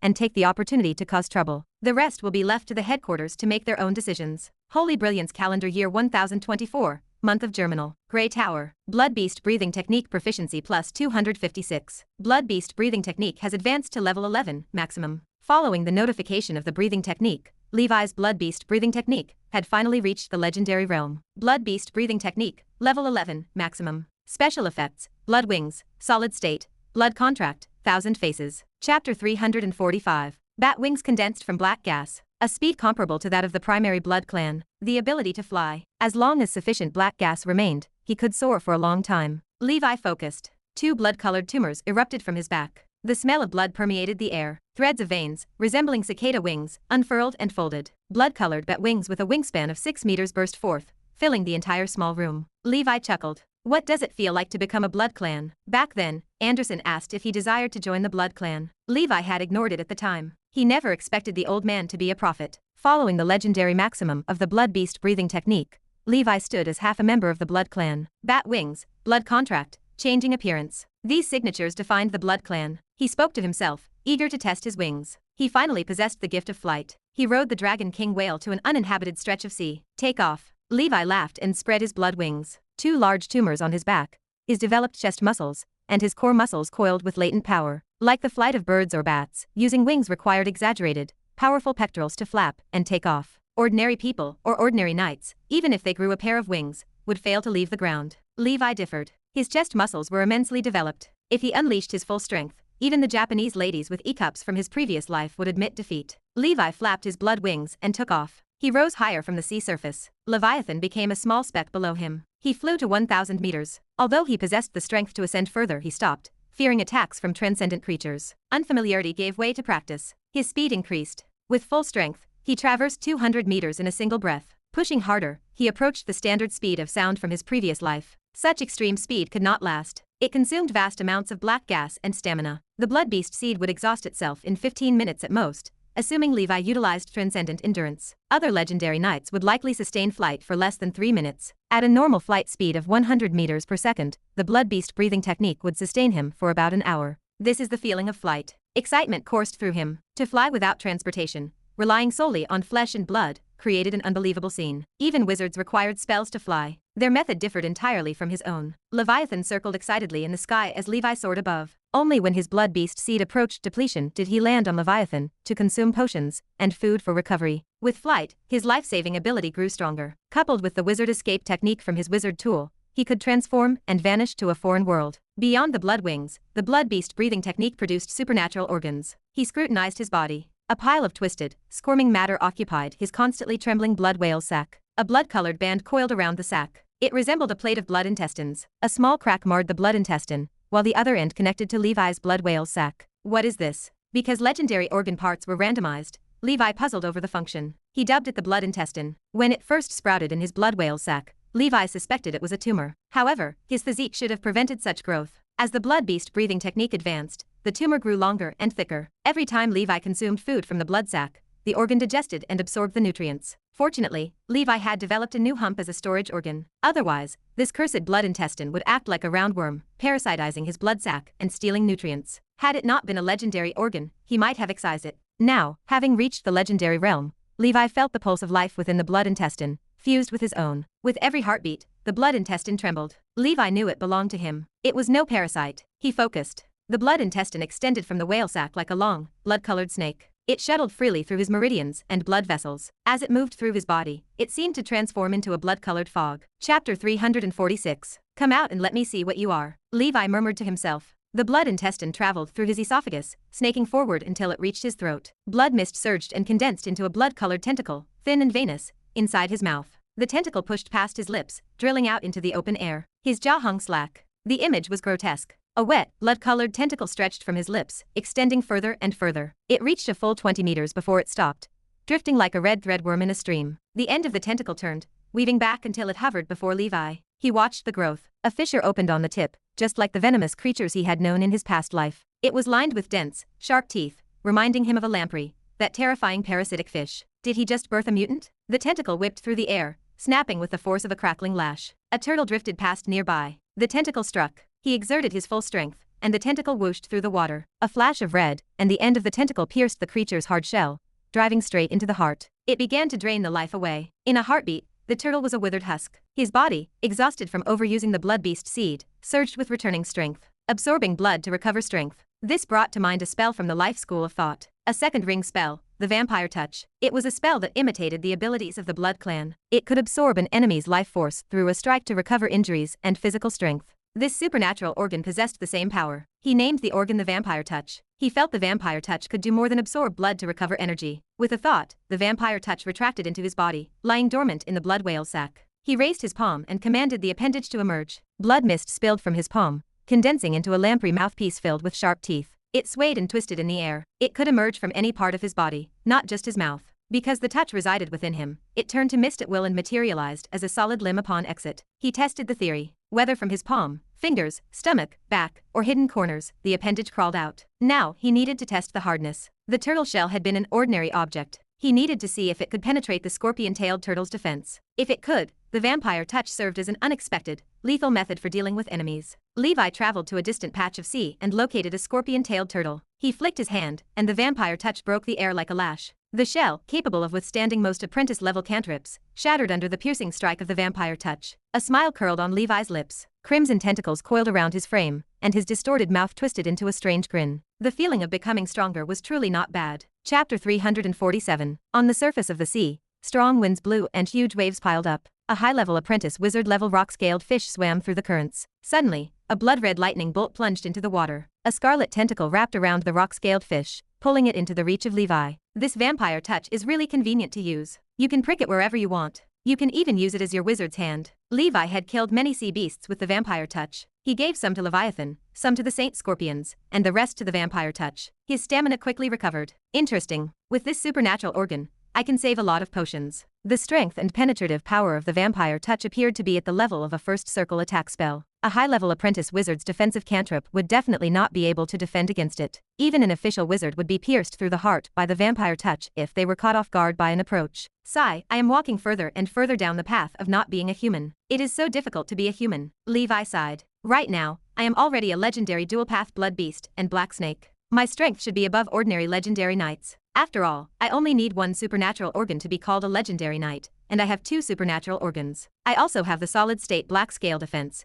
which is comparable to a grade of first circle defensive spell, and has greater mobility than a first circle wizard. I have achieved the ability to fly with my body. I am stronger than ever. However, I still do not have the feeling of breaking through the shackles of legendary, the feeling of real qualitative change in strength, or the confidence to be on par with a second circle wizard. Although this dual-path legendary and double supernatural organ had made me stronger, it still could not be called breaking through to legendary. As for how to break through to legendary, it would depend on how the breathing technique developed after breaking through level 11. The black snake represents the extraordinary legendary defense, and the blood beast represents the legendary speed that is comparable to the blood clan. What I lack now is Red Lotus's legendary power, the hunchback dragon's legendary endurance, the human-faced owl's legendary perception, and the undying bird's legendary physique. In addition, the giant, the black whale, and the ostrich mountain were all paths of power. When I have time, I will deduce them all to be legendary. Under legendary power were differentiations. Red Lotus, giants, ostrich mountain, and the black whale could be stacked. The torso, arms, legs, and the unknown strengthening parts of the black whale were combined into a defense system of legendary power. Then, he had to collect defensive breathing techniques to break the limit for the black snake as soon as possible. As long as he kept breaking the limit, he would definitely be able to break through to legendary. It was just a matter of time. Although I am still in the legendary realm, I am no longer a legend in the ordinary sense of the word. I should change my name and call it the legendary two-dimensional state. He labeled his current level as the legendary two-dimensional state, marking his status as legendary in the 2 dimensions of strength and speed. If the Red Lotus breathing technique reached the legendary level in the future, it would be the legendary 3-dimensional state. In the end, all 6 attribute dimensions would reach the legendary level and become legendary 6-dimensional warriors, which would be the legendary 6-dimensional state. Based on Levi's current understanding of breathing techniques, none of the breathing techniques in the world could escape these 6 dimensions. However, they might be refined in the same dimension. For example, there might be different focuses under the power dimension. They were essentially the same. Therefore, theoretically, the legendary 6-dimensional state should be the strongest legendary form in the world before breaking through the shackles of legendary. It could be called complete legendary, and the previous ones could be considered incomplete. In Levi's opinion, if he could reach the legendary 6-dimensional state, he might be able to fight a second circle wizard even if he had not broken through the shackles of the legendary realm. If one counted the spiritual force dimension and divided cultivation into 7 dimensions, then apart from the legendary knight's 6 dimensions, the most crucial, most important, and most promising aspect was naturally the spiritual force that wizards relied on. By relying on spiritual force, wizards could construct spells and cast spells, doing all kinds of strange things that knights could not imagine. Therefore, according to the 7 knights of the sky of the Church of Holy Light, the most important god's wisdom was obtained by Sauron, the ancestor of wizards, who created the wizard system. The history of wizards showed that the church was trying to flatter him. However, from this, it could be seen that spiritual force was undoubtedly the most powerful attribute. It was the cornerstone of human beings that could go against other powerful races. Although his spiritual force was strong, it did not mean that the other 6 dimensions were weak. As long as he stacked the other 6 dimensions, he could rely on quantity to cause a qualitative change. Surely, a complete legendary knight in the 6-dimensional state could stand against an ordinary second circle wizard. Since there was a proficiency panel, Levi had to reach the top in all 7 dimensions. This way, Levi would always be invincible among his peers. Of course, the complete legendary body was still legendary and had yet to break through the shackles. Chapter 348.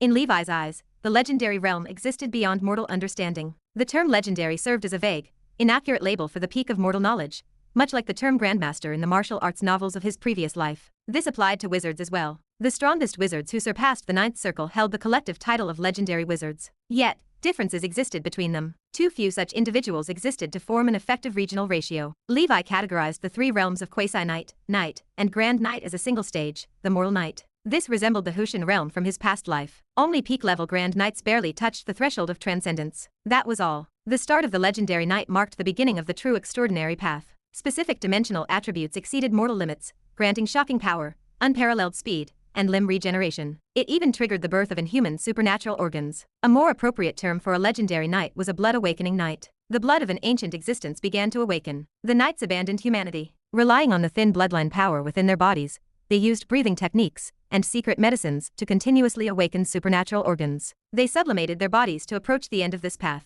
They evolved toward the existence represented by the inheritance diagram of the breathing technique. Those existences included the black snake with a candle, the fire beast red lotus, the frost giant, and the blood beast. These beings might be demigods or powerful entities in the multidimensional plane. They shared one common trait. They were not humans. The path of a knight led from human to inhuman. It served as a journey to awaken power and bloodline. The breathing technique functioned as an evolutionary technique. This defined the sorrow of the knight's path. Disregarding the spirit, the flesh and blood body remained weak. Human power reached a maximum. As a human, Levi admitted that becoming an ultimate creature required him to cease being human. Wizards chose to use the meditation art to open the door to spiritual force cultivation. They relied on knowledge and wisdom to obtain extraordinary spells. The wizard path flourished. Grand wizards stood comparable to demigods, and legendary wizards caused the rulers of the multidimensional plane, and even the gods to feel wary. This represented the correct path. For some reason, perhaps due to the bloodline, or other external factors, the path of a knight lagged. Legendary knights remained only comparable to first circle wizards, who had just left the novice village. He sorted out the future path of knighthood. Many tasks remained.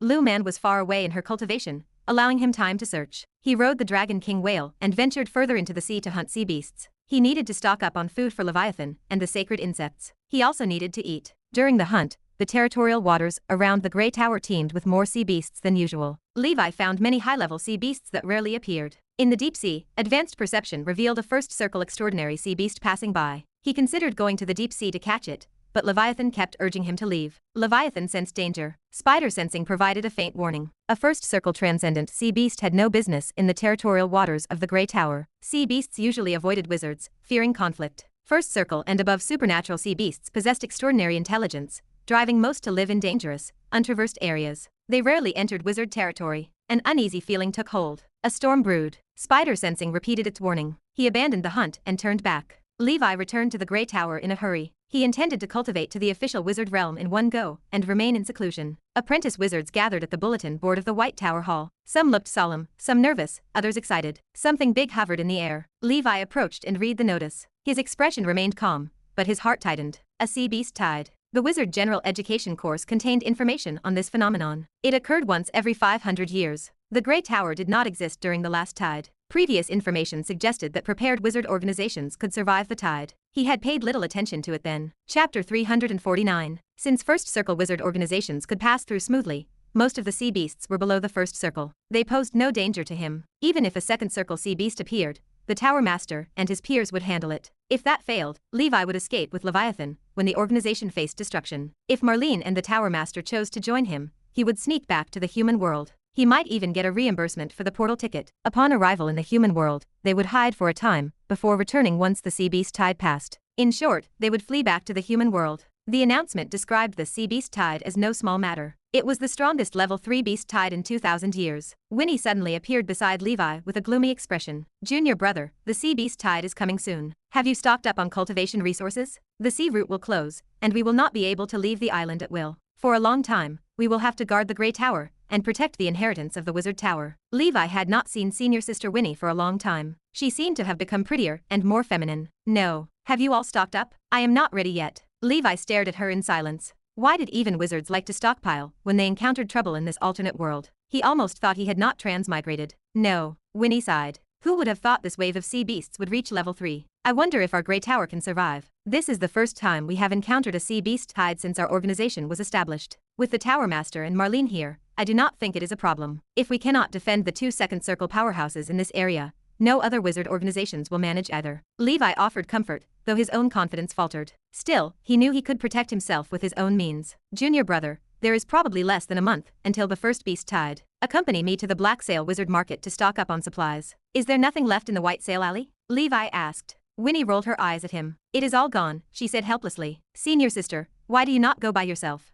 I have been a little busy recently. Levi touched the back of his head and spoke with embarrassment. All right, then I will go with the other apprentices. Junior brother, remember to store something. Winnie lowered her voice, looked at him, and left with a pout. Once the other apprentice wizards departed, Levi used a complete piece of high-level sea beast meat to extract a large bucket of snake blood with the consent of Horman, the white snake. The blood of a second circle transcendent creature served as excellent material to refine the black snake secret medicine. It was a rare find. Moreover, the snake blood contained the bloodline of the dragon clan. It could also serve as a superior substitute for earth dragon blood. Although Levi's black snake breathing technique had reached its maximum, he still drew a little blood every 2 months to stockpile. In the years he had spent in the Grey Tower, he had stored nearly 20 barrels of snake blood, which he treated like wine. "Thanks, Horman. I will get you something nice to eat next time," Levi said. Horman nodded and watched Levi walk away. With the massive physique of the second circle white snake, Levi could draw a bucket of blood every 2 months, without affecting the creature at all. Most importantly, the white snake sensed the majesty of many superior beings from Levi, so it remained obedient. Levi returned home, opened all his storage bags, and began to count the contents. Ordinary sea beast tides could last at least a few months or a year. Since this was a level 3 tide, it might last for 3 to 5 years. Logistics transportation in the endless sea would suffer. He needed to hoard supplies. "I need to hoard more than the other apprentice wizards. I must stockpile resources for both my wizardry and my knightly path. I need to prepare for both sides." Levi immediately began to sort his inventory. For a knight, the breathing technique inheritance diagram and secret medicine ingredients remained the most important. He needed nothing else. For a wizard, the requirements were vast. He needed casting materials for his mastered spells, components for seals, ingredients for the Sandman potion, supplies for red, blue, and green potions, and even more spell books. He possessed more than enough wizard tools. Levi still had about 10,000 ether stones. Apart from the ingredients for the Sandman potion, the other materials were not expensive. With his financial resources, hoarding them for 3 to 5 years posed no problem. Levi was well prepared. He climbed onto Leviathan and set off. To Levi, even if a sea beast tide arrived, Leviathan could help him escape. He refused to remain trapped on the island. However, he preferred stability. After some thought, he decided it was better to stockpile. As for Manla, Levi had already inquired. Manla had no supply channels left. With Manla out of options, Levi had to handle the task himself. Chapter 350. In the White Tower, Marlene patiently developed her potion. The Tower Master promised to emerge from seclusion in less than half a year. By then, he would be a third circle wizard. Since the Tower Master was at the most critical moment, he could not face any distractions. He asked Marlene to lead the other wizards and apprentices, as well as Horman, to guard the Grey Tower well. If they encountered a crisis, they could use the token left behind by the first Tower Master to contact him. He worked in the Star Tower, so he possessed the means to provide some help. As long as he could hold on for half a year, and the Tower Master reached the third circle, the organization should tide through the wave of level 3 sea beasts. In this endless sea region, the water element remained thin, so the sea beasts born there were generally weaker. Third circle transcendent creatures represented the absolute maximum threat. Even if a beast tide arrived, the probability of a third circle transcendent creature appearing remained low. With the strength of Marlene and Horman, those 2 second circle transcendent creatures, they possessed enough power to guard the Grey Tower. However, the situation differed in the deeper inner sea region. The water element there existed in higher concentrations. Transcendent sea beasts of the third circle, or even fourth circle might appear. The appearance of such a beast constituted a destructive blow to a low-level wizard organization. In history, many wizard organizations had fallen to such transcendent sea beasts. Other than the sea beasts, the Tower Master also warned Marlene to remain careful regarding the dangers of the Sea Clan. These intelligent humanoid races proved more dangerous and cunning than the sea beasts. Currently, the Grey Tower stood more prosperous than ever. 2 second circle wizards guarded it, but the organization remained slightly weaker regarding first circle wizards. Marco was a senior first circle wizard, and Mr. Tim was an ordinary first circle wizard. Other than those two, Levi was the only one who could count as a first circle wizard. Although Winnie and the other high-level apprentice wizards approached official wizard status, they lacked the supplementary potion to advance by force. Given their aptitude, it was hard to guarantee the success rate.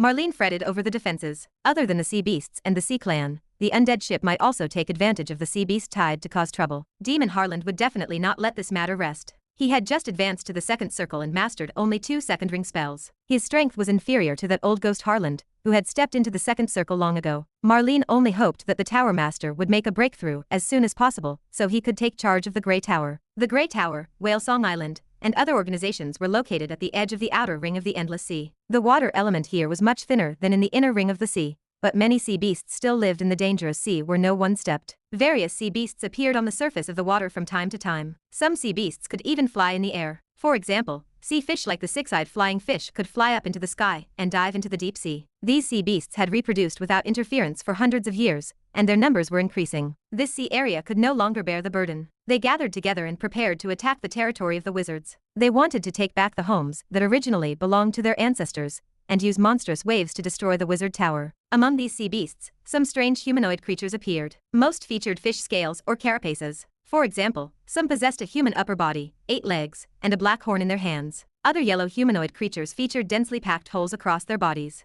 There was also a red muscular giant, with a body full of demon-like muscles. It possessed the strength to crush a supernatural sea beast with a single punch. These creatures were all members of the Sea Clan. They were intelligent humanoid creatures, born transcendent creatures like the Blood Clan. The Sea Clan was a general term that included hundreds and thousands of races and tribes. Overall, according to the extraordinary biology of wizards, they could be divided into 4 groups. These were the Crustacean Clan, the Scales Clan, the Fur Clan, and the Mollusks Clan. Of course, other than that, some very small groups existed. The birth of the Sea Clan could not be verified. Research by some wizards suggested the Sea Clan were failed products on the path of some sea beasts evolving into intelligent creatures. Therefore, they retained many characteristics of sea beasts. In short, this race was born with the same intelligence as humans. Not only did they possess some innate spell-like abilities, but some of the wise people of certain races were also powerful spellcasters that had been passed down from generation to generation. They had mastered the same spell power as wizards and could even communicate with their gods. There were as many as 1,000 individuals in this Sea Clan force. They belonged to the same Sea Clan and were led by the Lord of the Sea region, the Deep Sea Baron, Baghdad. The Deep Sea Baron was a 7-meter-tall giant in a gorgeous green robe. He sat on a coral throne on the head of a second-circle extraordinary sea beast. His muscles were so well developed that even the legendary Knight Emperor Mu would feel inferior to him. Between his palms and toes were webbing. He had a huge mouth of the abyss that was as exaggerated as a venomous serpent. Inside were sharp and fine teeth. He addressed the assembled warriors with a loud voice. Many years ago, those evil existences called wizards invaded our home. These hateful foreigners expelled our ancestors to those small, cramped, and barren sea areas. For tens of millions of years,